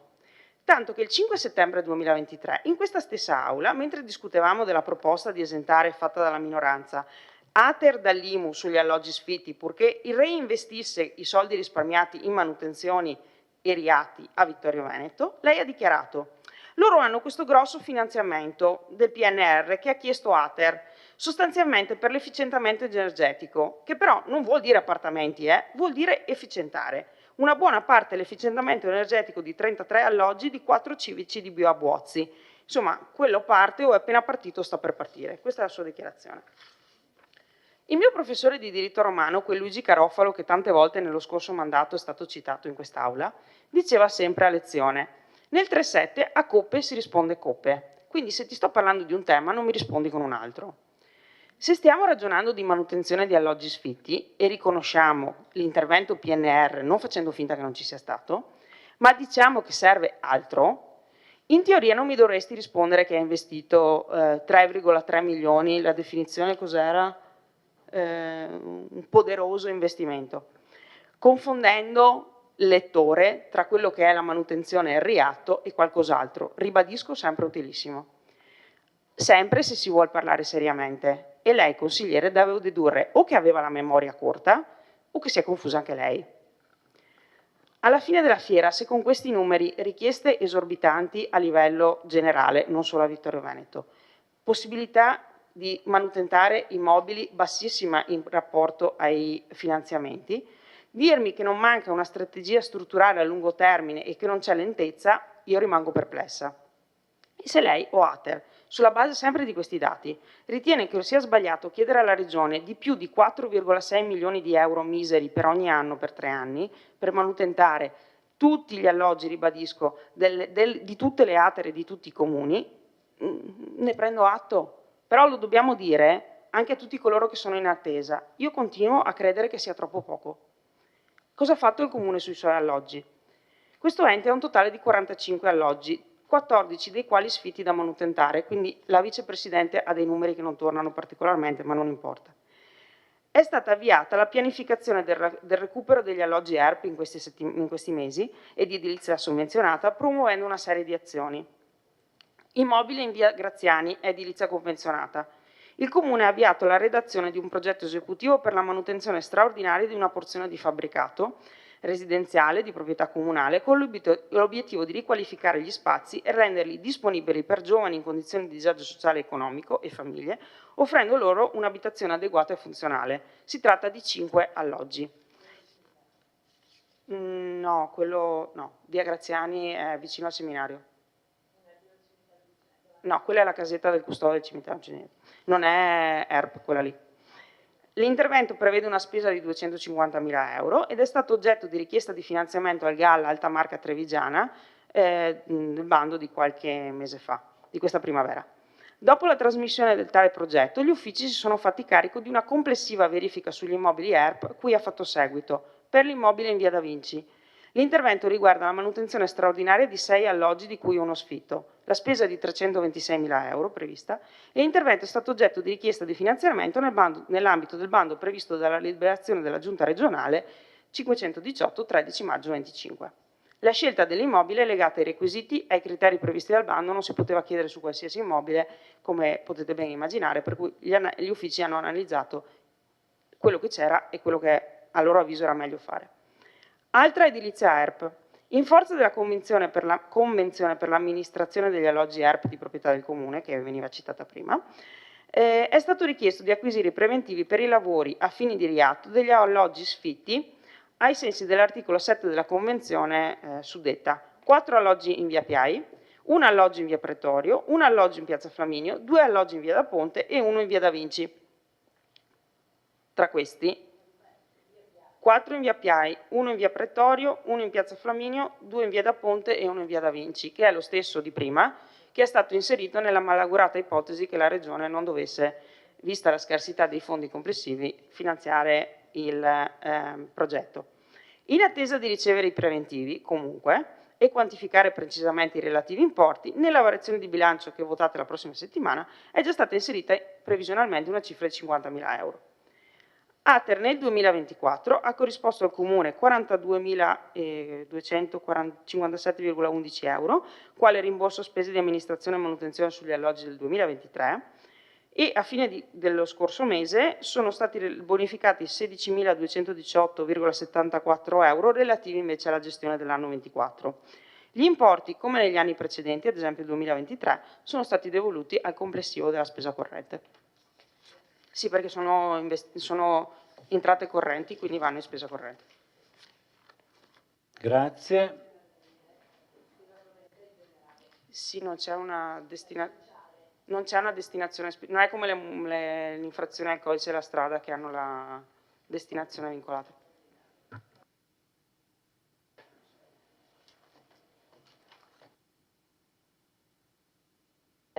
Grazie. Allora, innanzitutto, quando io ho riportato, perché la dichiarazione è dei vertici di Ater, il discorso del finanziamento dei 3,5 milioni, è chiaro, cioè forse vabbè, avremmo potuto esplicitarlo ulteriormente che quello era sull'immobile, però l'immobile, così come esisteva prima, sarebbe stato un immobile che prima o poi sarebbe stato svuotato, quindi è un investimento funzionale al fatto che gli appartamenti possono essere usufruiti, e mi dispiace perché quella volta avevo insistito, ma non è stato possibile, far inserire l'ascensore, perché in quegli immobili di via Buozzi sono tutti senza ascensore ed è un problema che prima o poi si porrà seriamente sulla... Ecco, quindi tanto per essere chiari. Poi i numeri, voi li sapete meglio di me, io li ho presi ovviamente da quello che ho letto sui giornali. Mi fa piacere sentire che c'è questo investimento del Comune sugli alloggi, perché questo è importante. Mi dispiace appunto che i 42.000 più 16 non possano in qualche modo essere direzionati perlomeno su attività sociali, sempre relativi alle persone che in quelle case abitano. È bene il discorso di fare richiesta di ulteriori fondi. Ho capito che quello di Via Da Vinci è un bando regionale, non ho capito gli altri se sono bandi regionali anche quelli. Ah, del GAL, quindi vabbè, insomma, in qualche modo, no, vabbè, non sono soldi che il GAL prende dalla regione anche quelli. Vabbè, quindi diciamo che la mamma in qualche modo è sempre la stessa. Chiaramente la regione fa ciò che può, ok, quindi dall'Europa, la regione fa ciò che può, immagino che nessuna regione abbia interesse a mettere meno fondi se potesse metterne di più, nel caso vinceste voi questa tornata avrete in mano la possibilità di duplicare, quintuplicare o aumentare fin dove si può i fondi per ERP. Grazie. Grazie. C'è ancora una interrogazione. Un attimo. Interrogazione del consigliere Antonella Caldarta all'oggetto situazione CAV. Prego, consigliere.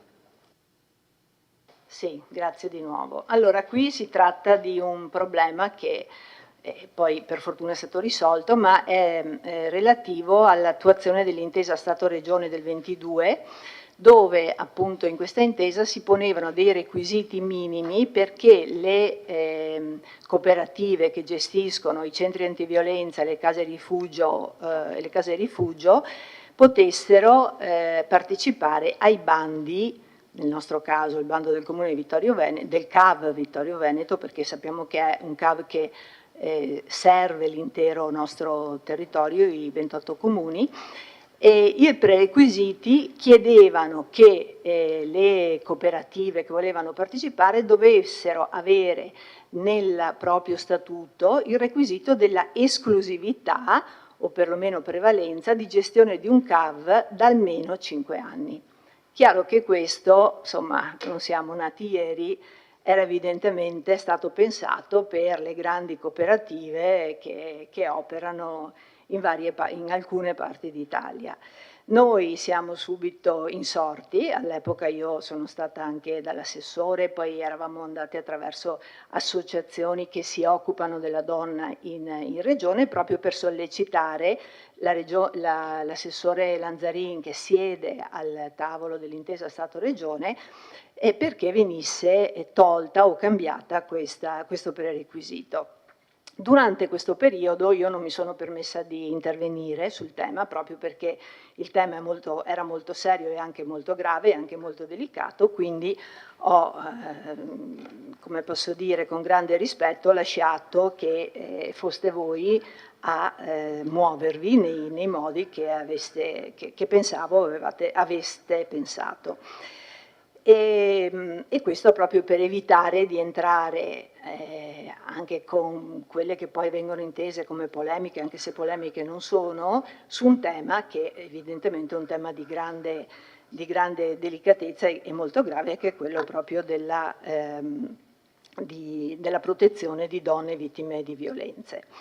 Allora, in questo periodo si avvicinava questa scadenza, perché era mi pare a settembre o a novembre, mi pare a settembre, e sul nostro territorio si sono mosse alcune personalità di peso nel settore delle cooperative. In modo particolare ho letto sul giornale un intervento del presidente di Cooperative di Belluno e Treviso, Lorenzo Bruniera, e poi la dottoressa Raffaella Daros, che è la coordinatrice regionale della Commissione Donne Cooperatrici, oltre ad essere la presidente della cooperativa che in questo momento gestisce il nostro CAV. Ho letto poi, e mi è parsa un'ottima mossa, anche quella dei sindaci di centrosinistra del Monte Bellunese, che si sono uniti e sono andati in regione a evidenziare, insomma, la loro preoccupazione e a chiedere un intervento. Però sinceramente non ho visto nulla non ho letto nulla, io spero che l'abbiate fatto, da parte del nostro comune, che, non dimentichiamolo, è il titolare del CAV Vittorio Veneto, non del CAV di Vittorio Veneto, perché, come ho detto prima, il CAV Vittorio Veneto è l'unico CAV centro antiviolenza pubblico dei 28 comuni del nostro ATS. L'assessore Lanzarin evidentemente ha trovato il modo per muoversi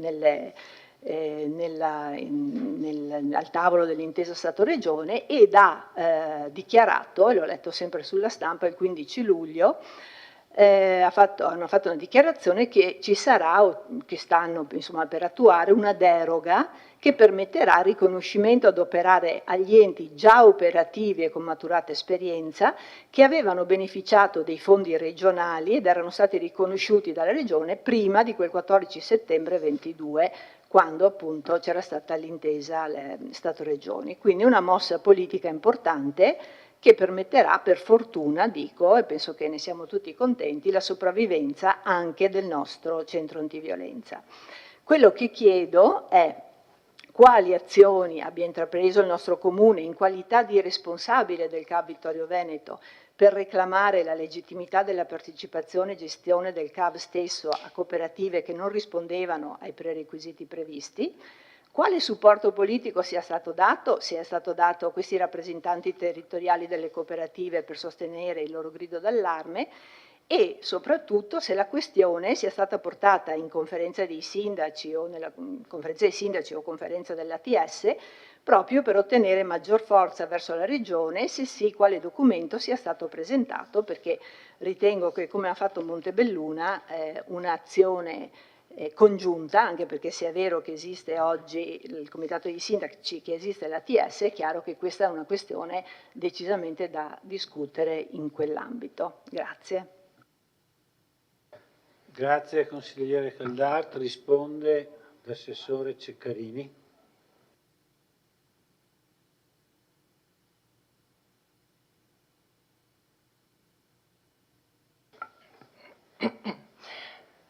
Allora, ringrazio anch'io la consigliera Caldart per darci l'occasione di portare a conoscenza delle cittadine e dei cittadini la bella notizia che permetterà la continuazione del prezioso servizio del nostro centro antiviolenza gestito dal personale del Comune con il supporto di 2 psicologi e un'avvocata di cooperativa.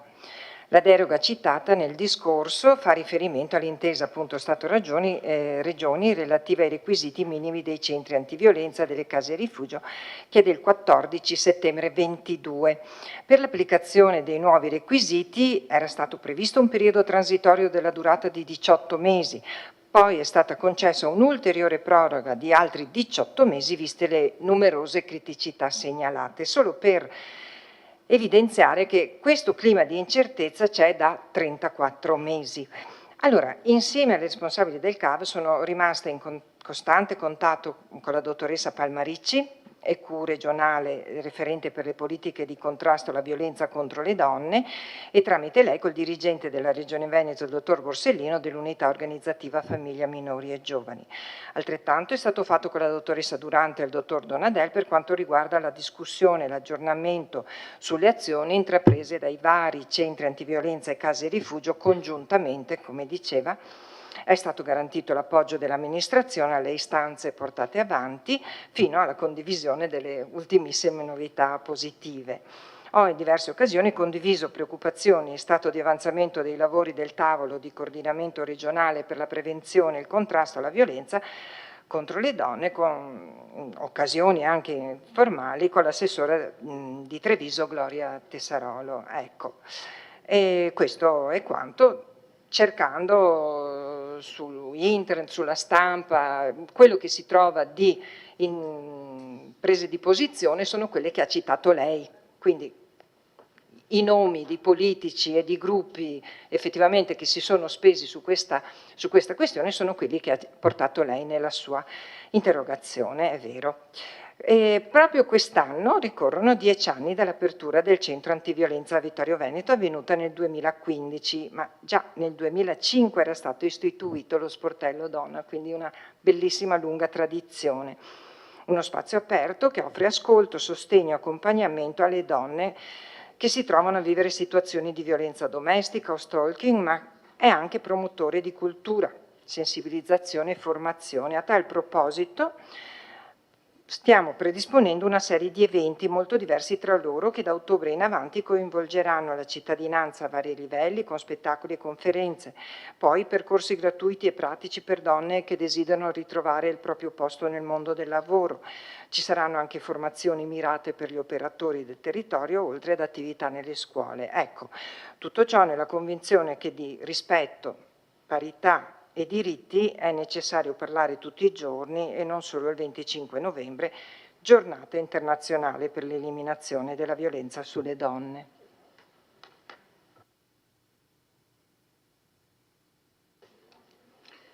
Assessore, cosa devo dirle? Tutto ciò che lei cita adesso, le attività in programma, eccetera, non sarebbero state possibili se la Regione non si fosse mossa e se non avesse salvato il nostro CAV. Quindi parlare con la dottoressa Palmaricci, parlare con il dottor Borsellino va bene, però quello non è il tavolo politico è il tavolo della conferenza dei sindaci e mi sembra di intuire dalla sua risposta che lei non abbia portato questo tema all'ordine del giorno. Beh, insomma, la conferenza dei sindaci esiste da sempre, che poi adesso ci sia anche l'ambito, però il tavolo della conferenza dei sindaci esiste, adesso che non sia operativo mi sembra un'affermazione forte, ma ambito o conferenza dei sindaci, che sono le stesse persone con due nomi, comunque voglio dire la conferenza dei sindaci esiste. E se le cose che state deliberando, ho letto sul giornale le case, l'assegnazione qua dove c'era la porta, come si chiama, Ceneda, tutte quelle cose che state mettendo insieme tutti insieme funzionano, magari poteva anche pensare di portare un tema così grave, perché se avessero chiuso il CAV sarebbe stato un problema grave. E io capisco il suo imbarazzo, mi dispiace averlo provocato, Assessore, però la realtà è che lei non si è mossa politicamente nel modo corretto. Grazie a Dio lo hanno fatto altre amministrazioni, e tanto di cappello, e l'ha fatto alla fine. Sì, l'amministrazione per esempio di tutto il gruppo, ripeto, io ho letto di Montebelluna, non lo so se l'abbiano fatto altri, Però alla fine è la politica che si deve muovere e alla fine è stata l'assessore Lanzarin che ha salvato, e per fortuna dico, e la ringraziamo. Certo che è regionale, ma bisogna andare a spingerli, perché la regione non fa le cose così, cioè devono avere gli input dal territorio fino a prova contraria, no? Stessa cosa che succede per l'urbanistica e per tutto il resto. Quindi il mio augurio di lavorare un po' meglio a livello di ambito, anche perché se adesso viene costituito, non so se avete già approvato il nuovo regolamento o meno, Vittorio Veneto sarà il presidente di uno dei 3 subambiti. Quindi essere capofila, non mi ricordo come l'abbiamo chiamato, di uno dei subambiti vuol dire avere delle responsabilità che vanno ben oltre quelle di organizzare gli eventi, con tutto il rispetto, di ottobre. Grazie. Allora si è conclusa con questa la collezione di interrogazioni.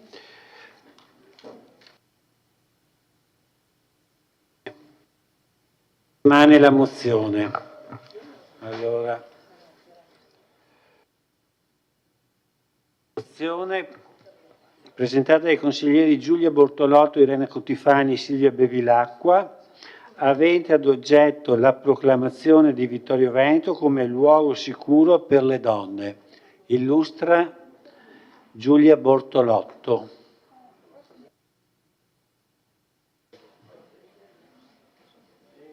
Prego. Presidente, buonasera a tutti e tutte. Restiamo sul tema. Perché questa mozione appunto nasce da un'evidenza che abbiamo tutti sotto gli occhi, che nonostante dei casi virtuosi e delle iniziative come quelle di Vittorio Veneto, comunque la violenza e la discriminazione di genere sono ancora un tema. Ce lo confermano anche i dati, sono un tema a livello europeo, sono un tema in Italia e sono un tema in tutte le comunità. Per poterlo affrontare, chiaramente, oltre al fondamentale supporto dei servizi di accoglienza e di protezione di cui abbiamo appena parlato, c'è anche, forse soprattutto, però, la necessità di un cambiamento culturale.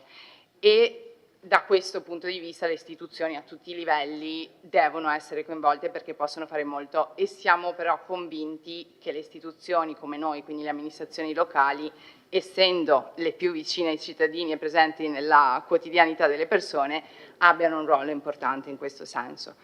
Queste sono le premesse per cui abbiamo deciso di proporre al Comune di adottare una risoluzione europea, Safe Place for Women, che ci permette di proclamare Vittorio Veneto come luogo sicuro per le donne.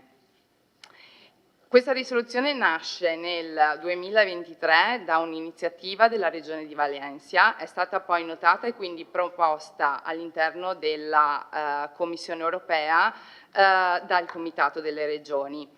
E già nella sua prima formulazione contiene e definisce una serie di azioni minime per i comuni che intendono adottarla. Quindi non è una risoluzione simbolica, non è una mera dichiarazione, un atto politico, però già nel suo intento prevede un impegno concreto, prevede delle attenzioni, delle iniziative, delle attività che effettivamente possano contribuire alla sicurezza da un certo punto di vista e al cambiamento culturale da un altro. Quello che abbiamo fatto noi è stato studiare evidentemente questa risoluzione e però abbiamo dovuto adattarla al nostro comune, perché lo abbiamo scritto nelle premesse, ma ne abbiamo parlato fino a 2 minuti fa.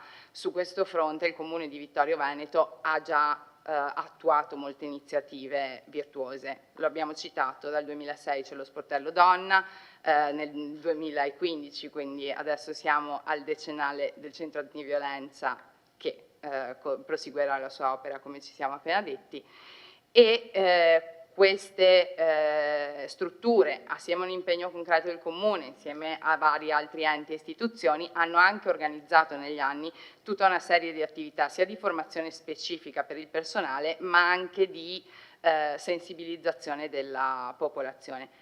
Se ci fossimo fermati qui, con queste premesse, Vittorio Veneto avrebbe già avuto i requisiti per adottare la risoluzione.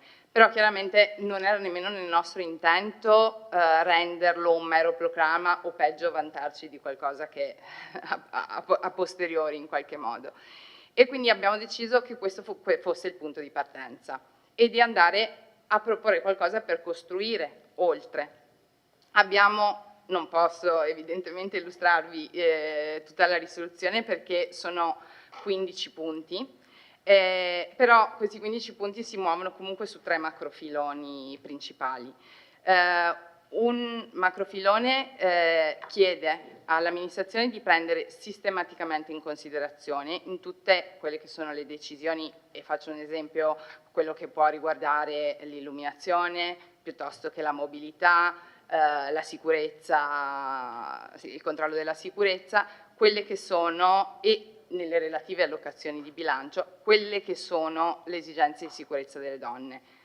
Abbiamo detto le esigenze di sicurezza delle donne, è chiaro che questo poi si traduce in una sicurezza generale se andiamo a prendere in considerazione queste, queste scelte. Un altro filone è quello di rafforzare, ampliare e informare, quindi con la comunicazione quanto più precisamente possibile, sui servizi di supporto di cui abbiamo appena parlato, di modo da appunto farli conoscere sul territorio e facilitarne in questo modo l'accessibilità. E infine di continuare a promuovere quello che ci siamo detti e rafforzare quelle che sono le attività di sensibilizzazione, educazione, formazione, ma anche sostegno psicologico, sin dall'età scolare, e con una particolare attenzione ad alcune fasce d'età che sono cruciali, come l'adolescenza e la preadolescenza anche, mi viene da dire, per la costruzione del senso del rispetto, dell'autodeterminazione e di una cultura di contrasto alla violenza. Ho solo vinto tanto, quindi volo, perché in realtà volevo soffermarmi solo su 3 attività specifiche che si inseriscono in questi macrofiloni, ma vanno a spingersi un po' per là proprio chiedendo una tipologia di attività. La prima è la richiesta di organizzare delle attività pubbliche di sensibilizzazione per riconoscere, reagire e supportare chi subisce qualsiasi forma di violenza. Mi spiego. È un'attenzione specifica alle cosiddette violenze minori, che sono delle violenze, ad esempio come quella psicologica, economica, comunque le conosciamo, che tendono a essere meno visibili e quindi possono essere non riconosciute. Questo non riconoscimento potrebbe essere anche un deterrente per le persone per chiedere aiuto, perché possono aver timore della reazione, di essere sminuite, di non essere comprese. Quindi crediamo che sia importante offrire gli strumenti a tutta la popolazione per riconoscere tutti i tipi di violenza, per decodificarla e quindi per poter indirizzare e accompagnare le eventuali vittime verso il supporto corretto. La seconda invece è la richiesta dell'organizzazione di un evento che abbia come protagonista anche la componente maschile, perché riteniamo sia fondamentale ormai esplicitare il ruolo fondamentale di tutte le persone nel contrasto alla violenza. Ormai sempre di più, e ci sono tantissime iniziative che lo testimoniano, ci si sta rendendo conto che la violenza e la discriminazione di genere non sono un problema solo delle donne, sono evidentemente un problema sociale, tutta la popolazione ne è vittima. E quindi è fondamentale che anche gli uomini, con la propria voce e con il proprio esempio, diventino parte di questo cambiamento. Visto che ho finito il tempo, posso prendermi gli altri 5 minuti adesso?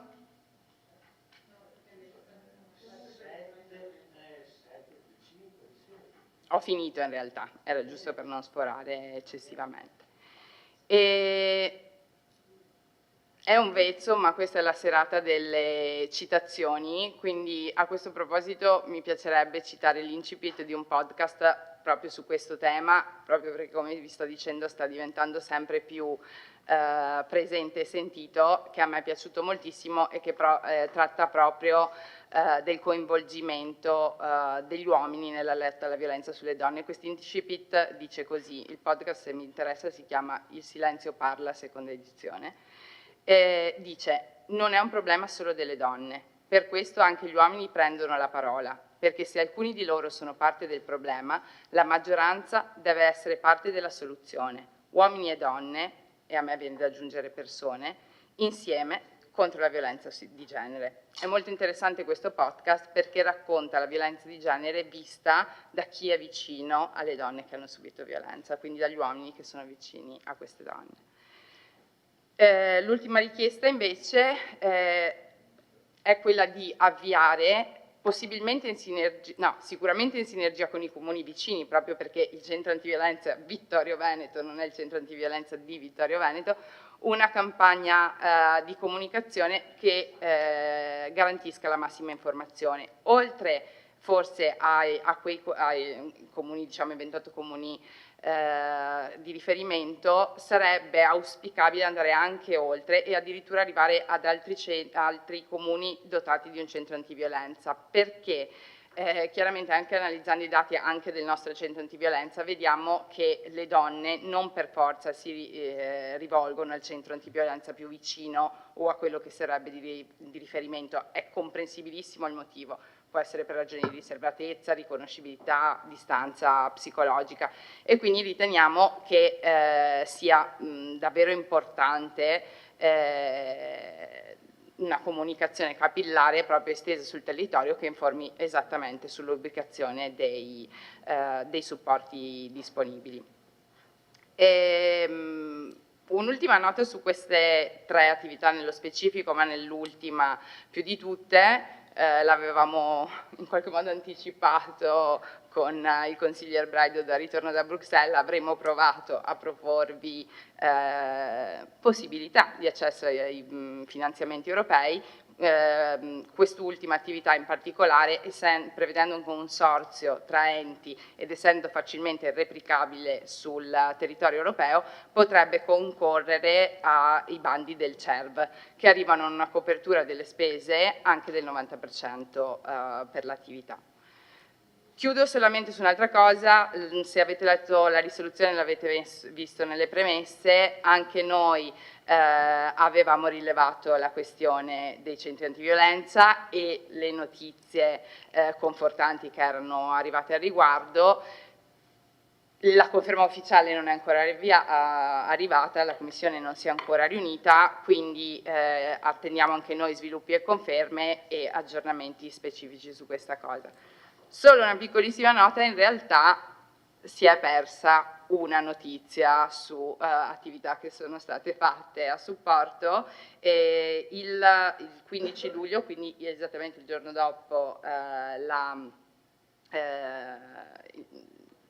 sì, esatto, a cui facevamo riferimento, c'è stata una conferenza stampa del gruppo del PD, quindi diciamo capitanata dalla capogruppo Vanessa Camani, in cui sono state chieste alla Regione di sapere esattamente quale fosse lo stato di avanzamento e cosa, chiedendo che ci fossero risposte puntuali sulla revisione e l'assicurazione del perdurare dei centri antiviolenza sul territorio.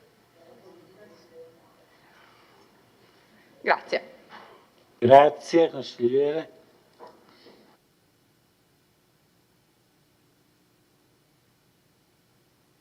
Allora, do la parola al consigliere Marta De Nardi, prego. Grazie Presidente. Oggi presentiamo una mozione per proclamare Vittorio Veneto luogo sicuro per le donne. Lo facciamo partendo da dati molto preoccupanti. In Italia il 31,5% delle donne ha subito violenza fisica o sessuale, il 5,4% delle donne è stata vittima di stupro e il 43,2% ha subito violenza psicologica da parte di un partner. Solo il 12,3% delle vittime però denuncia l'aggressione subita e questo significa che nella maggior parte dei casi la violenza resta nascosta. Ogni settimana nel nostro Paese 2 donne sono vittime di femminicidio.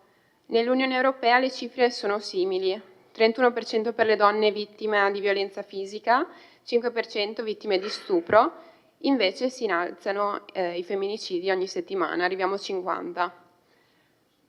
La mozione che presentiamo non è una dichiarazione formale, come ha detto Giulia Bortolotto, ma un atto di indirizzo che si traduce poi in impegni concreti.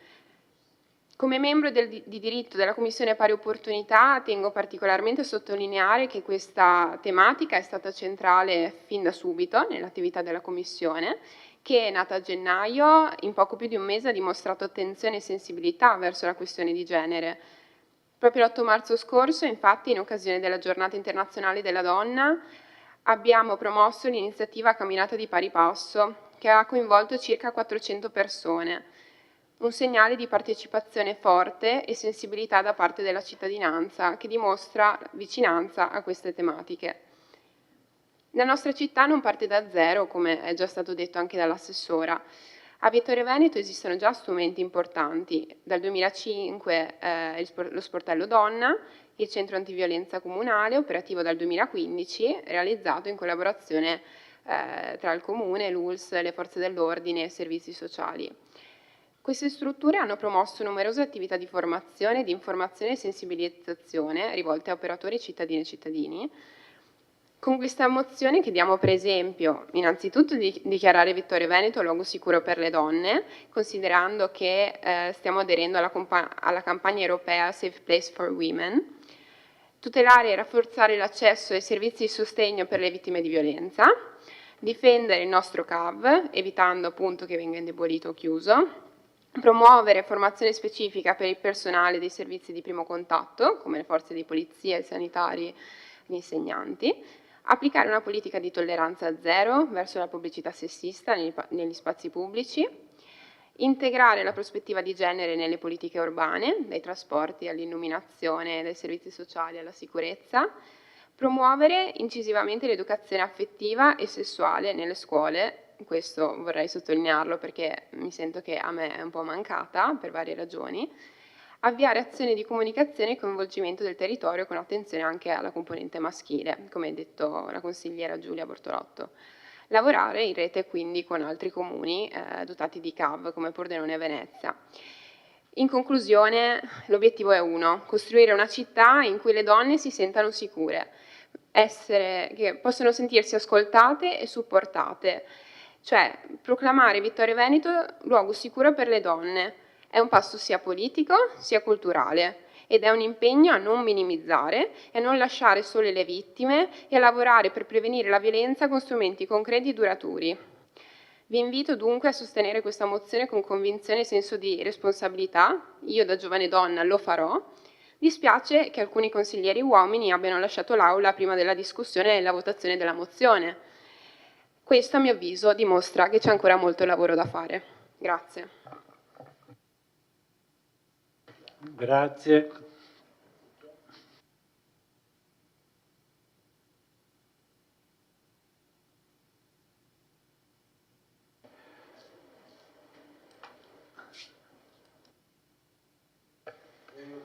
Giuliana. Allora, è tutto molto bello e molto condivisibile, ovviamente, quello che avete detto. Peccato che poi, alla luce dei fatti concreti, io mi trovi ad avere 3 nomi che presentano questo tipo di documento, ma non ho sentito una sola parola quando in quest'Aula c'è stato un momento in cui si è mancato di rispetto delle donne. Né prima né dopo. Oltre a questo direi che, ma non per andare molto lontano, perché qui parliamo della città sicura per le donne, rimaniamo all'interno di quest'Aula. Io continuo all'interno di quest'Aula a sentire un lessico che non è adeguato. E quando dico che non è un lessico adeguato, intendo dire che si continua ad utilizzare una dissimmetria di linguaggio. Anche questa sera lo notavo, anche il Presidente continua a dire sindaco, assessore, sindaca, assessora.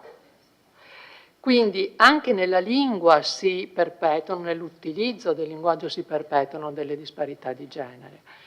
Quindi questo insomma, è un qualcosa che mi fa riflettere nel momento in cui voi agitate questo problema.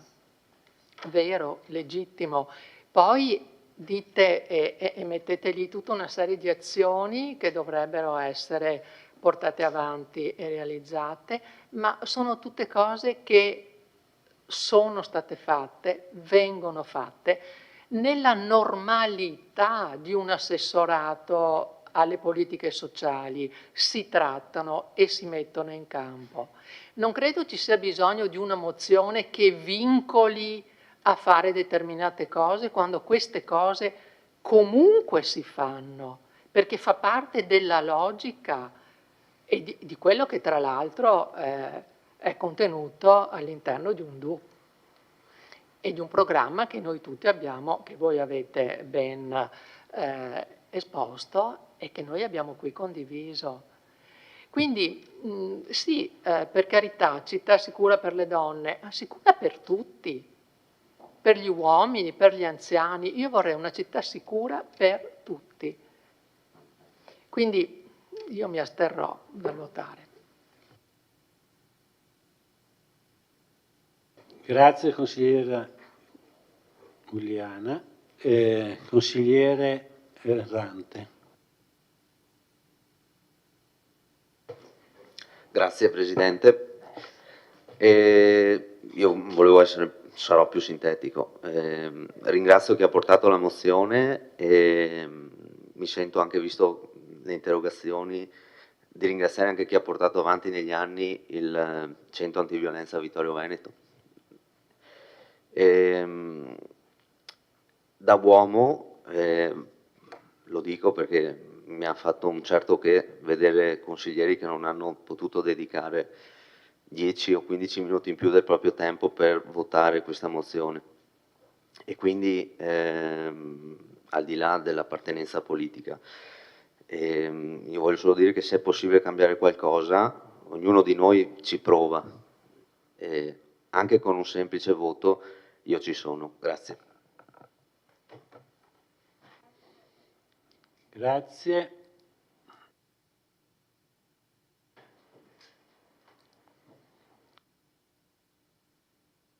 Sì, grazie. Allora, io ho molto apprezzato veramente il tono e la modalità con cui la consigliera Bortolotto, a nome anche dei colleghi, ha presentato questa mozione, e sono certa che creda fortemente in quello che ha detto. Quindi questo è indubbio ed è una premessa importante. E in questi giorni sui social purtroppo si è scatenata una serie di battute di pessimo gusto relativamente a questa mozione. La somma di tutto ciò è chi l'ha definita aria fritta. Ecco, io condanno una definizione del genere perché non credo veramente, assolutamente, che si tratti di aria fritta, perché ogni qualvolta si susciti interesse per la sicurezza della donna, per i diritti della donna, per le pari opportunità, si dà un contributo a prescindere al miglioramento della nostra società. Quindi il tema è un tema assolutamente serio, importante e anzi che vale la pena, su cui vale la pena di tanto in tanto anche discutere in Consiglio Comunale. Ora, il problema quindi non è il tema. Ciò che io trovo debole in questo documento è il contenuto, nel senso che lei stessa ha elencato tutta una serie di attività e ha anche detto sono attività già in essere. Questa è una mozione rivolta alla Giunta, alla sindaca e alla Giunta. Ecco, mi sarebbe piaciuto impegnare la sindaca anziché il sindaco, ma insomma questo è un altro tema. Voi, che tra l'altro siete maggioranza, state dicendo alla vostra sindaca e ai vostri assessori di fare delle cose che o non sono state fatte, ma allora c'è qualcosa che non va, oppure stanno già facendo, ma allora è ridondante ciò che state dicendo. Cioè è qui dove io trovo la debolezza del documento, non ribadisco sul tema in sé. Voi chiedete di adottare politiche a tutela della sicurezza, però la sicurezza è il primo compito che una prima cittadina ha. Oltretutto, e avete fatto benissimo, l'abbiamo fatto anche noi, un tema che abbiamo presentato come uno dei nostri obiettivi in campagna elettorale. Quindi non capisco cosa ci sia di nuovo e possiamo analizzare i vari punti. Per esempio, vabbè, adesso alcuni sono molto specifici, tipo quando dite garantire la rapida reazione dei servizi, che è come dire che oggi al CAV non c'è una risposta. È vero che abbiamo visto tutti, maggioranza e minoranza, quella mail di quel signore che si è lamentato della lentezza, anzi del fatto che il CAV non avrebbe risposto, però io spero e credo, nella mia esperienza, che sia un caso e può succedere che ci sia un misunderstanding con il centralino, eccetera. Quindi dire che sollecitate la reazione dei servizi competenti è abbastanza forte, perché è come dire non state rispondendo. Poi dobbiamo renderci conto, anzi non renderci conto, dobbiamo ricordare, è mio compito ricordare che sono 3 le finalità su cui lavora il centro antiviolenza. La prima, la più importante, è quella di tutelare la donna, beh sì, il centro antiviolenza è donna, altrimenti c'è il centro per l'uomo, la donna che abbia subito un qualche tipo di violenza. È chiaro che questo è il 90% del lavoro.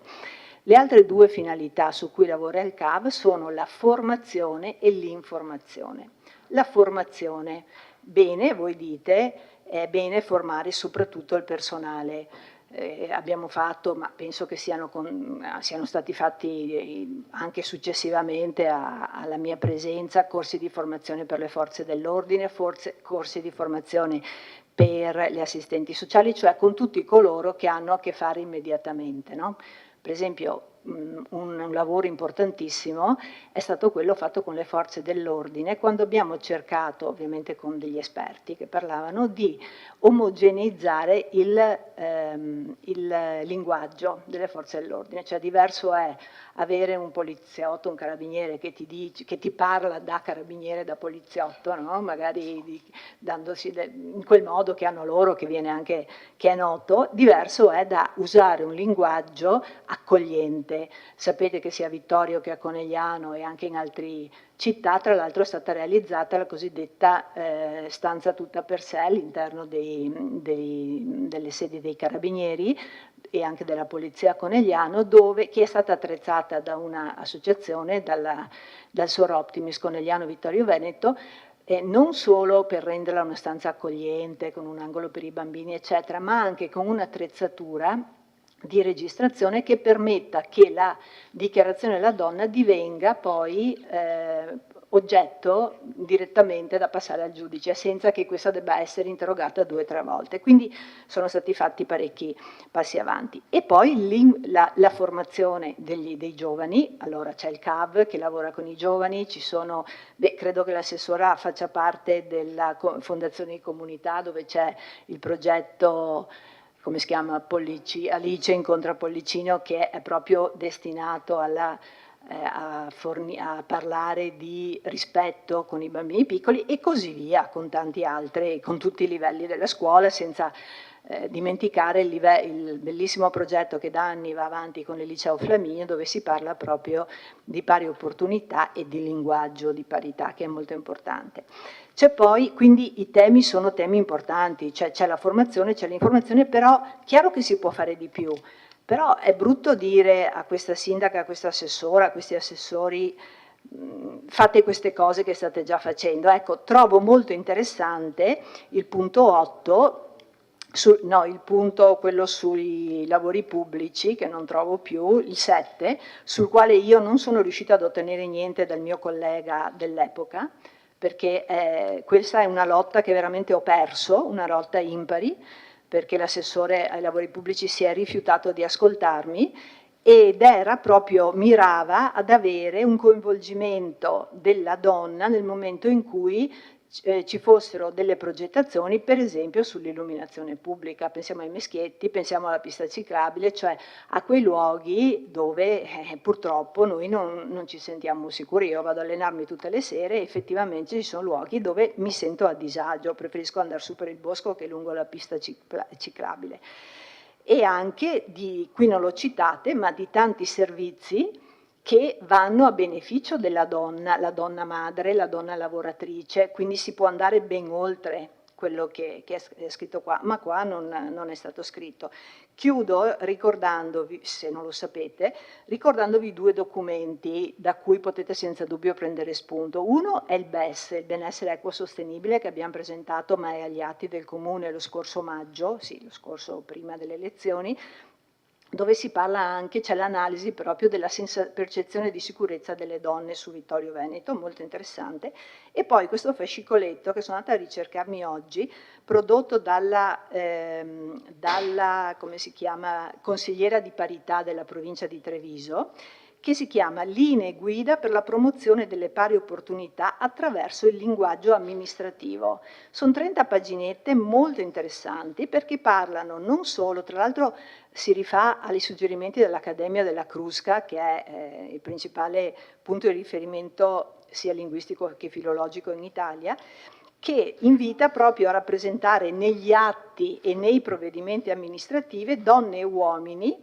declinandoli coerentemente con il maschio e la femmina. E poi fa molto di più, perché parla del linguaggio educato, del linguaggio rispettoso, del tono della voce, di come oscurare per proteggere la privacy e di molte altre strategie. C'è proprio un elenco molto concreto, esempi concreti, per la visibilità di genere nei documenti. Questo documento è stato presentato in provincia, siamo andate un po' di noi, tra cui 2 dipendenti dell'ufficio personale, che poi lo hanno diffuso a tutto il personale. Quindi sono documenti da valorizzare in questo percorso che voi volete intraprendere. Ecco.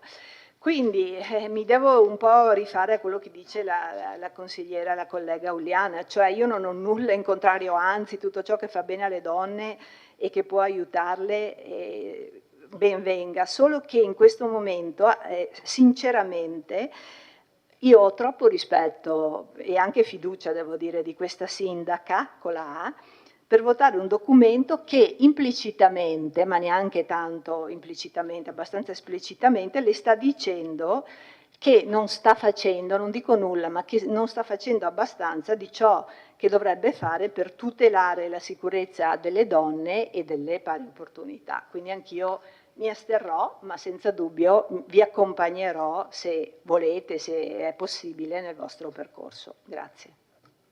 Grazie.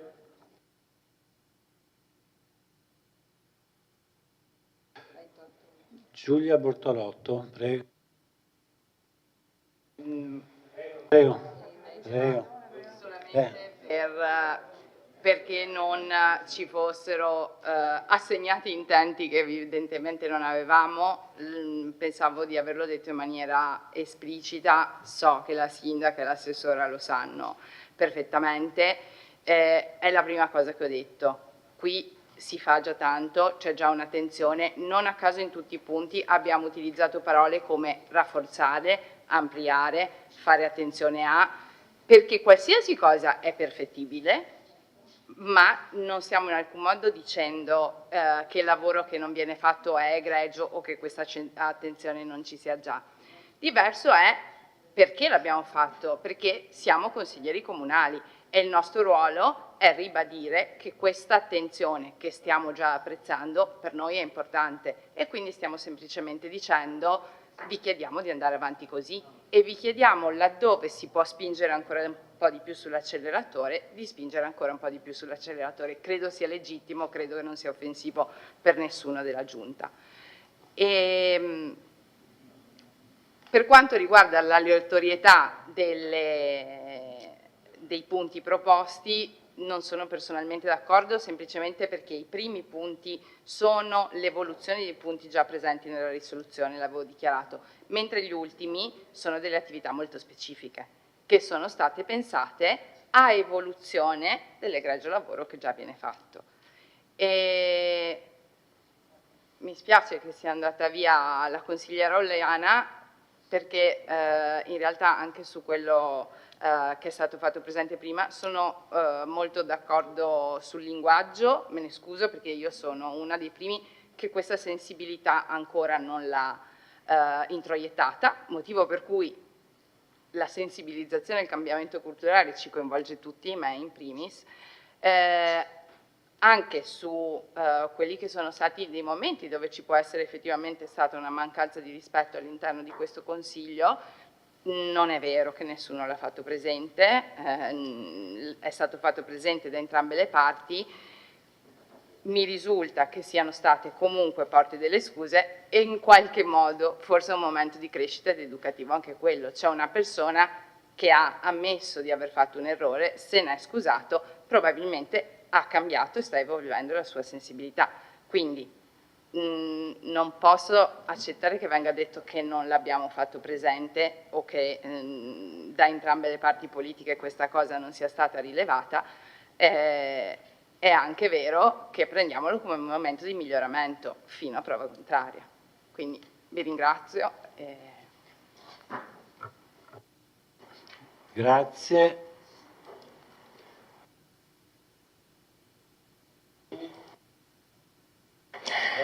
Sì, allora, innanzitutto grazie davvero alle consigliere, ma a tutti coloro che hanno lavorato, pensato, preparato questa mozione. È ripeto, una risoluzione europea con un respiro europeo che portiamo nella nostra Vittorio Veneto, che vada a rafforzare, confermare quello che è stato fatto, quello che si fa e quello che si vuole continuare a fare. Quindi io ringrazio veramente chi ha dedicato risorse, energie, tempo a pensare una risoluzione che doveva essere approvata, votata all'unanimità in una città che si considera avanti e che vuole tanto riempirsi la bocca e tutte le azioni di sicurezza e accoglienza per le donne e il centro antiviolenza di Vittorio Veneto, anzi Vittorio Veneto. Quindi ecco, io esprimo il mio dispiacere, mi sembra che si noti anche dalla voce, di vedere poltrone vuote in una risoluzione che doveva essere semplicemente appoggiata. Punto. Ripeto, il respiro europeo ci sta, avremo una visibilità europea, internazionale, accogliamo con molta tranquillità tutte le vostre sollecitazioni, i vostri suggerimenti, quello che è scritto qua. Non mi sento minimamente messa in discussione né come assessora, né come responsabile del centro antiviolenza, né come vicepresidente della Commissione Pari Opportunità. Credo che insieme e solamente insieme si possa parlare di abbattimento della violenza che può essere espressa in tantissimi modi molto subdoli. Grazie ancora. Grazie. Non vedo altre prenotazioni.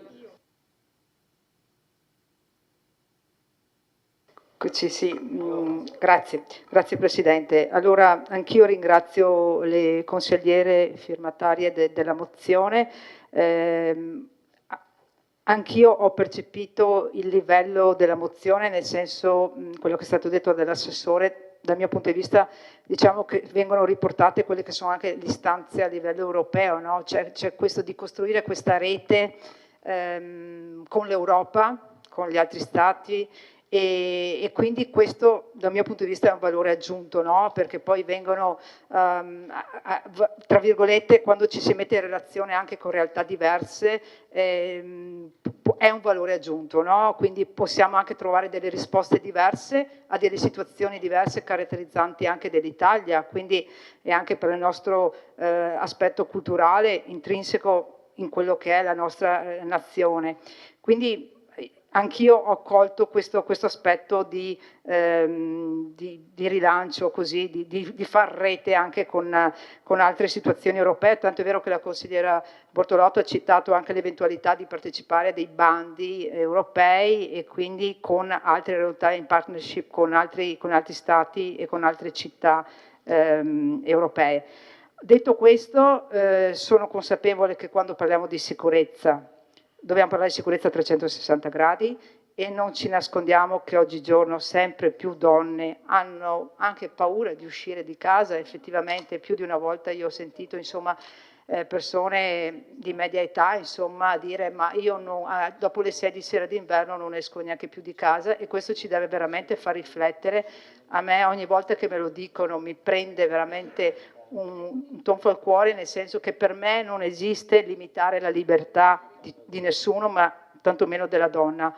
La donna deve essere libera di poter uscire di casa a qualsiasi ora della giornata e della sera e sentirsi sicura, e questa è una cosa che vogliamo che a Vittorio Veneto possa stare, no? Perché poi c'è la percezione di quello che viene mediato anche dalla comunicazione nazionale o dai telegiornali, e quindi questa insicurezza aumenta in modo esponenziale anche in città come la nostra, che sul discorso sicurezza mi sento di dire che siamo, voglio dire, tutelati, ecco.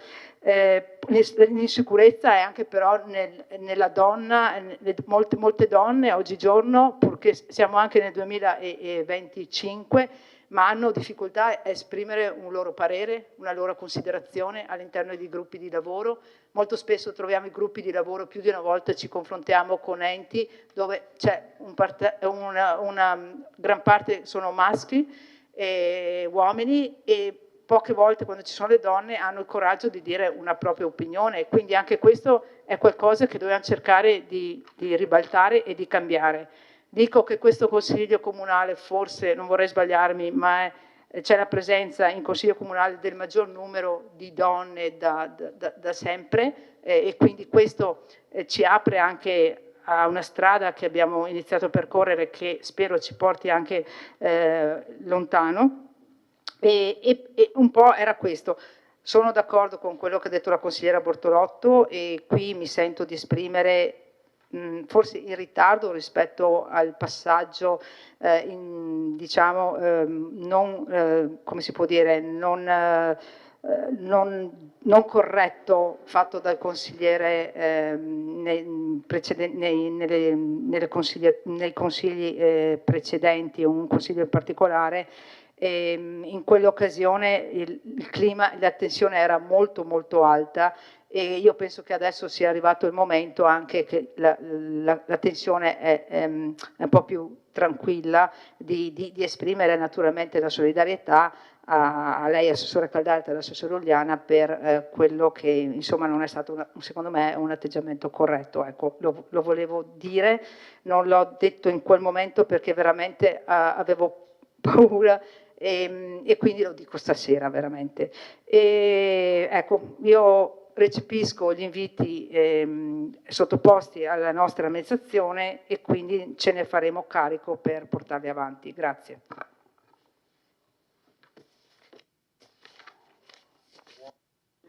Grazie. Ha chiesto la parola l'assessore Marco Dusso. Sì, io credo che questa tematica sia assolutamente rilevante per una molteplicità di fattori. Molti sono stati elencati, io come sapete non mi sono mai occupato in maniera precisa di questi temi che non mastico e non maneggio, però è chiaro che in realtà sono dei temi che interessano tutti, perché interessano la nostra società, il modo in cui ci rapportiamo gli uni agli altri.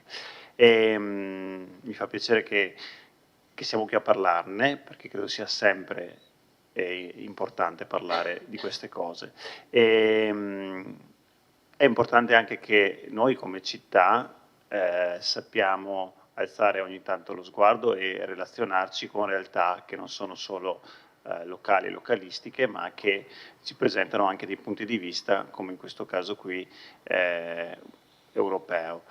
Il punto di vista europeo era in questo caso uno stimolo, un escamotage se volete, per portare poi e mettere a terra anche qui sul locale queste tematiche. E visto che prima abbiamo parlato io e la sindaca, di spazi e di urbanistica eccetera, è interessante che adesso parliamo di Vittorio diamo una visione di Vittorio come uno spazio che può essere anche altro, e che fino adesso non se ne era discusso, non se ne è mai parlato nel piano di assetto del territorio, come Vittorio per una città, no? Come luogo sicuro per le donne.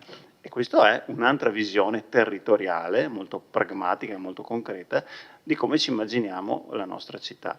Quindi il fatto che venga dal Consiglio questa proposta, io credo che sia una chiave, una visione assolutamente condivisibile, e che possa anche dare là appunto altri ragionamenti che si possano concretizzare. Quindi da parte mia un ringraziamento.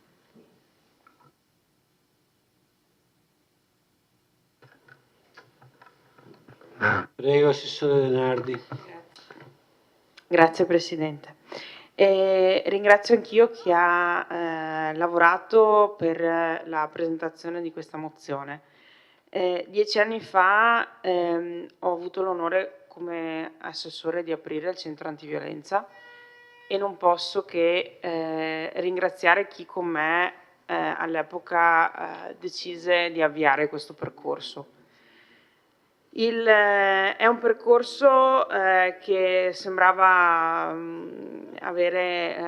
sembrava così strano, nel senso riuscire a essere il primo centro antiviolenza gestito da un comune della provincia di Treviso, partire sostanzialmente non da zero, nel senso che di esperienze ce ne sono tante, come avete giustamente rilevato c'era lo sportello donna, ma era una novità nel nostro territorio.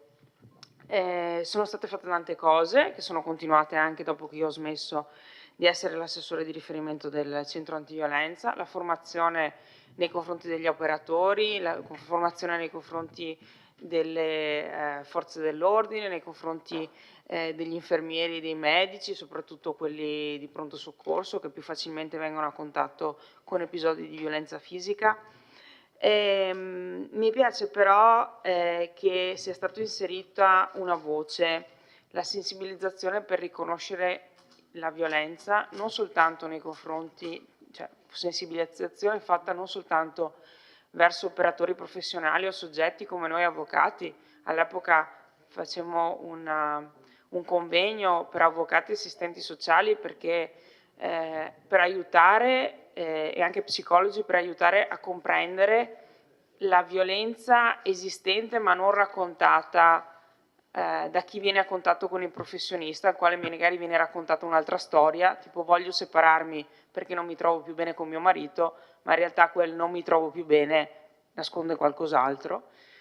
Dicevo, mi piace che si ragioni di sensibilizzazione nei confronti di chiunque, perché non nascondiamocelo, chiunque di noi può venire a contatto con episodi di violenza e non rendersene conto. Io personalmente porto dentro di me il peso di non essermi accorta in passato, quando ero molto più giovane, di essere molto vicina a un episodio a delle persone che vivevano questo dramma e di averlo scoperto solo tanti anni dopo, e da allora continuo a domandarmi ma mai non me ne sono accorta, forse non ero preparata, forse non ero pronta, forse ero troppo giovane. Chissà cosa avrei fatto e cosa avrei potuto fare, come avrei potuto cambiare in qualche modo il corso degli eventi. La violenza può essere nella famiglia che è nel nostro pianerottolo, può essere in un collega di lavoro, può essere nei vicini di casa, e quindi è importante che abbiamo quantomeno qualche strumento. Non siamo tutti professionisti, è giusto che l'assistenza venga fornita da persone formate professionalmente, ma rendersi conto di quello che succede è importante. E mi piace anche un ragionamento sulla componente maschile. Gli uomini non sono soggetti avulsi da questo ragionamento, non solo perché ad esempio ricordo che il primo anno del centro antiviolenza ci fu anche un uomo che venne a raccontare la sua storia di violenza subita, ma anche perché la loro presenza tra le file di coloro che cercano di portare un cambiamento culturale nella nostra società è fondamentale. Non può essere un ragionamento limitato solo alla componente femminile. La sindaca prima faceva riferimento alla libertà di uscire di casa in sicurezza. C'è anche l'altra faccia della medaglia, la sicurezza dentro casa. Ricordiamoci che la gran parte delle violenze avviene dentro le mura domestiche, a opera di partner, familiari, amici, conviventi. Non dimentichiamo mai questa cosa, soprattutto nel tema della violenza sessuale. Vi è un tasso di percentuale fra persone con cui si ha una relazione di qualche tipo, amicale, appunto parentale o sentimentale, è circa del 75%, per cui è rilevantissima. Per cui ringrazio di nuovo chi ha proposto questa mozione, che è utile soprattutto per parlare di nuovo di questo tema, per affrontarlo, per sensibilizzare le persone, perché episodi che si sono verificati anche in questo Consiglio Comunale, ma non solo, sui social, penso che tante delle donne che sono presenti in questo Consiglio abbiano subito atteggiamenti sessisti, discorsi sessisti, offese sessiste nella loro vita, e è sempre da condannare. Però il fatto che se ne parli, il fatto che si inizi a reagire a queste cose, cosa che 10 anni fa non avveniva neanche in questo Consiglio Comunale, è il segnale che qualche mattoncino, qualche gradino è stato fatto, e quindi è sicuramente è importante, e non si può per questo mollare il ragionamento, mollare la presa. Solo una piccola notazione: non è stato il sindaco di Montebelluna o i sindaci del Montebellunese, è stato il Partito Democratico di Montebelluna a proporre la mozione, Partito Democratico che è in minoranza a Montebelluna, e che ha diffuso la mozione anche a altri circoli, perché siccome dopo è stato detto i sindaci del Montebellunese, non sono i sindaci siccome dopo è venuto fuori il ragionamento, i sindaci del Montebellunese non sono i sindaci del Montebellunese. Sono contenta che i colleghi del PD abbiano presentato questa mozione, e anche che il gruppo consigliare regionale del PD abbia in questi 2 anni presentato mozioni, una nel 23 approvata all'unanimità sulla vicenda di cui si parlava prima, quindi dei requisiti dei centri antiviolenza, che sollecitava appunto un'azione forte per salvarli, e 5 interrogazioni, quindi non poco in uno spazio di 2 anni, contribuendo anche loro a mettere questi piccoli semi che daranno sicuramente grandi fiori.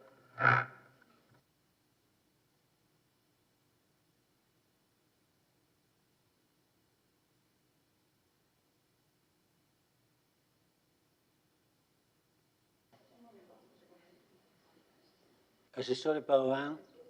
Sì, grazie Presidente. Anch'io davvero ringrazio tantissimo le consigliere e i consiglieri che hanno lavorato su questo testo, che hanno portato avanti questo tema, e credo sia evidentemente un tema culturale centrale, perché si tratta di una battaglia che non può non passare per un dibattito anche profondo su quello che è il nostro modo di porci, e quando dico nostro intendo nostro sia maschile che femminile, a proposito del tema della parità di genere e della sicurezza della donna. E io credo che uno dei tanti pregi di questa mozione sia quello intanto di cercare di risemantizzare il concetto di sicurezza, che spesso viene veramente, così come il tema della cultura in generale, viene molto spesso circoscritto a una parte di ciò che è in realtà cultura all'interno di una società. E la stessa cosa avviene per evidenti fini politici quando si parla di sicurezza, facendo equivalere sicurezza e quello che in maniera abbastanza, a volte anche un po' brutale, viene considerata decoro urbano, o comunque in generale il tema della criminalità, quando invece io ho apprezzato l'inciso che ha fatto questa sera il consigliere Braido quando diceva che la politica, la politica più difficile si fa risolvendo le piccole situazioni, le piccole cose, le aspettative della gente, più, voglio dire, più puntuale, perché lì davvero è una sfida considerando le attività amministrative che esistono. E voglio dire, tante donne, la maggior parte, direi tutte le donne, si sono trovate, insomma, presumibilmente in situazioni che hanno leso la loro dignità o comunque le hanno, voglio dire, ridotte nella loro identità, trattandole e categorizzandole, quindi comportandosi nei loro confronti di conseguenza in maniera, e questo dico a livello più banale. E quindi sicuramente c'è un tema culturale da affrontare, un tema culturale che oggi molto spesso viene un po' volgarizzato attraverso questo concetto di politicamente corretto, no? Secondo cui stiamo in questa dittatura del politicamente corretto, non si può più dire nulla. La verità è che non è che non si possa dire nulla, la verità è che oggi la sensibilizzazione nei confronti di certe cose che prima venivano dette senza replica, oggi invece si trovano a dover avere finalmente giustamente a che fare con qualcuno che risponde. E in generale il tema della parità di genere è una delle tante sfere in cui si concretizza poi ciò che è una cosa vecchia come il cucco, e cioè la disuguaglianza di potere. E chi ha una certa visione politica sa riconoscere e vuole riconoscere che ci sono disuguaglianze di potere e le vuole evidentemente combattere. E una cartina di tornasole per capire se ci sono delle evidenti disparità strutturali di potere è piuttosto semplice. Basta farsi la domanda: è più facile nascere uomo o è più facile nascere donna? Cos'è che porta a una vita più semplice? Perché è facile dire le donne non si può più dire niente, invece se fosse successo un uomo lo stesso insulto non si sarebbe trattato di body shaming, ma si sarebbe trattato di una burla. No, evidentemente insomma, le donne soffrono di questa condizione e soffrono voglio dire, di una società che è costruita anche attraverso una disuguaglianza di potere fra uomo e donna. Qui si cerca di porre rimedio in tanti modi, anche ovviamente attraverso strutture di welfare che rispettino il principio universalista, che cerchino di avanzare per promuovere ad esempio anche culturalmente, insomma, il bilanciamento del carico del lavoro di cura, cose a cui siamo assolutamente lontani.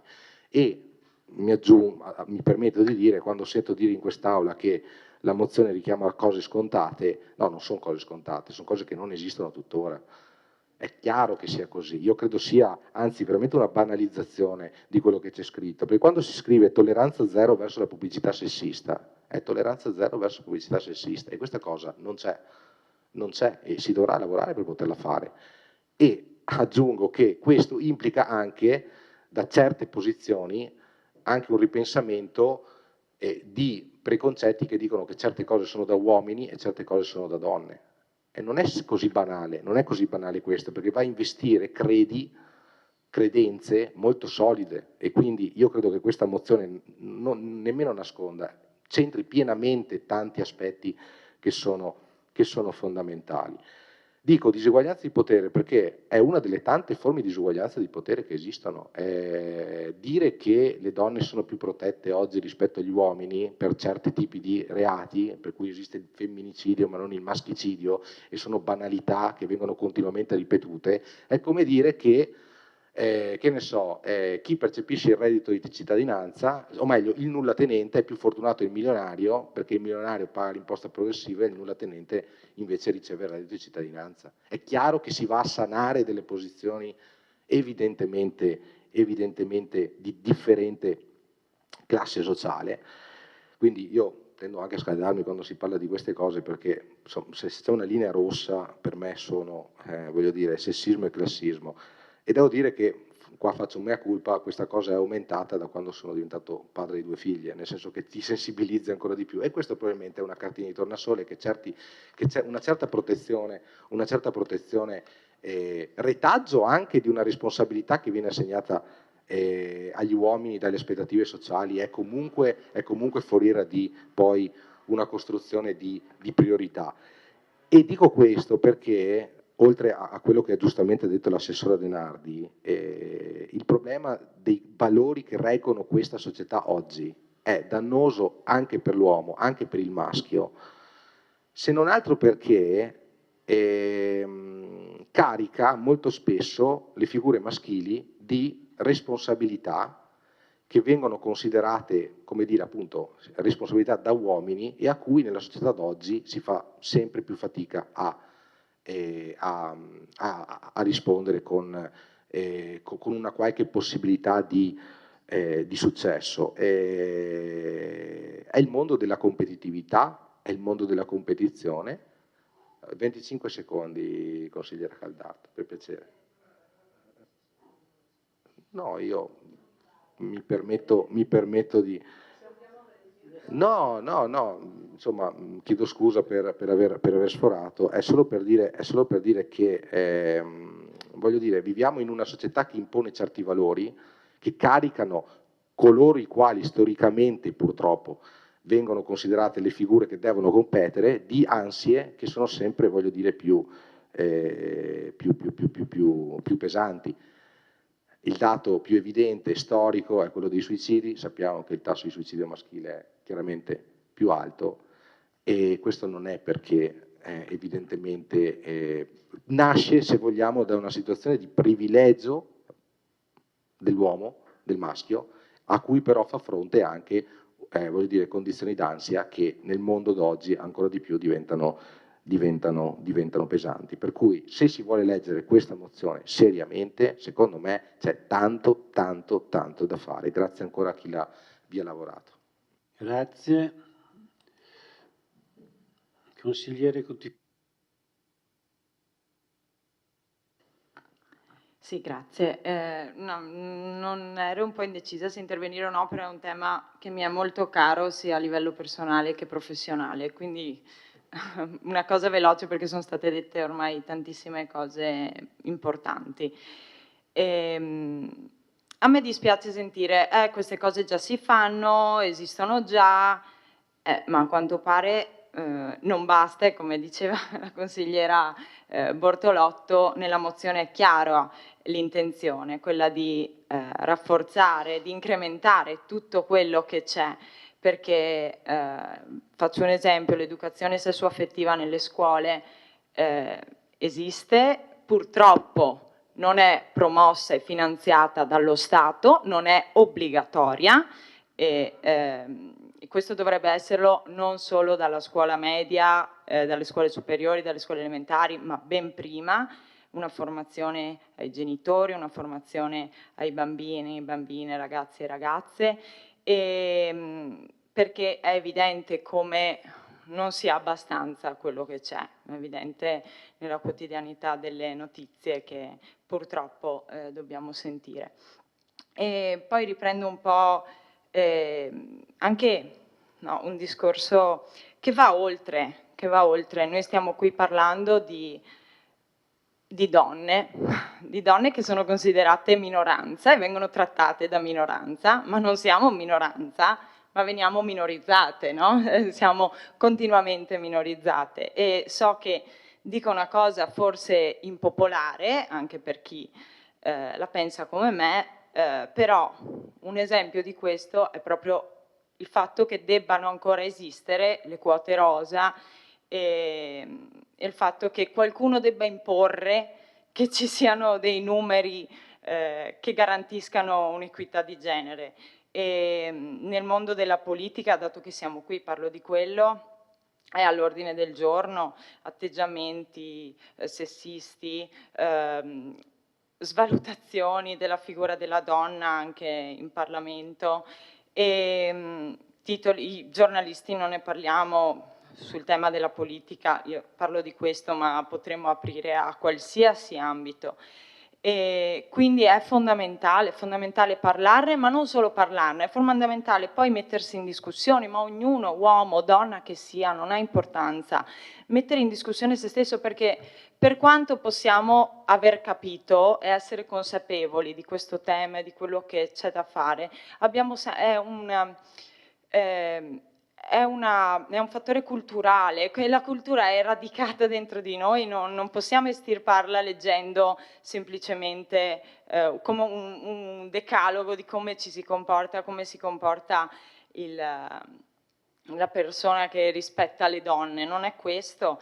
Per esempio, si faceva più volte l'esempio dei social. Nel momento in cui vediamo un post che è sessista, oppure ci suona non rispettoso, i social hanno i loro meccanismi, si segnala, si blocca, si agisce concretamente, si dice questo non va bene, non si legge e si scrolla, perché dobbiamo anche imparare ad utilizzare i nuovi mezzi di comunicazione. E quando, e mi è successo in prima persona di ricevere dei commenti sui social sessisti, e se ci sentiamo sole, rischiamo davvero di sentirci isolate, di non riuscire più a tirar fuori la voce, e quindi parlarne non basta. Nel momento in cui ne parliamo dobbiamo metterci in discussione o poi uscire nel mondo e agire in un modo diverso e più consapevole. Grazie. Grazie. La parola a Silvia Bevilacqua. Ce la finiamo per mezzanotte. Allora, tre parole. Uno, questo documento, rispetto a tanti altri che girano, per carità, questo parla molto di uomini, per me è molto importante. Finisco qua, nel senso che non solo come gente, una parte da educare, ma proprio anche con anche loro hanno delle situazioni di questo tipo. Io ad esempio non sapevo, avevo una volta chiamato il CAV per sostenere un amico vittima di violenza, ma mi era stato detto che gli uomini non potevano essere accolti, e da nessuna parte in Veneto. E la seconda cosa è l'ascolto a scuola. Allora, l'educazione a scuola, eccetera, l'abbiamo già detto. Le nostre scuole dobbiamo impegnarci affinché ci siano in tutte le nostre scuole delle persone che ascoltano i ragazzi. Non è così dappertutto, quindi questa è un'azione molto concreta. L'ultima cosa, questo documento è stato letto, riletto, ognuno ha messo le sue cose cercando di sottolineare, eccetera, quindi sentirlo trattato come aria fritta mi ha fatto un po' un brivido, soprattutto sui social. Io non sono molto social, lo uso per aspetti così miei, professionali, non tanto per chiacchierare, però se quello che ha appena detto la consigliera Cutifani sul fatto che non dobbiamo scrollare, eccetera, sarei ancora più puntuale. Se qualcuno ha scritto sui social che questa mozione era aria fritta, sicuramente qualcuno di voi lo conosce e quella persona va intercettata, gli va parlato, sarà amico di qualcuno, se io non so, non l'ho letto personalmente. No, ma insomma, sarà qualcuno di Vittorio, lo conosciamo, e da là chiediamogli, ma perché qualcuno di Vittorio lo conosciamo? È finito aria fritta una roba del genere, è già violenza. Basta, ho finito, guarda, 0-0.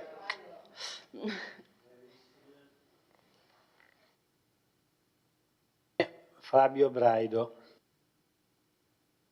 Grazie Presidente, l'orario mi impone un intervento veramente brevissimo, a mezzanotte veramente spaccata.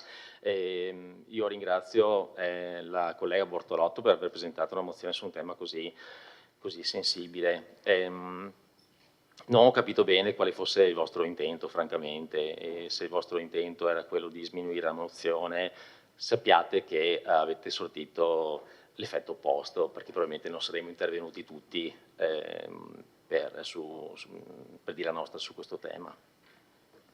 Un'altra cosa che ho un po' avvertito più a livello, come posso dire, epidermico più che razionale, io l'ho letta anche come una mancanza di solidarietà verso la componente femminile di questo Consiglio Comunale.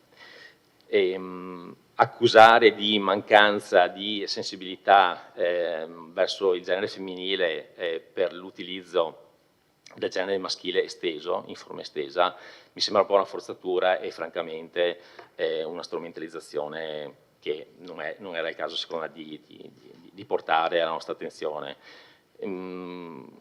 Un'ultima nota, abbiamo parlato di linguaggio, è stata la collega Oliana a fare riferimento a questo. Colgo l'occasione per dire una cosa che in realtà avrei voluto dire già da tempo, che non ho completamente scordato. C'è stata un'occasione in cui lei, collega Caldart, si è rivolta alla minoranza, in particolare ad alcune consigliere, definendole un cartone animato. Un cartone animato, e anche questo è un uso, a mio avviso, violento del linguaggio. Okay. Comunque concludo dicendo che se fosse stata lei o la collega a presentare la mozione e non l'avessi condivisa al 100%, io comunque l'avrei votata.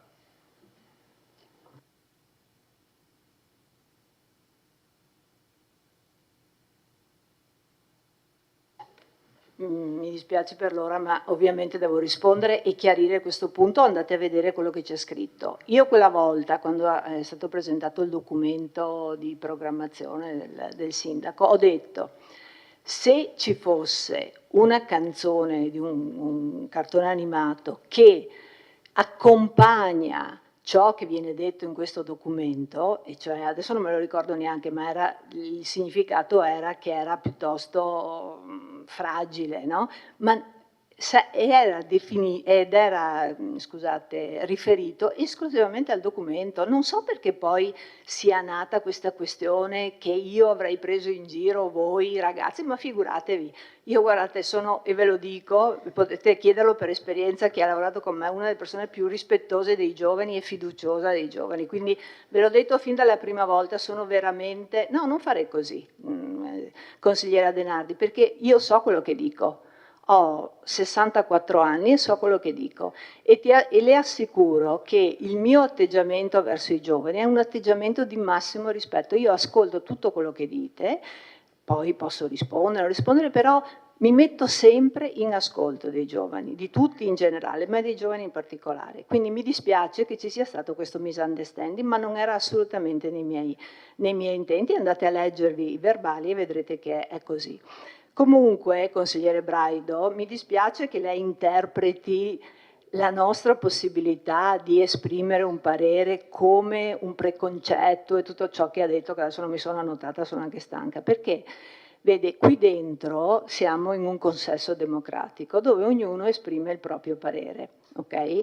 Adesso io sono rimasta qua da sola e sembra che voi vi siate tutti espressi su cose su cui io sono assolutamente d'accordo, cioè io non ho nulla da obiettare a nessuna delle cose che sono state dette qua. Il punto è che ciò che avete detto non c'entra direttamente con questo documento, perché questo documento sta impegnando la Giunta a fare tutta una serie di cose che sono già in essere, che possono essere migliorate, ma che l'assessore, il sindaco e gli assessori avrebbero dovuto comunque fare. Volete presentarlo sotto forma di documento? Io non ho niente in contrario, però non potete chiedermi di esprimere un parere di condivisione perché non condivido il contenuto. Ci fossero stati altri contenuti, e ripeto, l'unica cosa che ve l'ho detto, che mi è veramente piaciuta è stata quella sulle strade, la sicurezza, eccetera. Tra l'altro, assessore Dus, visto che vuole metterlo nel suo documento, non consideri solo la sicurezza delle donne, si ricordi anche quella, a parte degli uomini ovviamente, ma anche quelle dei bambini. Mi ricordo che avevamo fatto una simulazione di come un bambino si sente davanti ad un passaggio pedonale. Essendo piccolo non vede quello che vede una persona alta e anche quello comporta delle piccole soluzioni che possono essere importanti. E chiudo qua. Quindi il mio e il nostro astenerci dal votare questo documento non vuol dire che non condividiamo i contenuti, è che ci aspettiamo di vedere che cosa veramente adesso ne verrà prodotto concretamente. Io spero che tutto ciò che avete detto diventi e si realizzi, lo spero, perché sono per prima sono sempre stata dalla parte delle donne, solo che qui non trovo veramente, come posso dire, non trovo spunti innovativi. Se ci saranno, sarò la prima ad applaudire, si dice così, sì, ecco, applaudire, scusate, allora, applaudire ai vostri, a ciò che voi otterrete. E mi permetto a margine di ricordare all'assessore che girando per la città sto vedendo che le panchine del percorso I colori e la violenza, e voi prima avete citato, no? Non solo la violenza contro le donne, stanno degradando. La prima che aveva pensato l'allora assessore Denardi, che è quella che è stata rimessa a nuovo e spostata lì nella piccola rotondina di Pontavai, è a pezzi, e così anche le altre.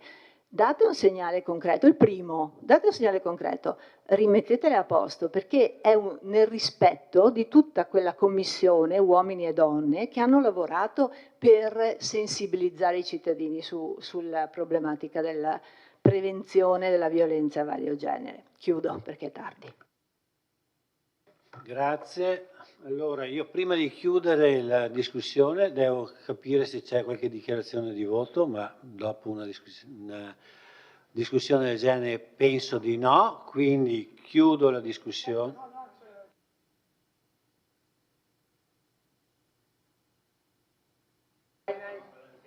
Pronti? Grazie Presidente.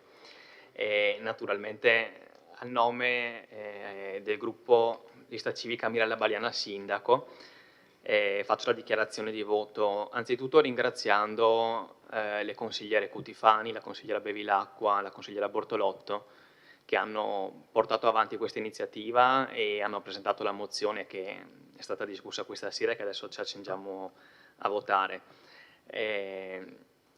Consigliera Cardalt, magari può vederla come un rafforzativo eventualmente.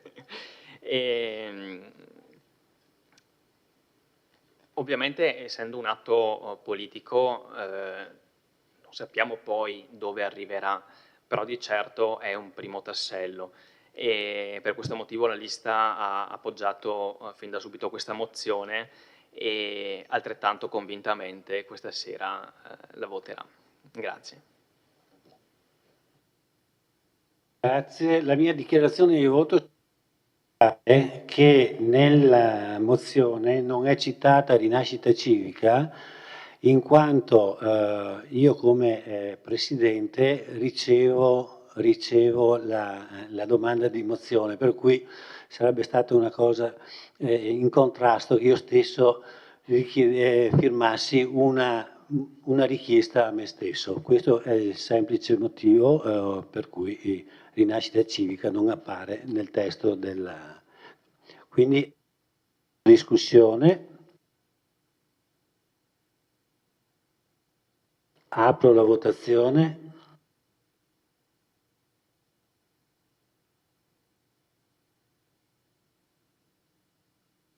Votate.